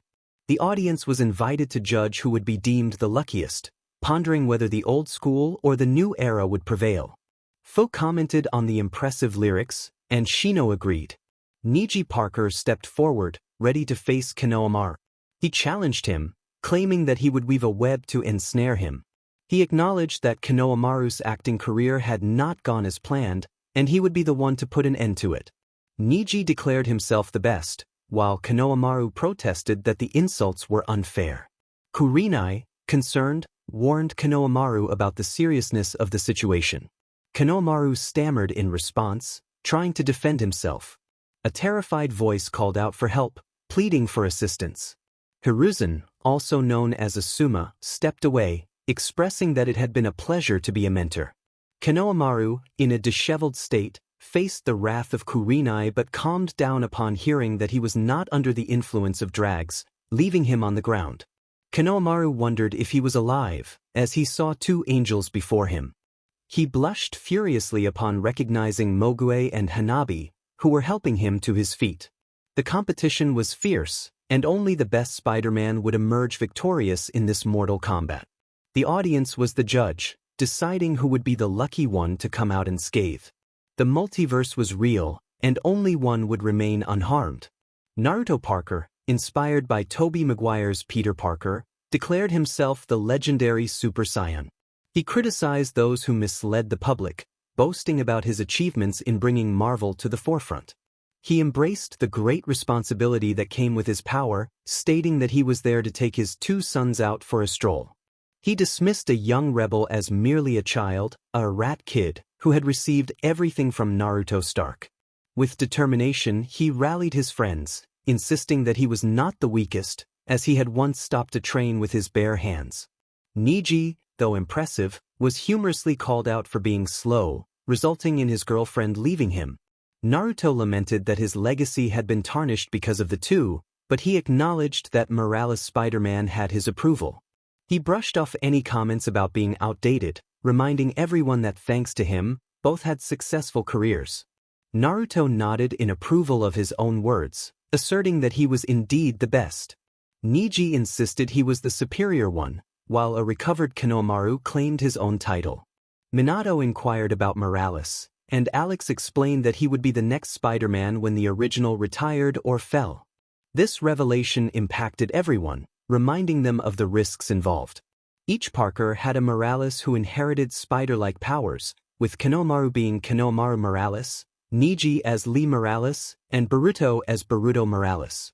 Kushina expressed her hope that none of them would meet a tragic end, wishing for their safety even if they chose to retire. Alex and his assistant Bob exchanged knowing glances, aware that most Spider-Men with a Morales counterpart often faced dire fates. The competition continued, and the question remained, who would emerge victorious? The best Spider-Man would endure until the end, and the audience would decide who would be the champion. The debate between old school and new era was alive, with the question of superiority hanging in the air.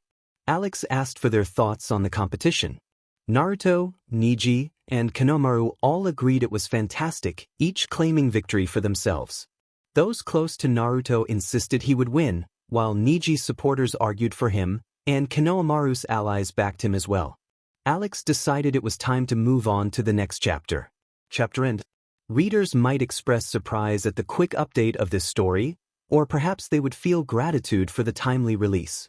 Some might even wonder about the author's sudden burst of creativity, especially since the last update was just a few days ago. Part of the motivation for writing this was the desire to explore something in the DC universe, but I also wanted to present a special voting opportunity for a future story to celebrate reaching 400 followers. Previously, I had shared this voting idea in a notice post, but not many participated, so I decided to include it here in this popular story.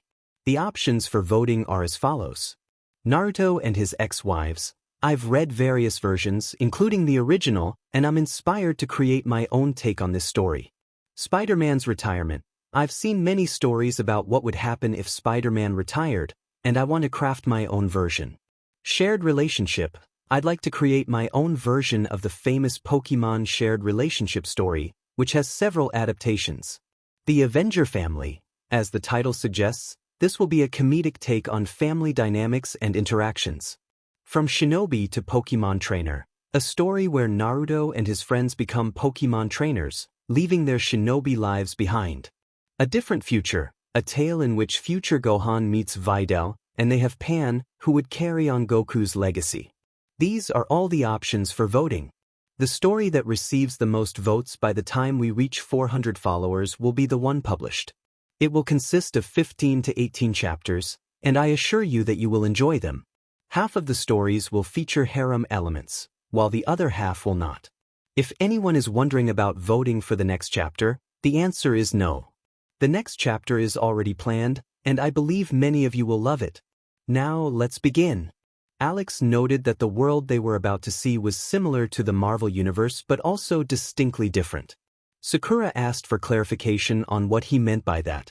Alex explained that this was the world from which the speedster version of Naruto originated. Minato recalled that he had almost forgotten about that version of his son, remembering that his hero name was Flash. Kushina found it interesting, as Minato was known as the Yellow Flash of Konoha. She wondered if in some world, their daughter shared a name with her, the Crimson Hot Pepper.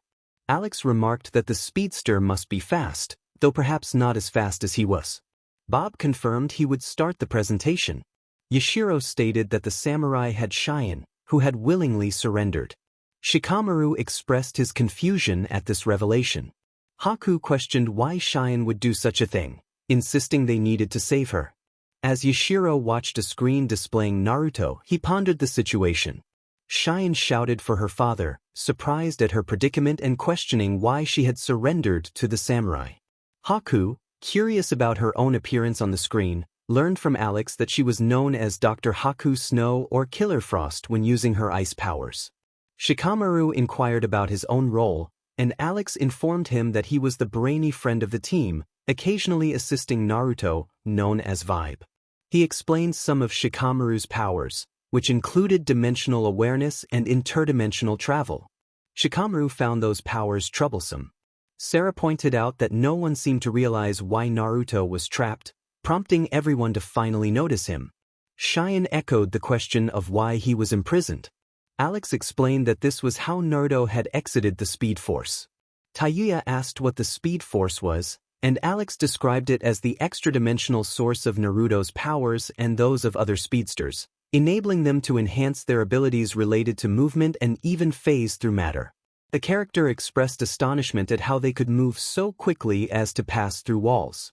Kakashi admonished the use of inappropriate language. Alex remarked that anything was possible in the Speed Force. Yashiro approached Naruto, urging him that Cheyenne was in trouble and needed his help. Naruto expressed doubt about whether he could be the man he needed to be. He wondered what had happened to him in the Speed Force, hoping for a positive outcome.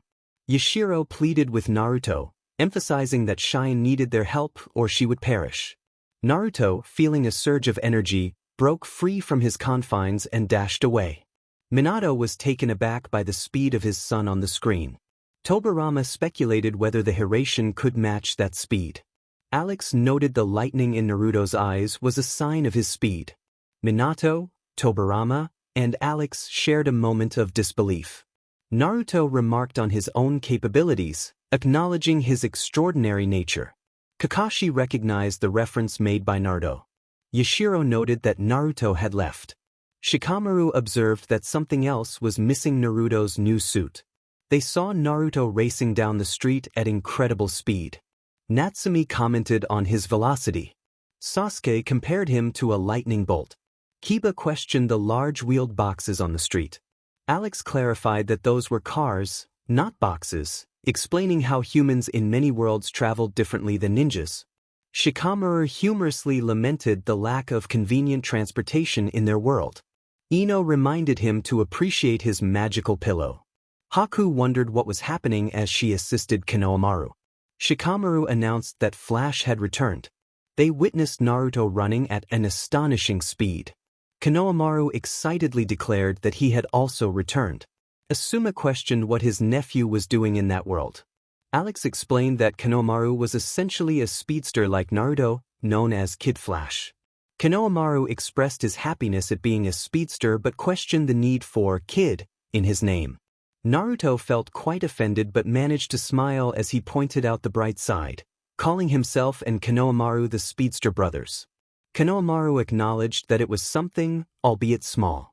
Haku remarked on how fast someone was running, to which Konohamaru admitted he had never run that fast before. Shikamaru added that no one had. In the distance, a samurai was seen carrying Shine on his back, but Shine's attention was drawn to Flash. Tayuya expressed her disdain for the samurais, prompting the nearby samurais to respond, feeling insulted. Tayuya dismissed their reactions, indicating she didn't care about their feelings. Yashiro wondered where the samurai was taking Shine. Shikamaru noted that they had already passed Danville, and all that lay ahead were plains. Konohamaru asked what that meant. They then spotted a wind energy device, and the samurai attempted to evade it while shooting at one that was falling. However, with his super speed, Naruto managed to dodge the attack. Dan began to question if there was a world where things were normal, without chakra users, heroes, villains, magic, or extraordinary aliens. Tsunade replied that she didn't believe such a normal world existed. Nawaki added that the concept of normal might not even be applicable to life. Yashiro pleaded with Naruto to save Shine. Naruto dashed forward, skillfully avoiding a spinning blade, leaping onto one and then jumping toward the samurai.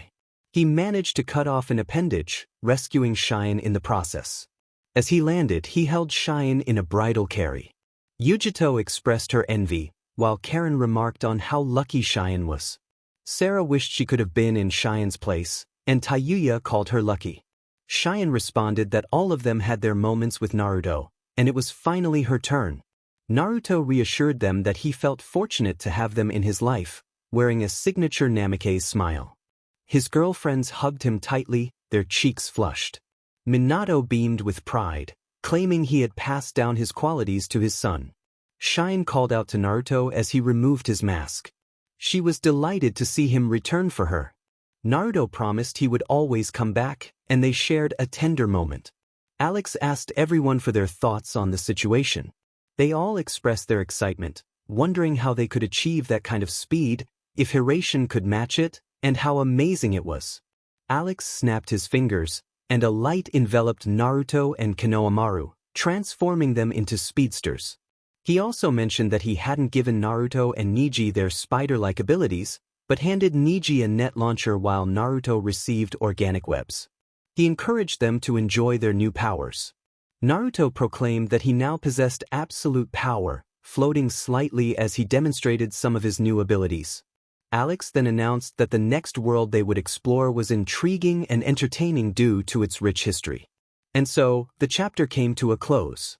And no, It's not hatred or resentment, just the love that pushes me to continue in my heart. Hiruzen wondered what was happening. Alex, with a serious expression, stated that this was just the beginning of something great. I felt the sense of impending tears, while B, Naruto, Kankuro, Omoi, Zabuza, and Hashirama all shared similar sentiments. He was created by the gods in their image.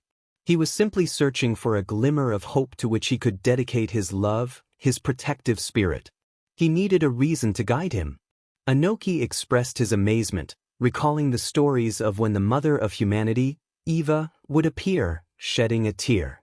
Sasuke asked about Eva, and Inoki remarked on how the youth of today seemed to know nothing. Upon meeting Eva, he emerged from the cave. It was her love that elevated his strength. However, the cursed serpent sought to possess Eva, and when she refused, it accused her with false evidence. Anko remarked that it seemed they had their own Orochimaru. Orochimaru, feeling offended, responded that while he might be bad, he would never harm his parents. Inoki shared his disdain for snakes, speaking to his granddaughter and son about how that heartless serpent had caused their mothers so much pain. Orochimaru distanced himself from Inoki, aware of the things that might be said about him for being a summoner of snakes. Anko noted that she would be offended as a snake summoner, but then remembered Orochimaru's wrongdoings toward Mother Eva, and her anger subsided. Almost everyone in the room shared their anger toward that serpent. The court judged its sins and, though it was not without reason, it banished the serpent. As he entered the courtroom, filled with apples and biting into them absent-mindedly, he felt indifferent to the punishment as long as she was with him. He would bear the sins even of his enemies. She was his paradise and his Garden of Eden, his maiden, and by her side, everything felt right. I noted that even the men were crying, and tears began to flow. Not only did he start to cry, but the more sensitive individuals in the room, or rather, almost everyone, shed tears for what Adam had done to be with Eva. Alex repeatedly told himself not to cry. Danzo, however, scolded the others for crying, questioning why they were behaving so emotionally over Adam's self-condemnation. He suggested that if he were in Adam's position, he would let her go. His words were met with dark glares from everyone present. He couldn't continue as everyone, including the author and his assistant, began to chastise Danzo for insulting Eva and Adam. The men shouted for someone to hit them, expressing their frustration. In the chorus, they sang of the love and affection that overflowed within them, vowing to fight without surrender against the gods without fear. They knew they must protect their children without yielding, and if they were to die, they would do so standing tall. The parents in the room were moved by the chorus, shedding tears. Alex observed that in other alternate universes, some were terrible parents who didn't care for their children, specifically looking at Minato, Fugaku, and others. The serpent grew angry at being thwarted and attacked them, but he would not back down.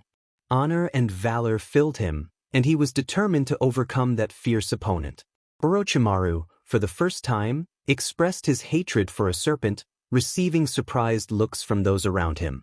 Anko remarked that they hadn't expected him to say that. Orochimaru defended himself, stating that he would never harm his parents, as it would take a truly deranged person to commit such an atrocity. The rest of the room found his reasoning acceptable. Ignoring the gods and the alleged crime, they set out to create a new paradise together. The women found it romantic, their eyes filled with hearts, while the men respected the bond they shared. Thousands of years passed, and irreparable damage was done. The gods were angered to the point that they decided to wipe out humanity. But he would not allow such an atrocity to happen. The humans reacted in shock, and Alex explained that unfortunately, there came a point when humanity angered the gods, leading to a kind of Ragnarok where 13 gods would battle 13 humans. The first to win 7 matches would be declared the victor. If the humans won, they would survive, but if the gods won, the humans in the room, except for Zetsu, who was different, understood the implications and felt fear. They began to consider whether their violent actions could provoke the wrath of their gods, contemplating a change to avoid extinction. With unwavering pride, he stood before the stands, determined to prove himself to those who underestimated him. He held his weapon firmly, ready to face the sovereign who looked down on him. It was a shame, he thought, that he had to defeat her. Today, she would witness the power of a human. The humans cheered for him, urging him to show them who was in charge. Alex smiled, believing that seeing Father Adam had made everyone reconsider their actions. In the chorus, they sang again of the love and affection that overflowed within them, vowing to fight without surrender against the gods without fear. They knew they must protect their children without yielding, and if they were to die, they would do so standing tall. A declared that they would fight with honor until the end. Everyone wondered why he fought. Was it out of hatred? Was it for revenge? It is what I hear and not. There are no twists, no causes or riddles. I don't need a reason to protect my children. The humans expressed their love for their father, moved by their own words. Zetsu couldn't believe that they cared for someone they barely knew. Danzo, on the other hand, made it clear that he did not support the man who claimed to be his father. To everyone's surprise, Madara stood up, casting a somber look at Danzo and Zetsu, causing them to feel uneasy.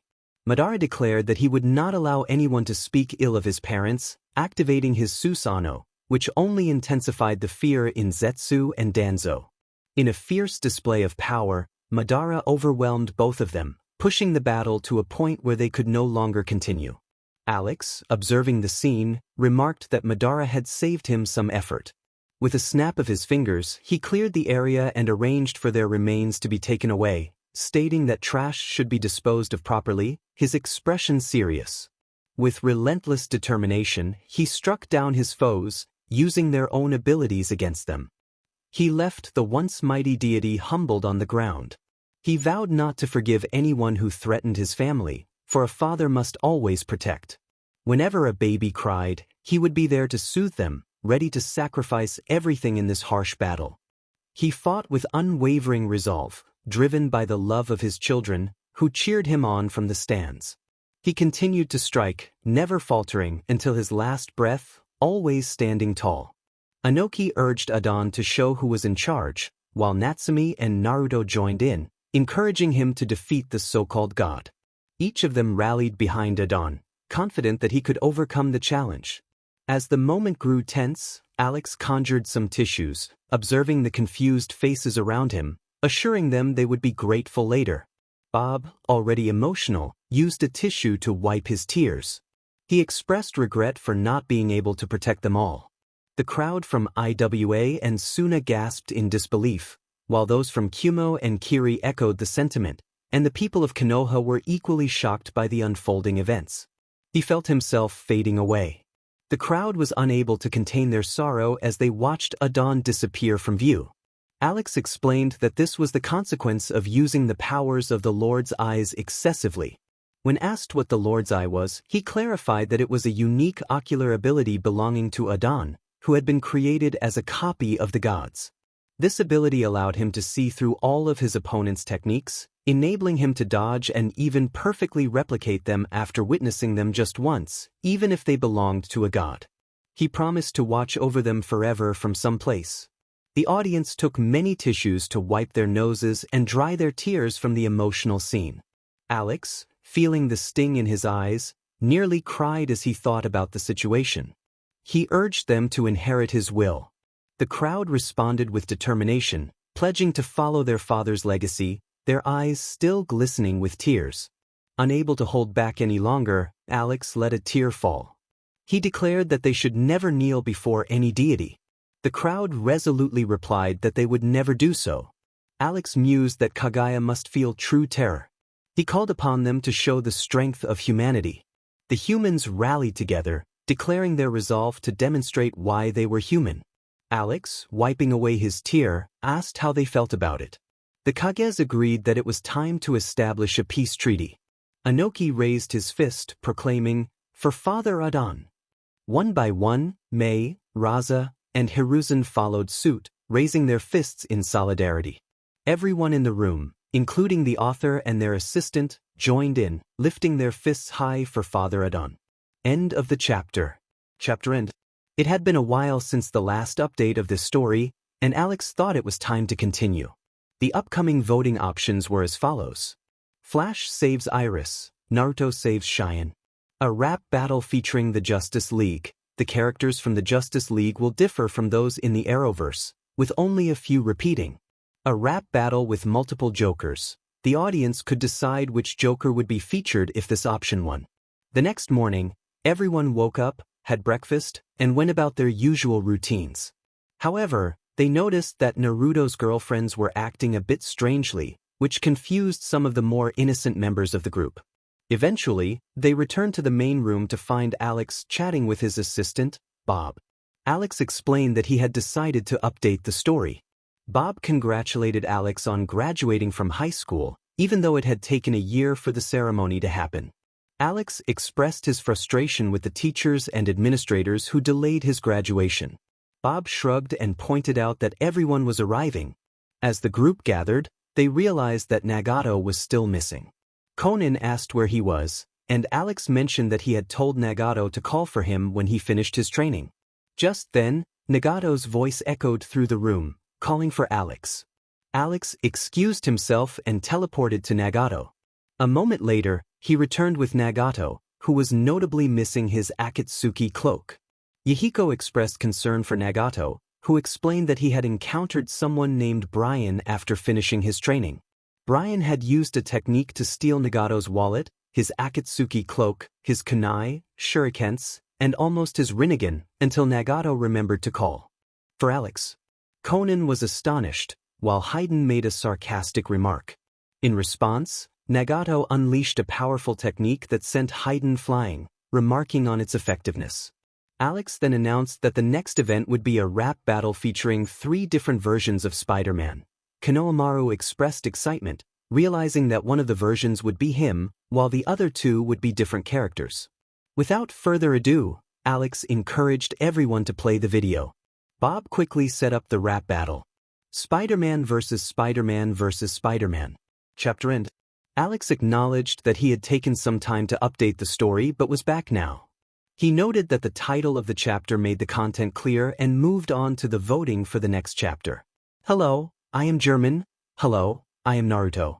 Rap of the Golden Knights, Saint Seiya or Knights of the Zodiac. Rap of Ash Ketchum, Naruto Ketchum. Rap of Kirby and Link, Mrs. Version. Rap of the 10 Commandments, Nanatsu no Taizai. Alex then mentioned that what they were about to see was something different. Orochimaru asked who it would be, and Inoki inquired if Alex was going to show them alternate worlds. Alex revealed that he would present a rap about Adam, the father of humanity. Ninja X questioned Adam's significance, dismissing him as weak. Inoki reacted angrily, defending Adam's importance as the father of humanity. Kuratsuchi asked Inoki if he knew who Adam was, to which Inoki confirmed that Adam was essentially their father, leaving the younger members confused. Alex decided it was best to show the rap so everyone could understand. Bob prepared to play the video.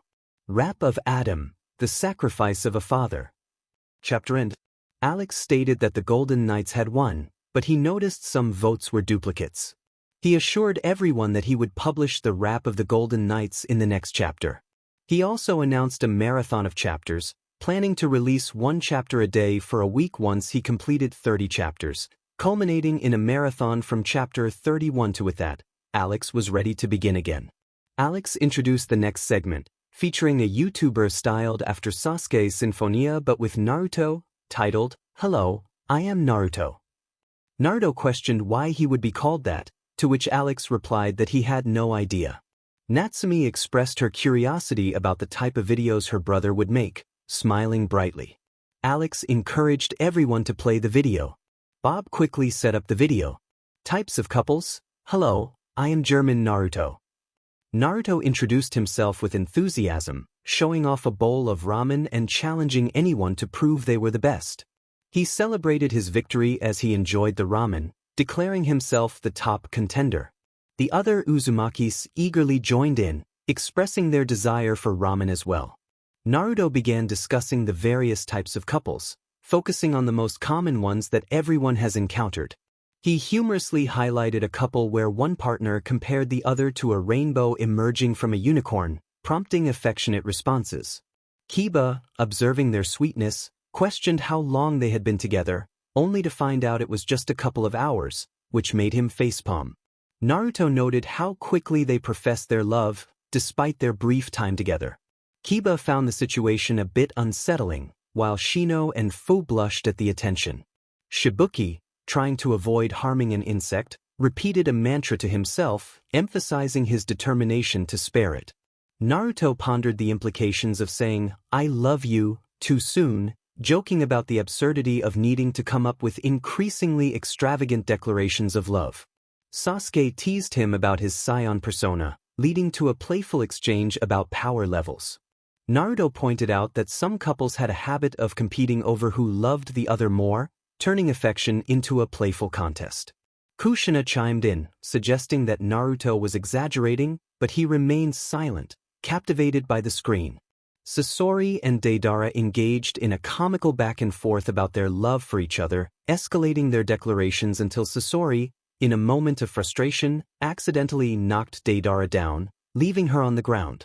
Kushina, witnessing the scene, decided to retract her earlier statement about love. The Akatsuki members reacted with disgust at the display, while Chio reassured Sasori that as long as he was happy, she was happy too, despite his visible discomfort at the thought. Alex expressed his frustration over a poor decision, while Bob shrugged it off.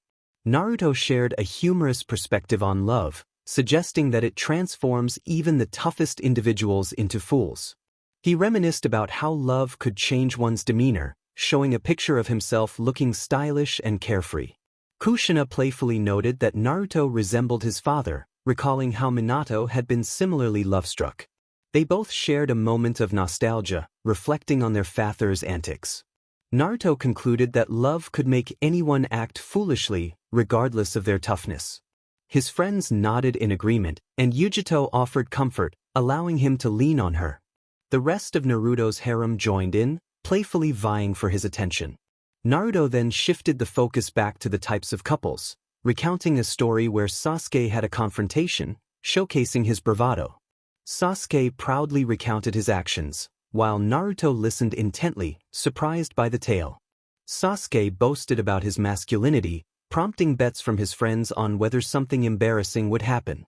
The atmosphere was filled with anticipation as Sasuke continued his story, leading to a humorous interruption with a catchy song that caught everyone off guard. Sasuke received a phone call, and as he spoke sweetly to Natsumi, Naruto watched with a mix of confusion and amusement. Their playful exchange included affectionate nicknames and ended with a kiss through the phone, while Sasuke continued to boast about his strength, oblivious to the reactions of his friends. They would cry sadly for losing the bet again. Madara, Tobirama, and Naruto celebrated their victory, shouting joyfully since Naruto had won the bet once more. Hashirama paid his best friend Madara, Tsunade paid her uncle Tobirama, and Natsumi paid her little brother Naruto. They waved the bills around like fans, enjoying their triumph. Meanwhile, Sasuke sat with a gloomy cloud hanging over him, the target of teasing from his family and close friends. Naruto commented on different type of couple, those who shared everything online. They posted every detail on their walls. He noted that one could learn about their fights, reconciliations, and everything in between.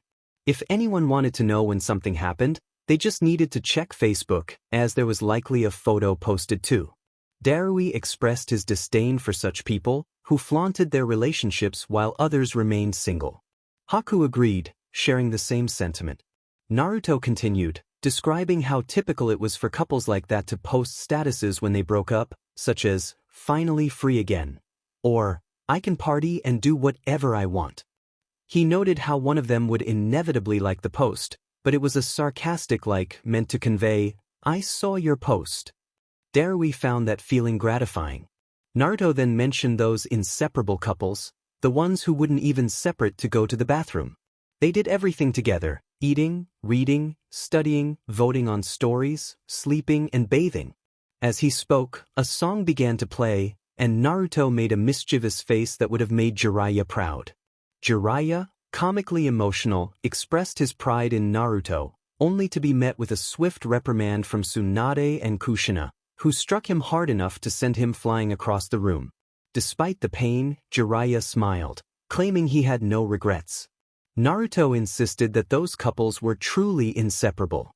Fugaku chimed in with a joke about a lion escaping and causing chaos at the zoo, prompting laughter from everyone. Kushina excused herself to the bathroom, and Minato, feeling nervous after she left, hesitated before speaking. Fugaku noticed Minato seemed upset and asked what was wrong.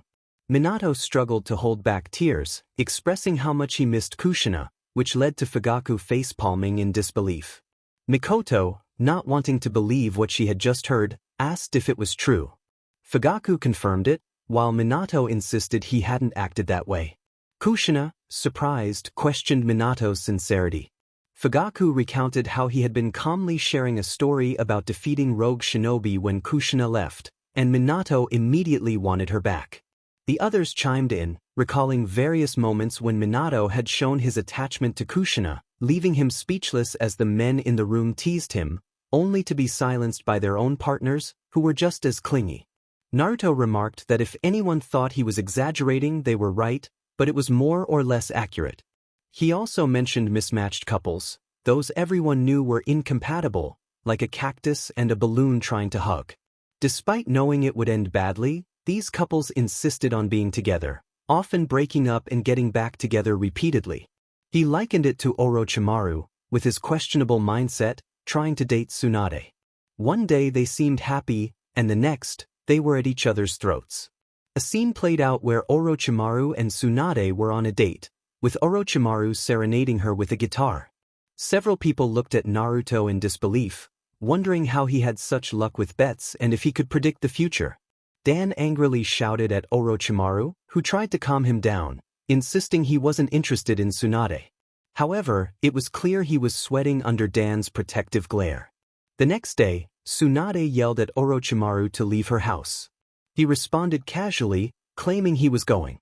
Tsunade called him foolish, and they exchanged heated words, though the specifics were lost in the chaos. Anoki commented on how toxic their relationship was, while Kuratsuchi suggested they just end it. Omoi agreed, saying it was for the best. Tsunade scoffed at the idea of dating Orochimaru, who protested that he wasn't a bad person. Hiruzen questioned why he had kidnapped children, to which Orochimaru deflected.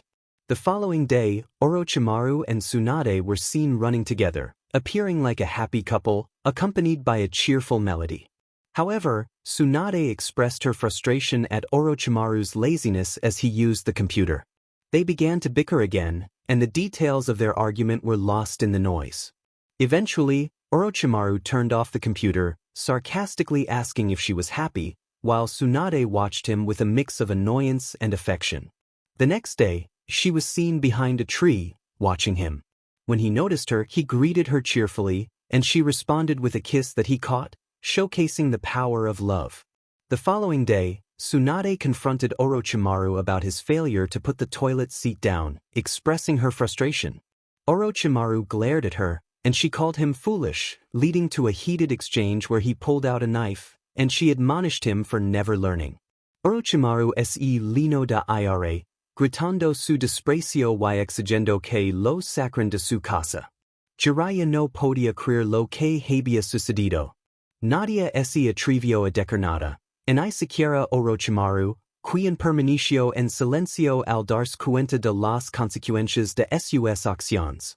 Jiraiya se lamentó por la situación.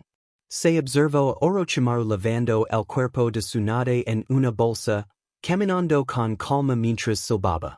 Al llegar a un lugar apartado, de eco el cuerpo sin vida de Tsunade y se alejó con tranquilidad. Jiraiya reflexionó sobre su confianza en Orochimaru, lamentándose por haber creído en él. Naruto, curioso, preguntó sobre los diferentes tipos de parejas que conocen. Algunos mencionaron varias categorías, desde las que eran demasiado cursis hasta aquellas con relaciones del mismo género. Naruto continuó explicando que había una pareja que invitaba a casa y resultaba incómoda, ya que mientras uno se sentaba en el sillón, el otro estaba en el sofá opuesto, creando una situación extraña. En ese momento, Naruto recordó una experiencia pasada que lo hizo sentir incómodo. Kushina, preocupada por su hijo, le preguntó qué le sucedía. Naruto compartio que había vivido algo similar antes de los exámenes chunin, recordando su expresión triste. Naruto concluyó el video de la semana, pidiendo a sus seguidores que dire, me gusta, y suscribieran si era la primera vez que veían uno de sus videos. Anunció que subiría contenido todos los viernes, despidiéndose con un abrazo virtual. Alex preguntó que les había parecido el video. Naruto, emocionado, expresó su entusiasmo, mientras Sasuke prefirió los videos de su otro yo. Alex sugirió que continuaran viendo otra cosa. Fin del capítulo. Chapter end. It had been a long time since the last update of this story. Some knights had their genders changed to fit better, in the author's opinion. The next chapter would be about questions and challenges, so everyone was invited to leave their inquiries and tasks. Alex announced that they would be exploring one of his favorite worlds, where instead of chakra, there was an energy known as cosmos. The group expressed their curiosity about this cosmos.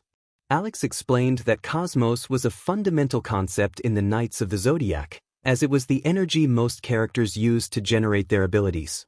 This energy was based on human senses, representing the concentration of strength, spirit, and mind at the point of impact. It was described as the essence of destruction, the separation or halting of atoms in matter.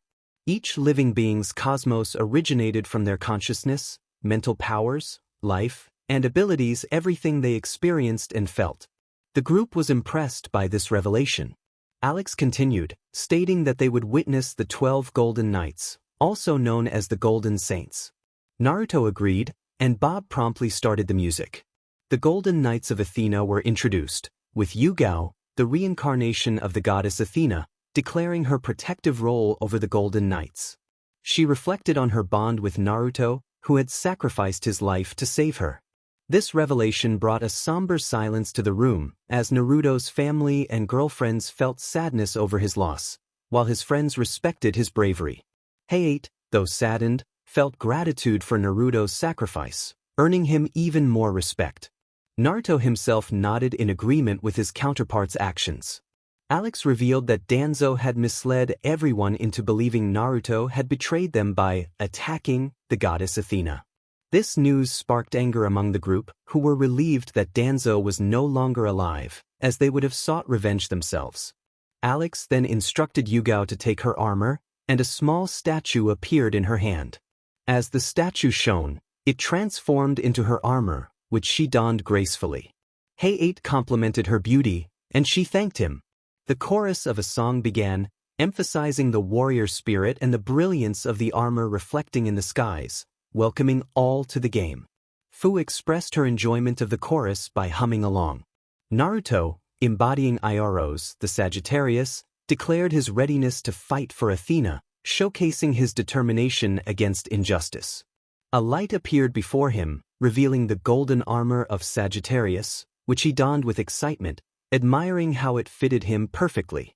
His girlfriends praised his appearance, and Kushina inquired if all 12 would be present. Alex confirmed this, and Hashirama, representing Shura, the Capricorn, made his entrance, ready to confront any villain threatening Athena. His own light revealed the golden armor of Capricorn, which he also donned with ease. Mito smiled at him, and Hashirama recognized her affectionate expression. Madara and Sasuke expressed their desire for armor as well, while Natsumi wondered if she would receive one too. Shino, embodying Milo, the Scorpio, warned everyone to be cautious, as he was a legendary warrior who would not back down from a challenge. "Call me, and I will arrive instantly. You will see the enemy defeated. I will face them like a true knight. I won't leave until the match is over, with my head held high and pride in my heart. I will demonstrate the power of the strongest zodiac against any opponent. I do not hesitate, I only fight when I see my brothers, the Golden Saints. I never joke around. Things will get intense when you see how I pierce through with this needle." Shino finally felt included. Suddenly, a light appeared in front of him, revealing the golden armor of Scorpio. He felt a surge of joy, realizing he was no longer ignored. Just like the others, the Scorpio armor would fit onto him. Fu complimented him, saying he looked amazing, a hint of blush on her cheeks. Alex acknowledged that Shino deserved this moment of recognition. Aphrodite arrived solo to make her entrance. With her deadly roses, she could make them scream. Her calm appearance masked a storm within. Her poison was silent for anyone who tried to bring her down without cause. Her battles were relentless, and her roses drained the hearts of those weary of living. Her strength would not cause suffering, but if that was what they wanted, they should prepare for the worst. Ino exclaimed her excitement about the power of femininity and wondered where to get those roses. A light appeared in front of her, showcasing the golden armor of Pisces. It was time for action, and just like the others, the Pisces armor would adorn her. Inoichi proudly remarked that she looked beautiful, while Sai simply stated she was stunning, causing Ino to blush and her father to feel protective. Ino eagerly asked how to use the roses, and Alex promised to explain their abilities later. Natsumi felt exhilarated as she received her armor. A light appeared, revealing the golden armor of Leo. She was ready for action, and just like the others, the Leo armor would fit her perfectly. Sasuke commented that she looked great and hoped to have his own armor one day. Natsumi felt fantastic. Kushina wondered how all of this affected Naruto, and Alex explained that while they were siblings, Natsumi had faced judgment due to Naruto's perceived betrayal, which hurt her deeply. Kushina vowed to confront Danzo if she ever saw him again, her hair rising in a display of her fierce determination, startling everyone except her family. Haydn declared his excitement as he received his armor. A light appeared, revealing the golden armor of Cancer. He was thrilled to wear the armor. Just like the others, the Cancer armor would fit him well. Haydn felt confident and remarked on how well his words suited him. Kakuzu noted that Haydn's statements were fitting, and Haydn wondered if his counterpart still followed Jashin. The refrain echoed with the sentiment of a warrior's soul, unafraid of anything. The shine of their armor reflected in the skies, like a thunderclap on the ground, shaking the pavement. Welcome to their game. Shino observed how well the armor reflected the essence of the knights. Kiba felt proud, knowing he had never disappointed his people. Many admired him simply for being a golden knight. He knew that most had grown alongside him, and they were amazed by his magic. His power was the transportation of matter through space. When they began to sense his presence, they could run, but no one would take his throne. Just by being there, he was already promoting himself. It was like a battle with Leo to claim his trophy, defeating the soldiers of Chrono. Kiba proudly declared that he, too, was a golden knight. While Akamaru barked happily for his human friend, a light appeared in front of Kiba, revealing the golden armor of Ares. Kiba felt a rush of excitement as the armor began to fit him perfectly. He admired the golden horns, pleased with his appearance. Hinata complimented him, saying he looked good, and Kiba thanked her. Alex noted that Kiba was one of the few who knew how to repair armors, to which Kiba humbly replied that sometimes he could be quite the barbarian. A light then appeared in front of Hiruzen, showcasing the golden armor of Libra. Hiruzen expressed his concern about being too old to wear armor, but Alex reassured him that it wasn't a problem. With a snap, Hiruzen transformed back into a younger version of himself, looking much better physically. He called for the armor, which then adorned him as well. Hiruzen admired his reflection, and Biwako agreed, saying he looked good. He jokingly remarked that if Danzo could see him now, he would feel true terror. Niji stood before a light that revealed the golden armor of Virgo. He acknowledged that his other self had a point. As the armor fitted him, he commented on how well it suited him. Lee, filled with enthusiasm, noted that Niji looked manly and that the flames of youth shone within him. Tenten added that Niji looked beautiful, to which Niji humbly replied that he had accepted Christ the King into his heart. Haku, known as the Water and Ice Mage, stood ready as a light appeared, revealing the golden armor of Aquarius. She expressed her delight at how wonderful she looked. The armor fitted her perfectly, and Zabuza, with a tear of pride, expressed his admiration for his daughter. Haku confidently stated her mastery over water and ice, playfully acknowledging that sometimes she could be quite fierce. Madara, the guardian of the third temple of the Zodiac, felt the power of the golden armor of Gemini as it appeared before him. He proclaimed his strength and readiness for battle, asserting that his gold cloth would leave any challenger in ruins. With the armor adorning him, Madara felt invigorated and called out to Hashirama, eager for a challenge. They charged at each other, fists raised, but were magically returned to their places. Alex noted that they still had one more night to see. Sasuke, embodying Aldebaran, felt the power of the gold armor as it opened the path ahead. He was strong and a bit rough around the edges, but he had a big heart ready to face any enemy. As he prepared for battle, he felt the energy of the armor coursing through him, ready to rise again no matter the challenges he faced. Pointing at those without their golden armor, the group wondered why misfortunes seemed to follow them. Suddenly, a light appeared before Sasuke, revealing the golden armor of Taurus. It was time for action. Just like before, the armor would fit onto Sasuke. Natsumi observed Sasuke closely, noting how he looked good in the armor, a hint of color rising to her cheeks. Sasuke felt a surge of determination, confident that he would finally surpass Naruto. As they both dashed forward, fists extended, the excitement in the air was palpable. But in an instant, they found themselves back in their original positions as if by magic. Alex suggested they let the song finish before continuing, and both Sasuke and Naruto agreed. The chorus echoed around them, celebrating their warrior spirits and the brilliance of their armor, likening their presence to a thunderous clash that shook the ground. It was a welcome to their game. After the song, Alex asked for their thoughts, and everyone responded with enthusiasm. He then encouraged them to take a break and do as they pleased. In a flurry, Madara, Hashirama, Naruto, and Sasuke rushed out, eager for some friendly competition. Alex mentioned that when he called them back, they would engage in a small activity, a sinister smile unnoticed by the others as they left, with Obito and Rin helping carry Kakashi. Bob inquired if he could also set challenges for them, but Alex explained that it would be the readers who would create the challenges. Bob lamented the loss of fun, but Alex suggested they prepare for the upcoming challenges and questions together. They both exited the area, ready for what lay ahead. End of chapter. Chapter end. Hello everyone, I hope you are all doing well. Today, I finally bring you the chapter of questions and challenges for our beloved characters from Naruto. Before we begin, I want to share a couple of announcements. First, I included as many questions and challenges as I could, but there were quite a few.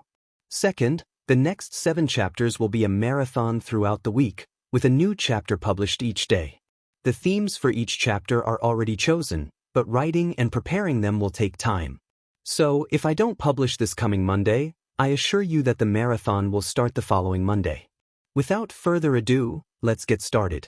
One by one, they returned to the room after being called to see what they would do.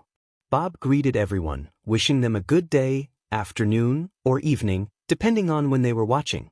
Karen asked who he was talking to, and Alex announced that it was time to start a mini-project he had been looking forward to for a long time, the questions and challenges for them. Samui crossed her arms and questioned why they were doing this. Alex replied that he wanted to, could, and felt like it, adding that he had asked his instincts, and they agreed. Hayden chimed in, saying that Alex understood him. Haku wondered who was in charge of all this, and Alex explained that certain fans had sent in the challenges. Everyone was surprised to learn they had fans, with Alex clarifying that many did, while some did not, and that it varied among them. Naruto and Kushina were eager to start, exclaiming their excitement. Alex suggested they begin with the questions, something light before the real challenges. Bob was asked to read the questions.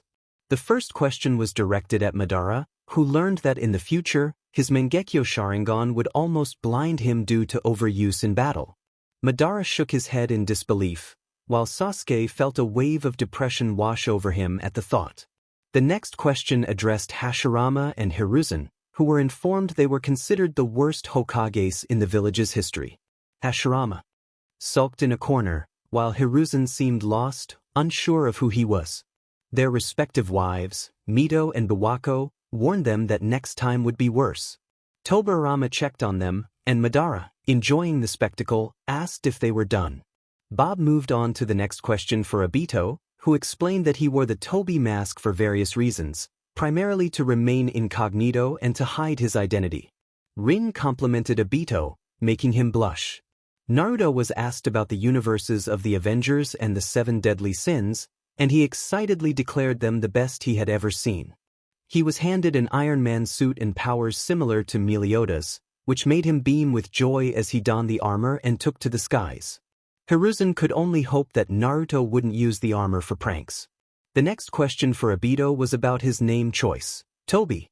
He explained that he chose it to make it easier for people to discover his identity, as saying Obito quickly could sound like Toby. The room erupted in facepalms as they realized the truth, especially Minato and Kakashi. Naruto was asked if he hated Obito for ruining his life when he released the Nine Tails.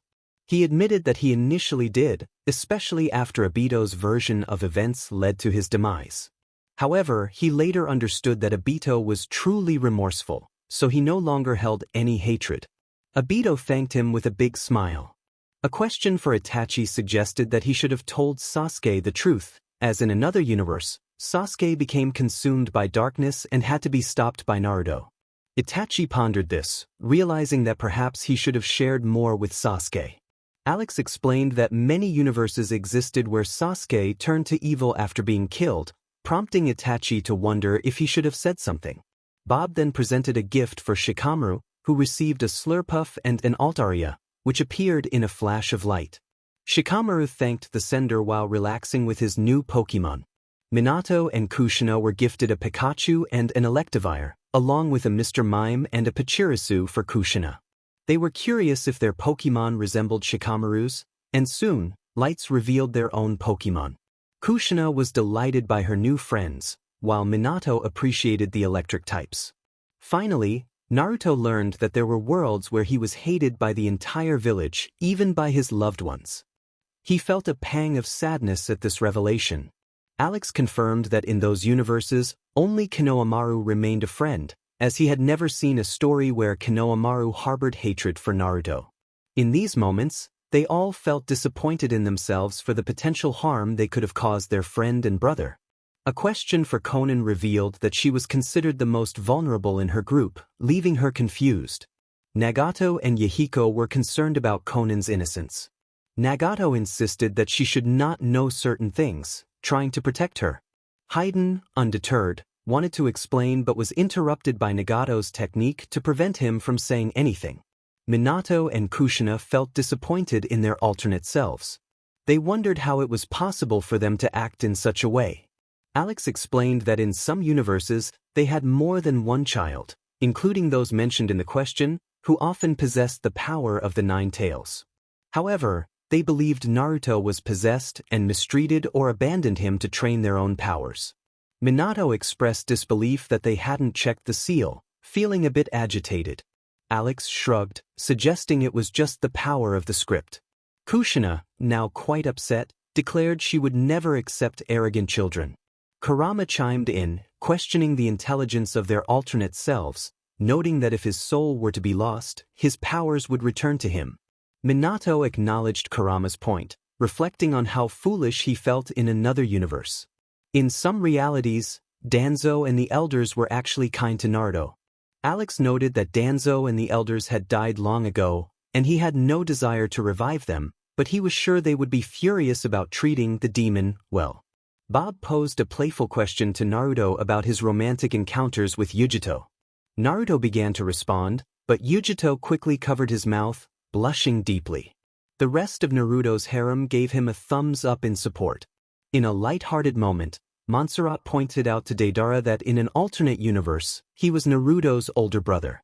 Deidara was surprised by this revelation, while Sasori noted their similar appearances, joking about their shared effeminate traits. Both Naruto and Deidara reacted in unison, expressing their disbelief. Minato, feeling a bit down, wondered why he was always compared to them. Montserrat then complimented Kushina on her beauty, to which Kushina replied that beauty runs in the family, elegantly tossing her hair to impress Minato. Alex acknowledged Montserrat's support for his story and hinted at an upcoming marathon of the narrative. Bob presented Sasuke with a gift, a demonic eye and the ability of a great sage. Sasuke acknowledged the gift while Natsumi read from the Uchiha dictionary, thanking Bob. Alex announced that it was time for challenges, looking mischievous and making everyone in the room a bit nervous. Bob challenged Alex to show Naruto in his Baryon mode. Alex was surprised to find himself participating in the challenges as well. Naruto asked what Baryon mode was, while Kurama reflected on the necessity of using it with Naruto, wondering who had caused the situation. Alex agreed to demonstrate, and Naruto marveled at his appearance, exclaiming how amazing he looked. Alex then revealed who Naruto's opponent would be. Naruto was filled with excitement, exclaiming how amazing everything was. However, Alex reminded him of a somber truth. Someone had sacrificed their life so that Naruto could continue living. The room fell silent as they processed this revelation. Despite Kurama's rough relationship with Naruto, he had grown fond of him, and the sacrifice indicated they had become good friends. Alex decided to give them some time to digest the events. An hour later, Naruto seemed to have calmed down. He was beginning to bond with Kurama, promising to train harder so that his friend's sacrifice would not be in vain. Bob issued a challenge, suggesting that Naruto should receive Godzilla's powers. Alex agreed, and Naruto felt a surge of power, declaring that he was ablaze as he unleashed his energy into the sky. Bob then dared Naruto to take on Yujito. Naruto accepted the challenge, and with a mischievous grin, he followed Yujito to a secluded room. Many hours later, Naruto emerged, carrying a dazed Yujito in his arms, having taken the challenge quite seriously. The rest of the harem wondered what was happening. Naruto assured them that their time would come. Jiraiya, watching the scene unfold, felt a mix of pride and comic despair for his disciple. Kushina, however, was less than pleased and playfully struck Jiraiya, sending him flying across the room. Bob challenged Sasuke to steal ramen from Naruto. Sasuke, feeling the pressure, approached Naruto, who was enjoying his meal. With trepidation, Sasuke attempted to snatch a bowl of ramen, only to find himself chased by an enraged Naruto. As Naruto unleashed his demonic wings, Sasuke called for help, fearing for his life as he was dragged away. In another challenge, Izumi was dared to reveal to Itachi, Mikoto, and Fugaku that she had discovered she was P-Arginin-T before the Uchiha massacre. The revelation left Itachi unconscious on the floor, while Fugaku struggled to find words, and Mikoto glared at Fugaku for robbing her of the chance to be a grandmother. Izumi quickly reassured them that it was just a challenge, and Mikoto smiled sweetly at Fugaku, though it was a smile that hinted at danger. Natsumi then announced to her family that she was P-Arginin-T, shocking everyone. Kushina joyfully declared that she would be a grandmother, while Minato and Naruto prepared their Rasengan, demanding to know who the father was. Natsumi pointed at a recovering Sasuke, leading to a tense moment as Minato and Naruto threatened him. Alex intervened, insisting they couldn't harm him. Naruto questioned why they couldn't, but Alex reiterated the point. Minato assured them they would not kill Sasuke, but only wanted to have a serious talk. Sasuke braced himself for another rough encounter, but fortunately, Natsumi revealed it was just a challenge, saving him from further punishment and disappointing Kushina. Minato and Naruto warned Sasuke that they would be keeping a close eye on him, leaving him feeling anxious about his future. Bob issued a challenge to the author, suggesting Naruto be given a book on how to stop being a pushover, while Shikamaru received an alt aria and an altarian. Alex handed the book to Naruto, and both he and Shikamaru expressed their gratitude. In another light-hearted moment, Bob challenged Shino to remove his glasses, prompting everyone to prepare for the reveal. When Shino finally took off his glasses, Kiba jokingly lamented his fate, while Fu blushed and complimented Shino, who returned the sentiment. Alex then provided everyone with weapons from Devil May Cry, and they expressed their thanks. A final challenge was issued to Naruto to become a father to the entire harem. Alex humorously pointed out that they were too young for such responsibilities, suggesting instead that they enjoy their time together. The harem quickly whisked Naruto away to a private room. Hours later, the girls of the harem struggled to walk, and Naruto assisted them with the help of his clones. The men looked on with a sense of respect. Finally, a fan greeted everyone and presented challenges to the author, including giving Mei a Rosalia, Shino a Beedrill, and Ino and Sakura a Soul Rock and Cherubi. The group greeted their fan enthusiastically, and Alex provided the Pokemon, causing excitement to fill the room. Mei embraced her Rosalia, while Shino felt a surge of happiness, realizing that he might finally achieve his dream of flying with an insect Pokémon. Ino and Sakura exclaimed with delight as they hugged their Pokémon. Niji challenged his friend to give Tenten a kiss on the cheek. Without hesitation, Niji quickly pecked Tenten's cheek, causing her to blush deeply before he dashed away to hide his own embarrassment. Temari playfully struck Gaara and declared that she didn't want him as a brother, feigning a cold demeanor. However, she surprised him with a warm embrace, apologizing and rocking him gently as if he were a baby.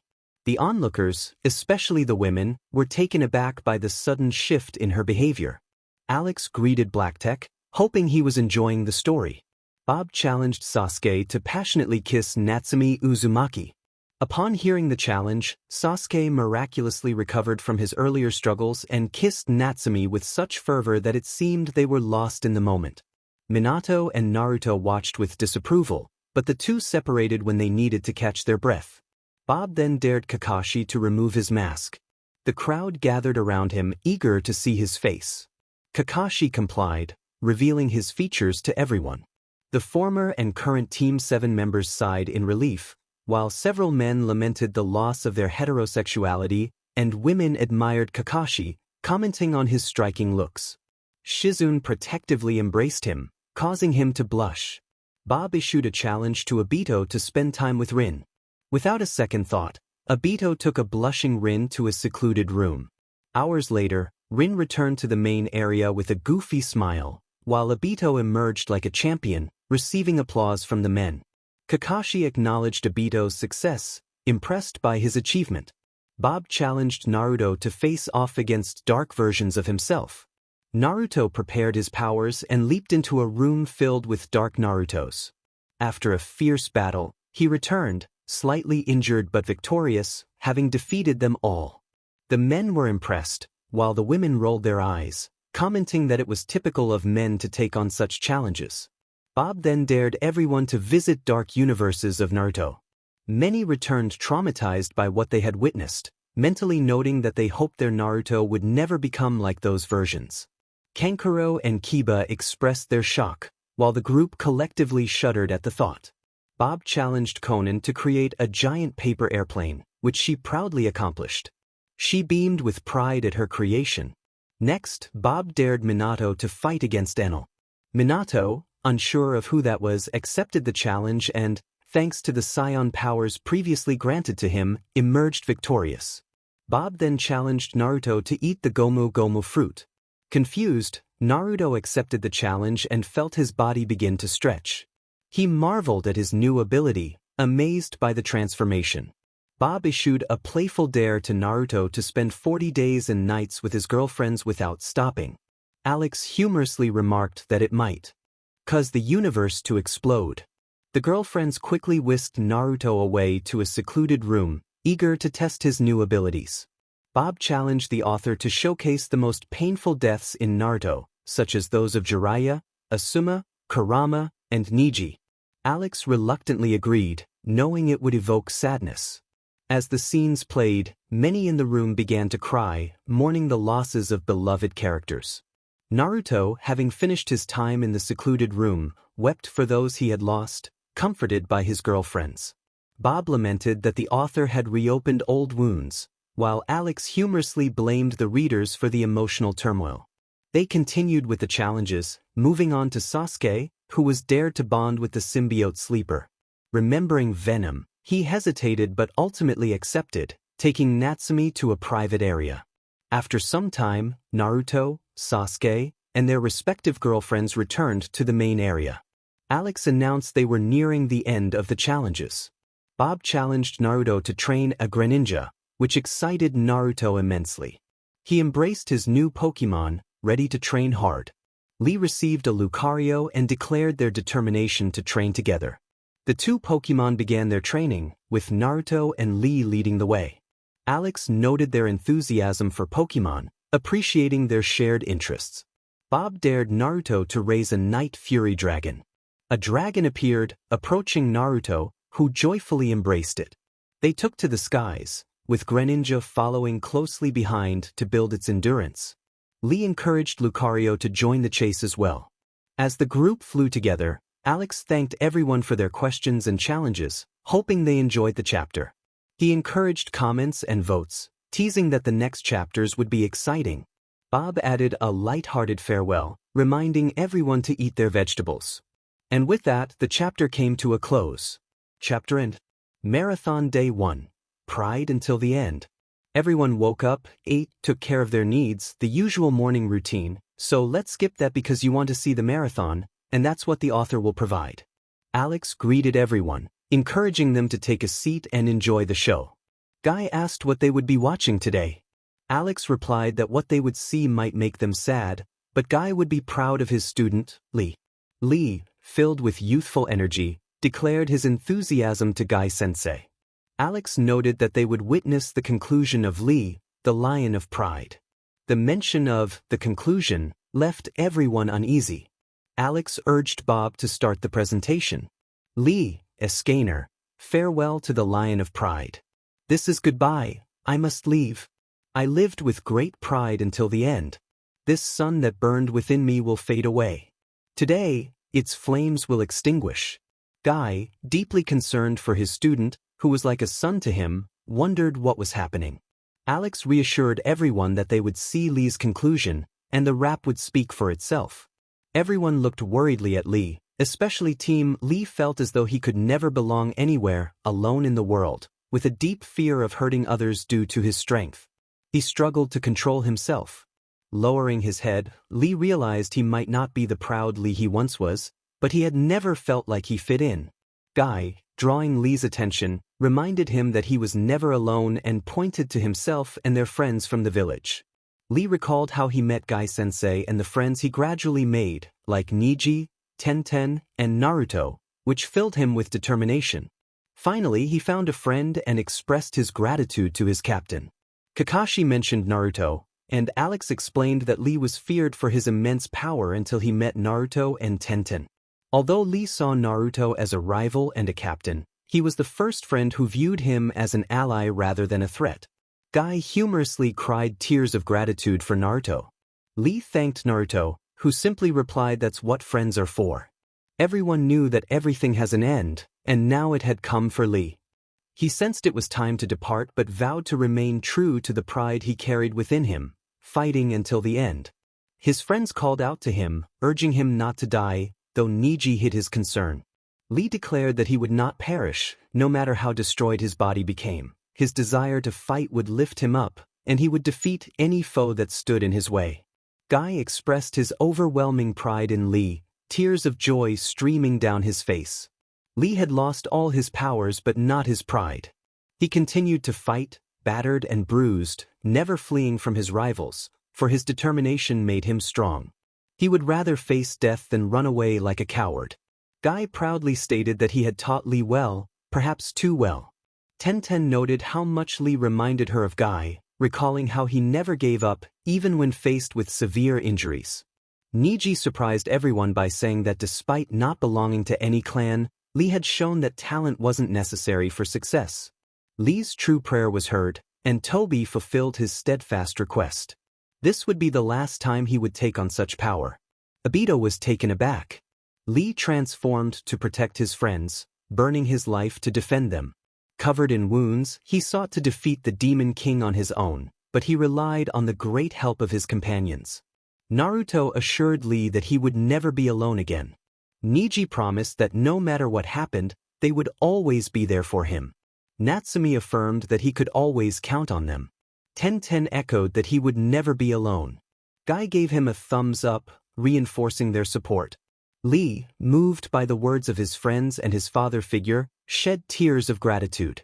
In their final battle together, they achieved victory, but Lee found himself on the brink of death, his body covered in wounds. The flame of his burning sun would finally extinguish. Guy became serious upon hearing this. It was clear that Lee had given his life, yet he wore a proud smile, filled with admiration for his students' achievements. Lee agreed, stating he would give his life for his friends and family, wearing a determined smile. This is goodbye, I must leave. I lived with great pride until the end. Forgive me for not being able to stay here. Today, my flames will extinguish. But like a lion, I always roared, loyal as a cardinal sin. Be proclaimed honor until the end, surprising everyone with his lack of rap. Someone questioned who he was and what he had done with B. Gar noted that. He was right, Lee had been loyal and proud until the end. Naruto called him a worthy member of the capital sins, raising his lost vein. Those with their sacred treasures understood and placed them in the center, with only Lee missing. Tenten urged Lee to join them as a member of the sins. Shikamaru found it problematic but agreed with them. Sasuke told him to relax and join them. Sai encouraged everyone to unite until the end. Temari urged Lee to hurry up. With a proud smile, Lee placed his sacred treasure in the center. Naruto declared that the 7 capital sins were united, and everyone raised their sacred treasures high. They healed the pain within him. Today, his soul loved them. This time, he simply wanted to express his gratitude. They erased his terrible loneliness, allowing him to be happy with their friendship. Naruto reiterated that friends are there for each other. Choji stated the truth as it is. Shikamaru affirmed their purpose. Tenten promised to love Lee forever and to stand by his side, wishing only for his happiness. His life was consumed in a final kiss. Niji, feeling jealous, reacted. Tenten reassured him with a kiss on the cheek, expressing her feelings for him. Lee added that he didn't have feelings for Tenten and was still searching for his other half. He shouted from within, feeling the flames of life burning until he could no longer stand. He wanted to live or see them in another life, for his soul would never forget them. Lee declared that he was burning with passion. Crying like a true man who respects himself, Kakashi reflected on the many references he had encountered. Deep within, he felt a powerful scream, a burning desire to live, or perhaps to reunite with them in another life, for his soul would never forget them. Alex asked for their thoughts, and Lee, filled with excitement, exclaimed that it was amazing. He believed it was a man's duty to take care of his friends. Guy praised Lee for his enthusiasm, and they shared a joyful exchange, both embracing as they activated their powerful genjutsu. The Uchiha clan members felt a sense of dread as they realized they had activated their Sharingan, overwhelmed by the intensity of the genjutsu. Alex suggested they move on to the next part. The chapter concluded. Chapter end. Marathon Day 2, the Mugiwara. Alex explained that they were about to see a pirate crew known as the Mugiwara. Kiba, curious, asked what a pirate was. Anoki remarked that the kids these days didn't know anything. Alex took a moment to clarify that in the world of One Piece, a pirate is anyone who raises a Jolly Roger, regardless of whether they commit crimes. However, this alone isn't enough to warrant a bounty, but it is sufficient for arrest by the Marines. Kiba then inquired about the Marines. Alex sighed and explained that the Marines are the military maritime force responsible for law enforcement, international security, and military maneuvers. The Marines are one of the 3 great powers, alongside the 7 warlords of the sea and the 4 emperors. Kiba had more questions, but Alex interrupted him, urging him to play the video. Bob complied, setting up the world. One Piece, Mugiwara. Choji, Chopper. Choji, the ship's doctor, will heal you whether you're blind, mute, lame, or deaf. He's an expert who never abandons a patient. Healing this world is his only incentive. Don't mistake this reindeer for a small raccoon. His low bounty doesn't reflect his strength.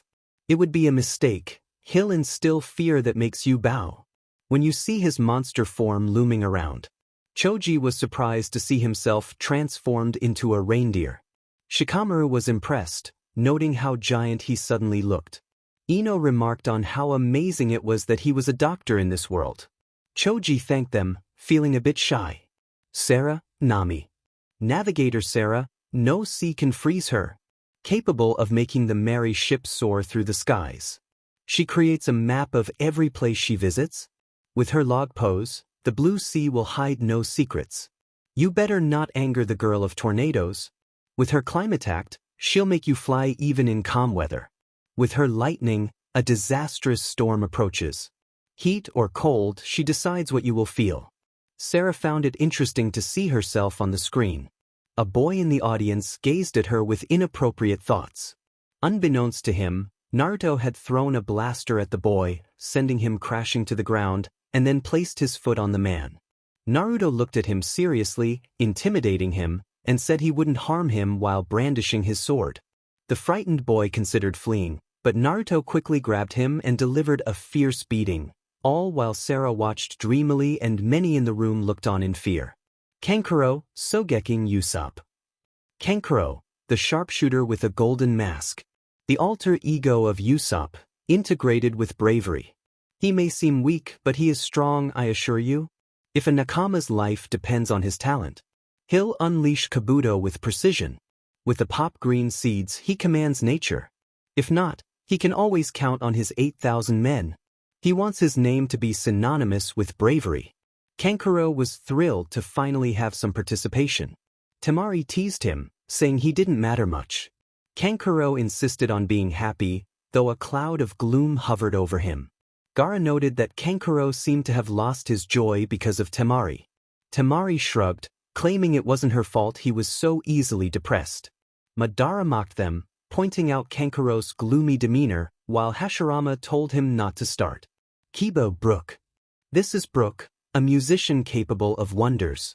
Under the name King of Soul, he gained prestige. With lightning speed and a unique sword style. When he draws his sword, you won't see him approach. Death will not excuse him from keeping his promise. The desire to see Laboon again hurts him like a dagger. He'll travel the world to surprise his friend. But now, if you would be so kind, show him your underwear. Kiba was ecstatic to finally have some participation, raising his arms in joy. However, he felt a chill directed at Naruto.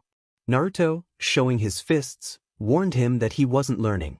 Kiba, feeling scared, called out for his mother. Later, Kiba was seen on the ground, battered and bruised, a miracle he was still alive. Sarah watched Naruto with hearts in her eyes, while the other men mentally noted to avoid crossing Naruto in the future. B. Frankie. B is the ship's cyborg carpenter. With relentless strength, he'll turn you to pieces. His cola reservoir must always be achieving a super hyperactivity. Perhaps more robot than man, but he dreams like one, yearning to travel the seas aboard the Thousand Sunny, confident in his ability to keep it alive. Surpassing the Oro Jackson would be his ultimate goal. B arrived with excitement, but was quickly silenced by A, who covered his mouth. A expressed his affection for B as a brother but admitted he couldn't stand his raps, preferring to listen to the raps on the screen. The rest of Kumo nodded in agreement with their Kage. B retreated to a corner, feeling downcast and murmuring about the lack of respect and how he couldn't rap freely anymore. Sanji, the cook, was known for his culinary skills, capable of creating any dish. He had a knack for leaving his shoe print on faces. He was infatuated with beautiful women, regardless of their height or demeanor. Known for his powerful kicks, he was a chef who kept his hands clean, yet with those legs, he needed nothing more, able to traverse air and water effortlessly.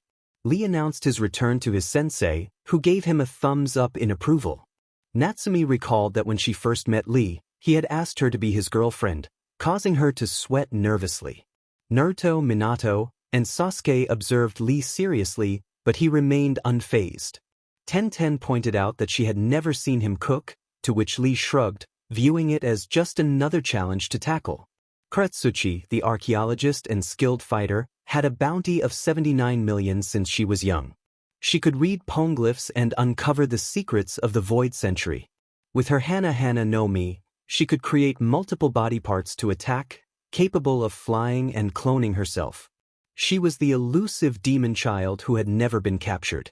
Kuretsuchi remarked that sometimes she could be quite something. Inoki felt proud of his granddaughter's achievements, while Kuretsuchi's father expressed his pride in her as well. Deidara questioned if anyone would comment on her unique abilities, and Nagato noted that they were the least qualified to judge such matters, given their own use of chakra in various ways. Zabuza, the innate swordsman, had a singular destiny, having trained under Mihawk, whom he aimed to surpass. His Santoryu style allowed him to cut through steel, and he had logical reasons for being the best. With his Ashura technique, he could leave nothing behind, capable of slicing through even the Sojiki Island. He was determined to outmatch any rival without exception, wielding his Daishinkan with the ability to split opponents in two. Zabuza proudly declared himself the best swordsman, to which Kisame disagreed, claiming the title for himself.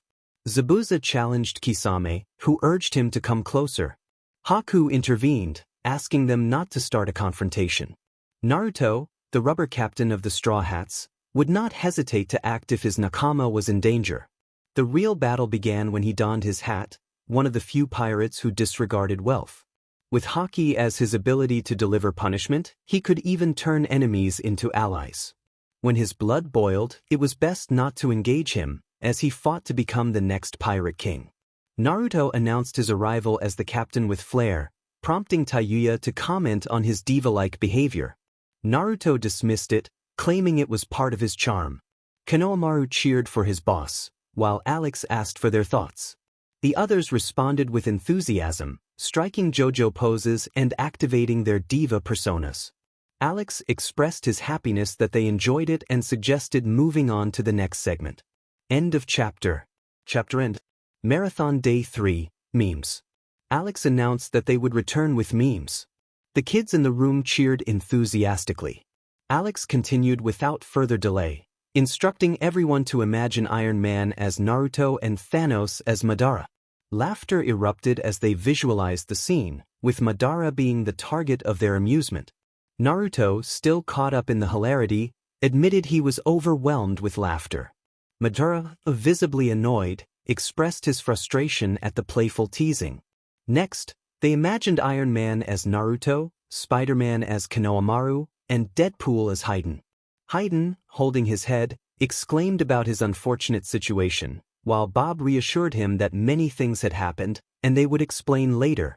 Hayden lamented his appearance, and Kozu remarked that it wouldn't change anytime soon, which offended Hayden. Meanwhile, Konohamaru, being hugged by Hanabi and Moge, expressed his reluctance to leave Mr. Stark. Naruto proudly gave a thumbs up to Konohamaru. The laughter continued as they revisited the Iron Man and Madara scenario, with Naruto again overwhelmed with laughter and Madara growing increasingly frustrated. Tobirama teased Madara, and Madara retaliated with a threat. In another imaginative scenario, they pictured Black Widow as Hinata, Captain America as Kakashi, Spider-Man as Konohamaru, War Machine as Killer Bee, and Iron Man as Naruto. Naruto, still laughing, expressed his pride in Konohamaru while wiping away a fake tear. Kakashi, feeling a bit down, was consoled by Shizune. As they imagined John Wick as Naruto, Gaara questioned if that was really Naruto. Alex confirmed it was Naruto Wick and promised to show them his world. Naruto, filled with rage, expressed his anger at Madara for what had happened to his dog, holding something that made everyone in the room uneasy: a pencil. Everyone, including Naruto, wondered why he was trembling. Hayden proudly agreed with the image, while Kozu commented on Jashin, and Anko expressed her desire to be a follower of Jashin, excitedly. Hayden happily acknowledged her enthusiasm, while Irika reminded his brother to find his own path. The Akatsuki members laughed heartily, with Nagato humorously admitting he had gone too far. Yahiko struck a diva pose, claiming his body looked divine, while Konan questioned her choice of friends, wishing to find some female companions. They imagined Sanji as Lee, Zoro as Zabuza, Luffy as Naruto, and a girl of their imagination. Bob hoped they wouldn't start criticizing about oppressive machismo. Alex agreed, and Lee Zabuza stated that manners shape a person, to which Naruto laughed. Only the civilians looked disapprovingly at Naruto, while the Kunoichis accepted the humor as normal. They envisioned Izuku as Naruto, Bakugo as Sasuke, and Todoroki as Gaara. Sasuke and Gaara laughed heartily, while Naruto, feeling proud of himself, acknowledged his own uniqueness. Sasuke and Gaara retreated to a corner, murmuring about unfairness, with Sasuke being consoled by Natsumi and Gaara by Matsuri. At that moment, Sasuke grew more melancholic while tightly hugging Natsumi. Sakura, feeling down, was enveloped in a cloud of sadness. Bob noted the overall somber mood, and Alex concluded that they had run out of memes, suggesting they move on to the next segment. Fin of the chapter. Chapter end. Marathon Day 4, Wick. Alex announced they would see Naruto Wick, the character from the previous chapter's meme.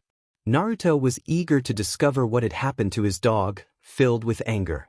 Nagato solemnly stated that no dog should ever be harmed, with Madara, Yahiko, and Konan agreeing.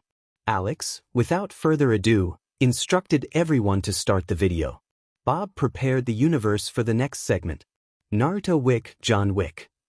After a troubled past, living in ruins, having unleashed his fury upon many soldiers, he believed everything was over. He was retired now. Kushina felt a wave of concern for her son's life as she watched the screen. Alex explained that Naruto had a dark past, one that his wife had pulled him away from, at least for a time. Kushina wanted to know who that was, and Alex revealed it was Cheyenne. Cheyenne, confused, asked what he meant by, for a time, but Alex assured her that the truth would be revealed soon.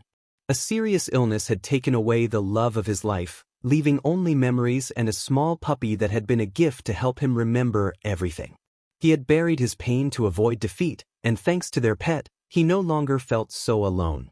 Naruto expressed his gratitude to Cheyenne, though sadness lingered in his heart for having lost her to another world. Cheyenne smiled back at him, trying to comfort him. Minato noticed Kushina was crying and pointed it out, watching as she wept comically. Those who truly knew him were frightened, while those who did not were merely drawn to his car. He encountered some gangsters who became frustrated when he refused to sell his Mustang. They plotted to break into his home and rob him when he was distracted, but their intimidation tactics backfired, and they lost control. Obito sensed that something terrible was about to happen.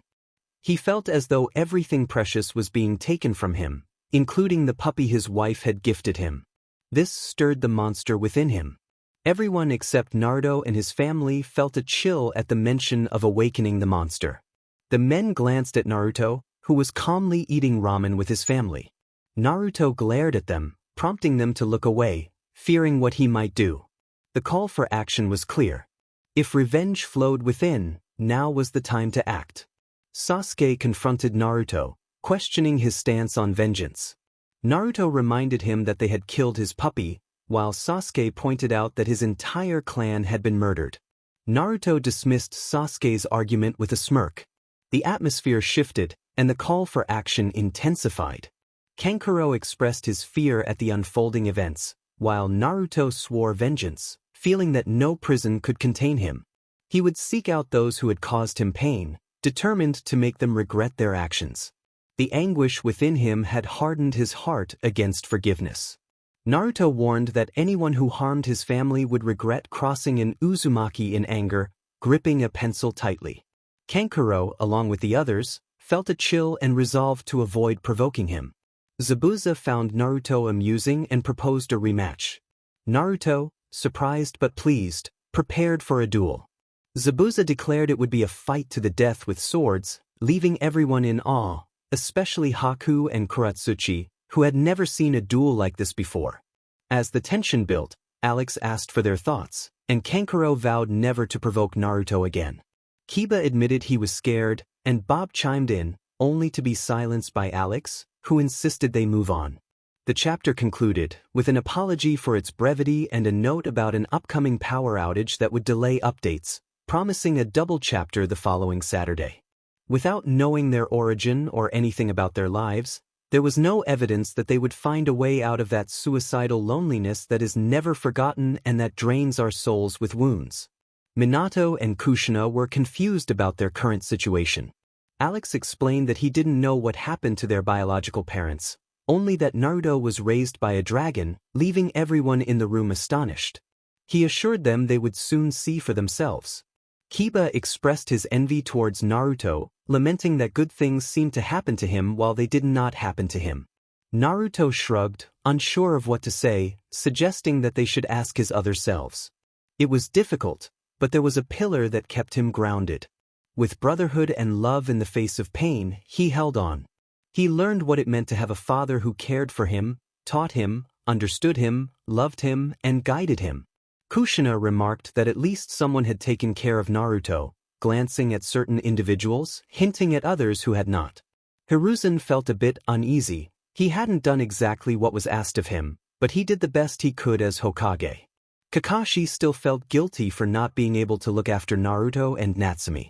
From Igneel, he learned the magic of Dragon Slayer and the importance of perseverance, even when his strength waned. Igneel became his great protector, the father who gave everything for love. Fo was in awe, exclaiming how enormous Igneel was, while Shino was left speechless. Kiba, comically crying, lamented why it couldn't have been him, drawing offended looks from the Inuzukas and their dogs. However, fate was drawing a sad and gray future. Dreams and happy landscapes faded away, where Naruto had smiled alongside Igneel until the end, for his father disappeared without a trace. Naruto felt sadness for his other self, wondering what had happened. Natsumi asked where Igneel had gone, and Alex assured them that the answer would reveal itself. Obito raised a question about whether each of them had also been raised by a dragon, speculating that if they had acquired Dragon Slayer magic, they must have trained with dragons. It hurt when one lost someone they loved. Breathing felt like a wound, and there seemed to be no reason to push forward. Suffering made love fade away while pain blossomed, yet one had to be brave to continue. Naruto resolved not to give up until the end, determined to fight for his friends. Natsumi wondered if she existed in that world. Alex confirmed that she did, though her last name was Scarlet, and she was not Naruto's sister. Natsumi felt relieved to know she existed. After enduring many hardships, Naruto was finally accepted into a formidable guild, where he found a family that welcomed him with open arms.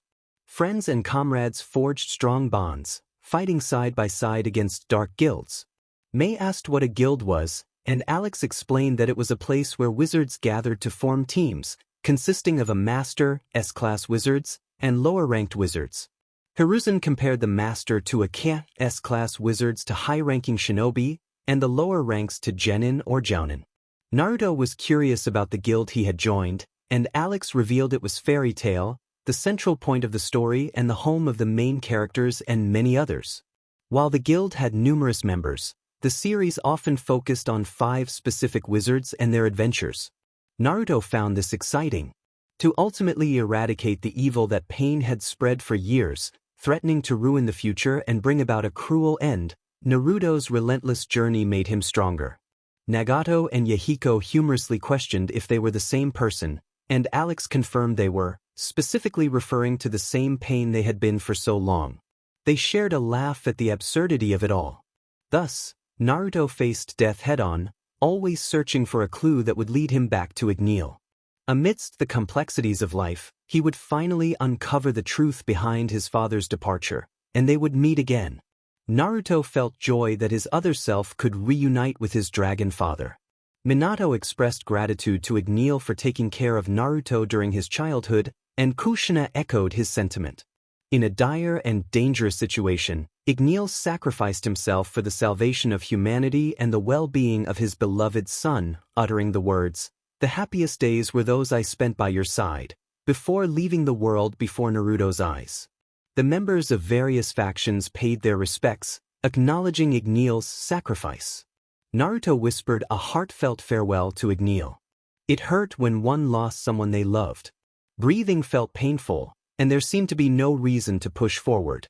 Suffering made love fade while pain blossomed, yet one had to be brave to continue. Heartbroken over losing his father figure, Naruto was determined to confront his rival.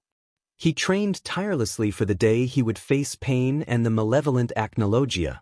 Sasuke noted that it was evident Naruto was determined, and Naruto remarked that this version of himself was the closest to his true self he had ever been. In his heart, he secretly carried great hope that fueled his desire for vengeance. Yet, life would strike again without mercy as he learned the terrible truth. His greatest enemy was, in fact, his brother, who had been a twisted demon that had perished in the past. Naruto expressed surprise at the revelation that Pain was like his brother. Nagato responded that Naruto was like his little brother, suggesting there might be some logic to it. Kushina was puzzled about how they could be brothers, and Alex admitted he didn't know, humorously noting he should watch the anime. Feeling completely cornered, Naruto realized that if he defeated Pain, his own life would also be at risk. After that encounter, he would be left on the brink of death, but fortunately, his friends would never doubt him and would provide warmth until he awakened. Kushina pointed out that if one died, the other would too, while Natsumi wondered why misfortune seemed to follow her brother. Naruto reassured them that no matter what challenges lay ahead, he would press on, willing to face any danger as long as they were safe. Uncertain of what would happen to his fragile existence, Naruto confronted Pain without regard for the consequences. The love he held for his guild and friends gave him the strength to overcome any enemy. Bob proclaimed the power of love. Naruto noticed the situation and wondered what was going on. Alex explained that it was just how things were, especially since he was the only one who attended the interview for the position and spent a lot of time with Wade. Neither Pain nor Acnologia could match this human, who, without fear, dared to challenge even the gods. By burning his fate, he defeated both villains and created a new future alongside all his brothers. Naruto declared that neither Pain nor that Acnologia would be able to stop him, warming up like Goku. It hurt when you lost someone you cared about. Breathing felt like a struggle, and there was no reason to push forward. However, one could change everything if they didn't give up. If they never stepped back, they would gain the strength needed to move ahead. Alex asked for their thoughts on the situation, and Naruto responded enthusiastically that it was amazing. Kiba humorously lamented why it wasn't him, while Sasuke challenged that he handled fire better. Naruto teased him, and Alex suggested they move on to the next part. End of chapter. Chapter end. Marathon Day 5. What was supposed to be yesterday, Friday Dragon Slayer. Alex explained that they would explore Naruto's life using magic, specifically that of a Dragon Slayer. Haku inquired about what a Dragon Slayer was.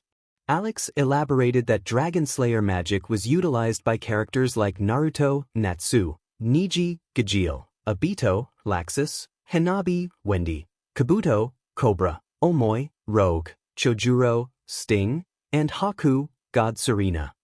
Originally, this type of magic was used to hunt dragons. It allowed the user to develop certain dragon-like abilities, depending on the type of dragon that taught them. For instance, they could breathe fire and control it, Naruto Natsu, consume and transform their body into iron, Neji Gajeel, absorb air for healing magic, Hanabi Wendy, and utilize poison, Kabuto Cobra, fire, Naruto Natsu, and lightning, Obito Laxus. When Dragon Slayers consume the element of their magic, they regain energy, but they cannot consume their own magic.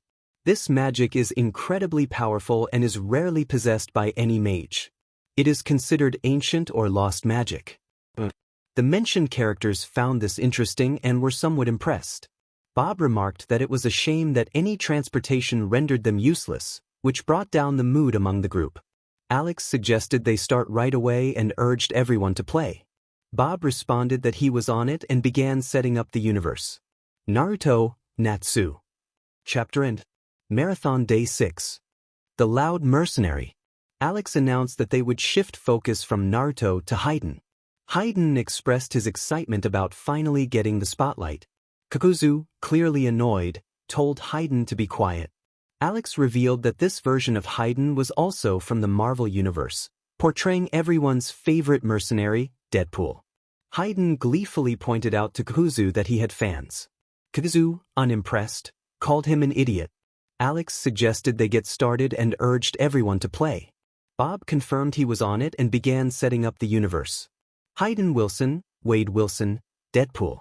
Listen closely, do you know who it is? The most famous anti-hero on the internet. If your headache won't go away, I can help relieve your stress. A quick shot to the head made it easy, don't you see? Kakuzu remarked that even in another world, Hayden caused headaches while holding his head. Hayden expressed his fondness for that version of himself, wondering if he would be a follower of Jashin. Bob chimed in, saying that his other self would be even more likable. Hayden was thrilled. He continued, revealing that he was a character from another dimension. Thanks to Weapon X, he had overcome a terminal illness. His powers made him nearly immortal, despite what others said about his mental state. Data asked what Hayden was writing as he scribbled furiously. Hayden explained he was composing a letter to Santa, requesting to be like Deadpool for Christmas. Deidara was incredulous. Hayden declared his confidence, stating that there was zero chance of anyone defeating him in his domain, filled with skill. He described himself as a merciless assassin, exuding confidence in his LTX suit. He felt he had never agreed with himself more, claiming to be the most charming individual around. Naruto challenged him, asserting he was the most attractive. Itachi questioned their conversation, clearly unimpressed. He proclaimed himself invincible, powerful, and infallible, a master with weapons and an expert in combat. He demanded respect as he entered the scene, confident that no one could stand against him in battle. Hayden inquired about the guns Alex had, which were unfamiliar to him. Alex explained they were guns, a superior version of ninja weapons from his world. Hayden expressed his desire for one. He urged everyone not to panic, revealing himself as a lunatic. When his skills were at their peak, no one could escape from him. He repeated this mantra, emphasizing his prowess. Hayden expressed his excitement about his newfound identity. Kakuzu reluctantly agreed, calling him a lunatic. Hayden thanked him for the compliment, though Kakuzu clarified he hadn't meant it as one. Nothing could disturb him. His body regenerated quickly. He boasted about his strength, claiming that even thousands of men could not defeat him. He warned that anyone who underestimated him would soon find themselves outmatched. Hayden picked up a guitar and sang about finding a new friend, which amused Rin. She then asked about Kakashi, who seemed unresponsive, muttering about references and languages. Alex suggested calling an ambulance again. Hayden continued to boast about his charm and style, describing his rapid defeat of rivals. He warned of the sharpness of his katana, which could slice through anything, and declared himself the reason for many early demises. He suddenly craved chimichangas, and magically, one appeared before him. Bob offered it with a smile. Hayden proclaimed that no one could defeat him as an adversary, as he was a professional mercenary. His bullets would pierce through opponents, and grenades would explode, leaving his enemies in despair. He declared it was time for his foes to flee, as he had already taken down everyone in the Marvel Universe. Gaara questioned Hayden's claim about the Marvel Universe. Alex explained that there was a universe where Deadpool single-handedly defeated all heroes, villains, and anti-heroes. Hayden acknowledged that sometimes he could be quite formidable. He repeated his mantra about not panicking, reinforcing his identity as a lunatic. Hayden expressed his love for the chorus of his song. Kakuzu questioned why another version of Hayden existed, hoping he wouldn't have to deal with that reality. Bob and Alex exchanged whispers, concerned about Hayden's reaction to the truth. Hayden declared his determination to be like Deadpool. Sasori reacted in disbelief, while Kakuzu questioned Nagato's decision to include Hayden in their group. Nagato hesitated, citing Hayden's abilities as a reason. Hayden reiterated his mantra, emphasizing his skills and power. Alex asked for their thoughts on the performance, and Hayden exclaimed it was the best thing ever, his eyes sparkling with excitement. Kakuzu grumbled about the nightmare it would be, while Nagato lamented his choice to unite Hayden with the Akatsuki. Alex suggested they move on to something else that would surely please them. End of chapter. The legend tells of countless rap battles that led to a definitive duel between beings with such powerful flow that they shook the very pillars of planet Earth. Epic rap battles of fandom. The Avengers against the Justice League. Sasuke declared that they were talking about something significant. Naruto wondered if he was already Iron Man but questioned whether he would have a role in the Justice League. Hayden announced he would bet 500 yen on the Avengers, while Kozu countered with a bet of 600 yen on the Justice League. Hayden raised the stakes to 700 yen, Kozu to 800, and so it continued until they reached a staggering 1 million yen, where they paused. Naruto, embodying Superman from the Justice League, arrived with his clan, proclaiming that they could never be defeated. The Justice League was ready to battle, prepared to take down these heroes without hesitation. Naruto expressed confusion, realizing he was not Flash in this world. Alex explained that this was a different universe where he was an alien from Krypton, and Flash was represented by someone else. Naruto found it strange, and Bob acknowledged that he wouldn't be the only one feeling that way. Kakashi, taking on the role of Captain America from the Avengers, announced his return as the captain. The sound of war drums echoed, signaling the arrival of the Avengers. Kakashi declared that he had arrived, ready to show everyone who was in charge. Obito encouraged everyone to support the Avengers, while Rin agreed that the Avengers would win. Minato, however, expressed his loyalty to the Justice League, causing disappointment among Team Minato. Bruce Banner transformed into the Hulk, announcing his presence with confidence. He noted that everyone fled in fear at the sight of him, emphasizing his strength and dominance. He proclaimed that he was the one in charge, ready to unleash his fury and energy without restraint. Shikamaru found it troublesome to argue but declared his allegiance to Team Avengers. Ino, however, insisted she would support the Justice League. Choji remained loyal to his friend while enjoying some snacks. Asuma also sided with the Justice League, prompting Shikamaru to appreciate Choji's unwavering support. Lee, embodying Green Lantern from the Justice League, urged everyone to open their eyes and see the light of his ring. He dismissed comparisons of his green will to any other colors, emphasizing the uniqueness of his power. He warned that he would not fight anyone who was afraid, declaring that they were not Team Rocket but Green Lantern, and recited his motto about fighting against evil. Lee excitedly proclaimed himself as Green Lantern, prompting Alex to explain that Green Lantern is the alias of several superheroes in the DC universe, known for wielding a power ring that allows them to create solid light manifestations, representing willpower. Guy expressed immense pride in Lee. Gritting with joy and laughing comically, Lee called out to Guy-sensei. Guy responded with equal enthusiasm, and they embraced, unleashing an overwhelming genjutsu that left everyone in awe. Alex was grateful for his anti-genjutsu glasses, while Bob and Naruto echoed his sentiment. The rest of the room, including Guy and Lee, knelt in supplication, wondering where they could get their own glasses. It was clear that Guy and Lee belonged to the Justice League.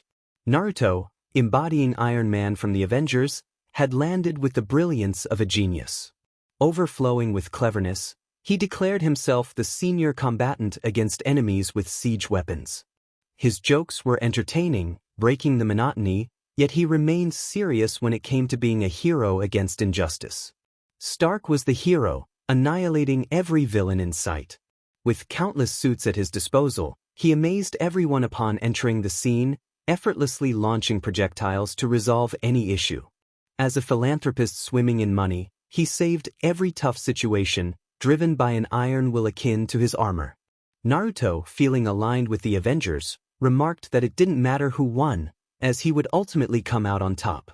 Kushina declared her allegiance to the Avengers, while Minato argued for the Justice League.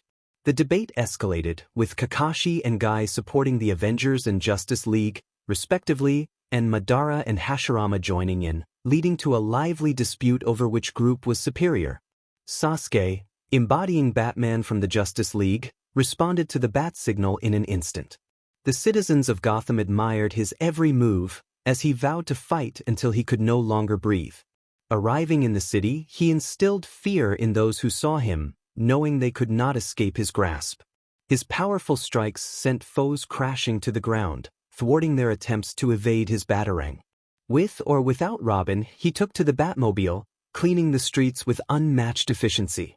The choice was clear. One either died a hero or lived long enough to face defeat at the hands of Batman. Sasuke pondered the implications of being part of the Justice League, wondering if his counterpart Thor would also be present. Naruto, passing him a pair of dark glasses, welcomed him to the club. Sasuke appreciated the acknowledgement of his character. Alex noted that, like him, Sasuke had been an orphan since childhood, choosing to pursue justice as he grew older. Sasuke lamented the misfortunes that seemed to follow him. As Thor from the Avengers, Sasuke introduced himself, commanding attention. The son of Odin, he boasted of his strength, confident that no one could match him. He described himself as a god, admired by all, capable of leaving opponents breathless with a single blow from his hammer. He challenged the bravest to face him, ready to take them down. Alex announced that it was time for the turn of Super Smash Bros., A short segment but one of his favorites despite the existence of better options. Naruto expressed his eagerness to see what it was all about, and Itachi suggested they find out. Alex encouraged everyone to hit play, while Bob prepared the universe for the next adventure. Chapter End. Marathon Day 7, Final Versus. Alex announced that what they were about to witness would be a showdown between two worlds. Zabuza wondered if it would be a sword fight. Kiba asked if it would be a dogfight, while Kakashi, now recovered from the previous chapter, joked about references. Naruto questioned who the strongest was among them. Alex, dismissing their speculations, told them to hit play. Bob quickly complied, setting up the match. The Avengers vs. the Justice League. Super Itachi Brothers, Super Mario Brothers. Itachi entered the duel, declaring himself the president of the game. He flooded the arena with fire, instilling fear in his opponents, whose powers only made him laugh. Everyone aimed to defeat him, but in the end, they would crumble like the Leaning Tower of Pisa. His attacks were fierce, and with a leap he collected coins. He unleashed colossal blasts, daring anyone to challenge him. He shattered the pipes of those who obstructed his path, and if they were caught by his final smash, they would be sent away with a cheerful farewell. Itachi felt they were off to a good start. Sasuke laughed heartily, prompting Itachi to ask what was so funny. Sasuke pointed out how ridiculous Itachi looked with his mustache, causing Itachi to mutter to himself about his foolish younger brother. Bob reminded them that Sasuke also existed as Itachi's brother in this world, leading Sasuke to realize he too had the silly mustache. Itachi then teased Sasuke about who was laughing now, while Sasuke internally called Itachi a foolish older brother. Bowser declared that this battle would be won by the villain. He boasted that defeating them would be as easy as unwrapping gifts. He warned them to gather as they would fall under his weight. With a flick of his tail, he threatened to pierce them. The battle was about to begin, and they could start crying. If Itachi feared him, they could only imagine how the others felt. He challenged them to come at him. Madara praised his other self, while Itachi boldly claimed he feared nothing, asserting that feared him. Naruto shouted at Madara, questioning who he called a crybaby. Shisui declared he would never run from a fight. The four of them exchanged challenging glances, 3 Uchihas and 1 Uzumaki Namikes. Their girlfriends rolled their eyes, commenting on how typical the boys were, pulling their partners away by the ears.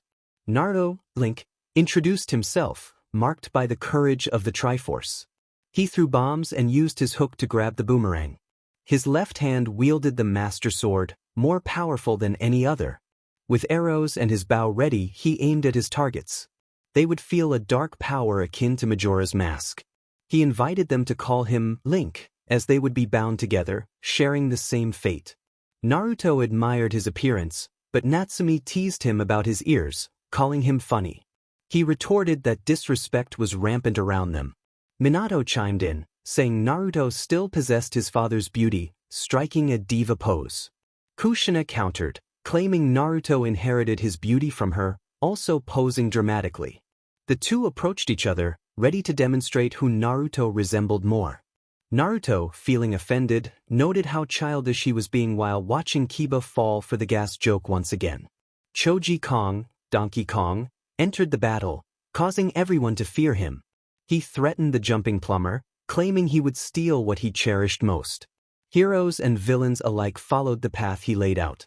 He crushed Naruto's Triforce with his brute strength. He boasted that they all existed because of him, even the electrified rat who rapped.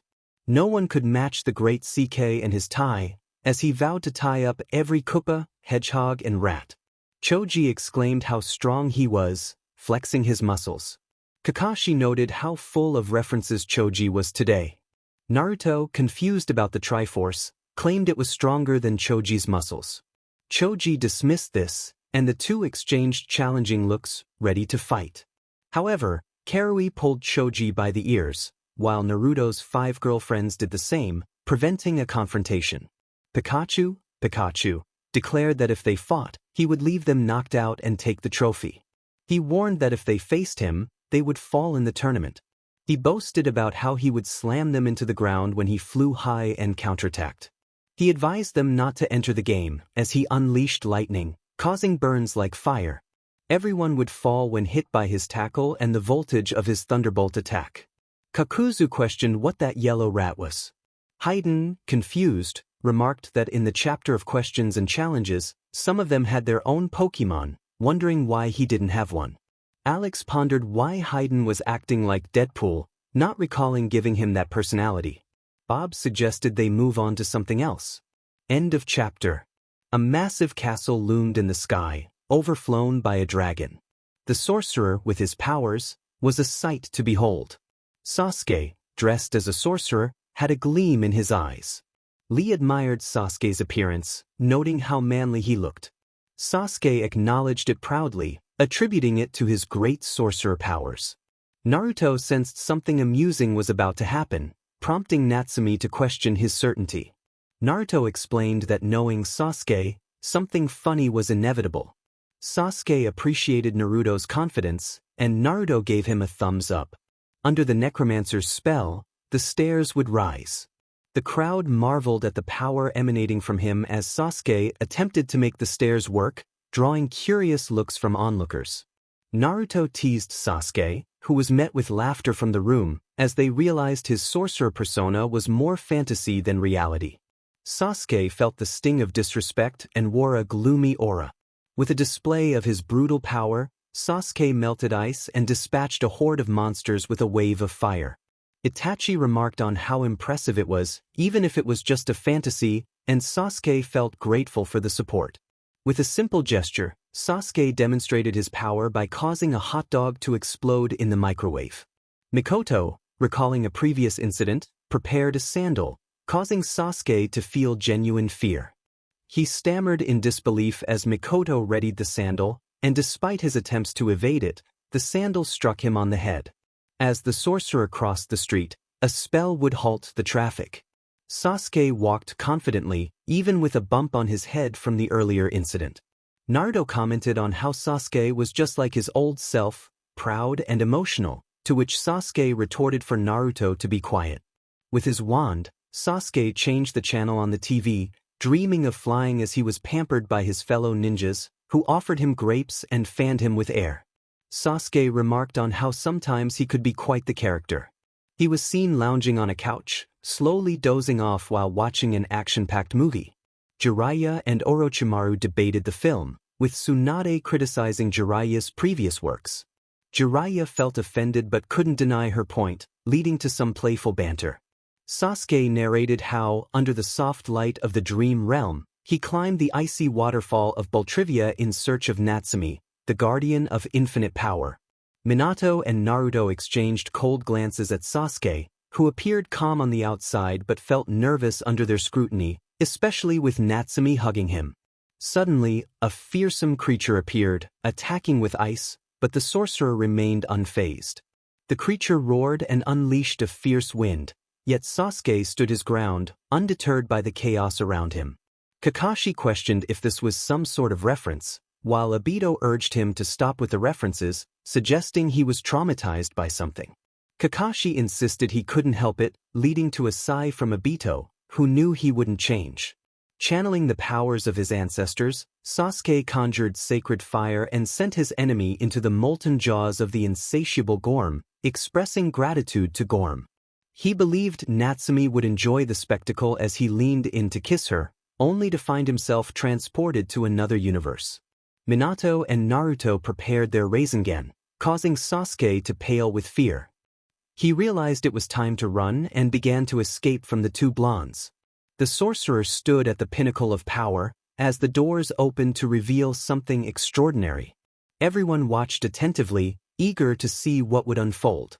The screen faded to white before revealing Naruto looking seriously at Sasuke. Sasuke asked how long he had been asleep, to which Naruto replied it had been 3 days, noting Sasuke's heavy sleeping habits before leaving the room. Sasuke felt hungry and decided to find something to eat. Mikoto remarked how Sasuke was just like his father, prompting Fugaku to playfully protest. Mikoto recalled a time when Fugaku had fallen asleep and immediately sought food upon waking. Fugaku insisted it had only happened once, but Mikoto countered that it had been several times, leading to laughter from everyone in the room. Minato seized the moment to tease Fugaku, who grumbled in response. Their adventure had been intense. The hungry sorcerer was now eager to savor delicious quesadillas. Sasuke was seen at a food stall, ordering his meal. The great sorcerer had arrived. Alex asked for everyone's thoughts on the adventure, and Sasuke admitted he enjoyed it but felt a bit offended. Itachi found it amusing, while Naruto saw it as material for teasing Sasuke.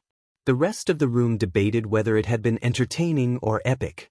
Alex announced they would watch something related, featuring another Uchiha as the protagonist, prompting Bob to prepare the next segment. Madara, the sorcerer, appeared in a purple light, dressed in black robes and wielding a staff. He proclaimed himself Madara the sorcerer, demanding everyone bow before his magical mastery.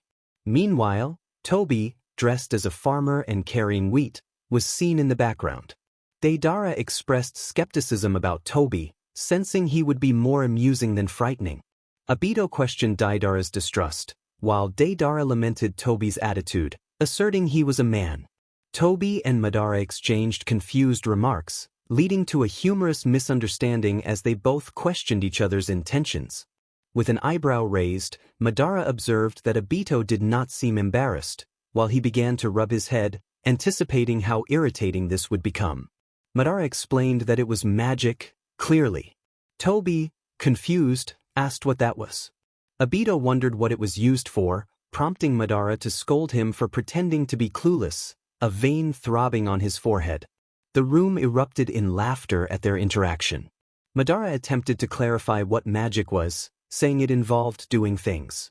Tobi chimed in, comparing it to Chojuro Potter. Madara, puzzled, asked who that was, and Chojuro introduced himself with enthusiasm. Chojuro expressed his excitement about finally participating. Madara then inquired about what he did, to which Chojuro proudly revealed he made pots. Madara dismissed it as not being magic, while both Kojuros felt a bit embarrassed. The room continued to laugh at the Kojuros' banter, both on screen and in the audience. Frustrated, Madara shot a lightning bolt at Chojuro, disintegrating him. Chojuro questioned the necessity of that action, while Madara noted that Obito was still present, adding to his irritation.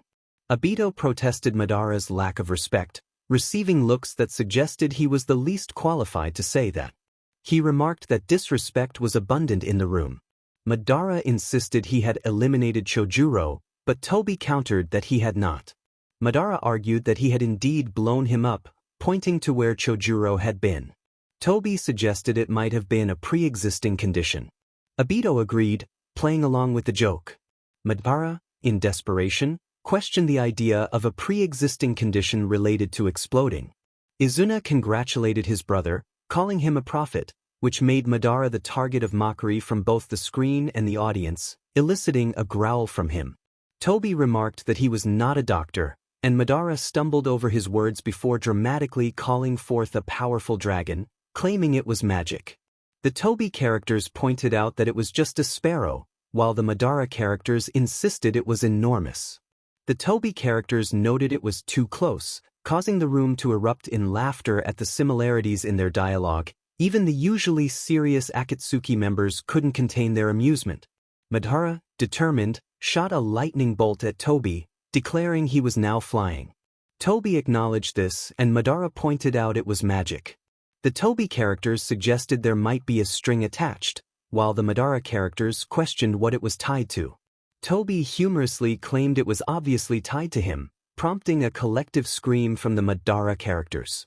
The audience was nearly on the floor, holding their stomachs from laughter. Naruto praised Tobi as an idol, a machine, and a beast, laughing heartily. Guy walked over to Tobi, who greeted him. Guy asked if he was on a string, to which Tobi confirmed. Guy chuckled and walked away. Guy then lamented his brief appearance, feeling down about his lack of participation, but Lee encouraged him, reminding him that he had indeed participated, which lifted Guy's spirits. They exchanged names repeatedly in a playful manner, leading to a humorous moment where they activated a deadly genjutsu, but fortunately, everyone had sunglasses to shield their eyes from the scene. Both Madara characters tapped their heads with their staffs, asking Toby to think of a number between 1 and 10. Toby confirmed he had 1 in mind, and Madara guessed it was 7. The Toby characters were shocked, realizing he was a magician, which delighted the Madara characters. As they began to recover from their laughter, they were soon overcome again by the latest antics on screen. Madara, relieved, began to introduce himself but was interrupted by a scene showing his skeleton in a fire. Toby remarked that he had narrowly escaped, suggesting he could have been a magician. Alex asked for their thoughts, and Madara expressed that it was humiliating and frustrating, with a vein throbbing on his forehead. Obito, Naruto, and Izuna laughed, wiping away fake tears, while the rest of the room found it very funny and entertaining. Alex suggested moving on to the next segment. Hayden reminded everyone to wake up early, exercise, and eat their vegetables, while Kakuzu questioned which screw had come loose. End of the chapter. Chapter end. Ladies and gentlemen, we are at the penultimate chapter of this grand story. The support you have shown throughout the year has been greatly appreciated. This project, Naruto Reacts to the Multiverse, was created at the beginning of the year to see how many chapters one could update over time. Initially, I thought I would update 50 chapters, but sometimes my motivation waned, affecting my inspiration. However, I will ensure that there are at least 40 chapters. The final chapter will be published at the end of the year to conclude the story. Without further ado, let's begin. Alex mentioned they would see something related to Sasuke, to which Sasuke expressed his excitement about finally getting some participation. Ino pointed out that he was the second most featured character after Naruto. Sakura lamented her limited appearances, while Udon questioned if they had even participated at all. Alex suggested they get started, prompting Bob to prepare the universe for viewing. Sasuke Uchiha, the Sorcerer. Chapter end. Before starting, I want to say that this chapter is the last one to be published in this story. I am very grateful for the support it has received throughout the year, and I hope you enjoy it. Previously, Bob downplayed the situation, but Alex reminded him that it was important to keep the previous chapter in mind. Bob questioned the necessity of the reminder, and Alex explained that it was possible someone might have forgotten about the Naruto Wick chapter. Bob conceded to that logic, and they acknowledged they were reaching the end. Alex expressed hope that the audience would enjoy the conclusion, as he did not want to receive negative comments about a poor ending.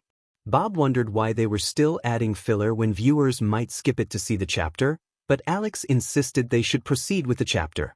Upon entering the room, they saw everyone eating and chatting. Alex greeted them enthusiastically, calling them insects, which prompted confusion among the group. He noted that if René Garcia or Vegeta were present, they would likely accept that title. Bob suggested they ignore that comment and focus on the presentation.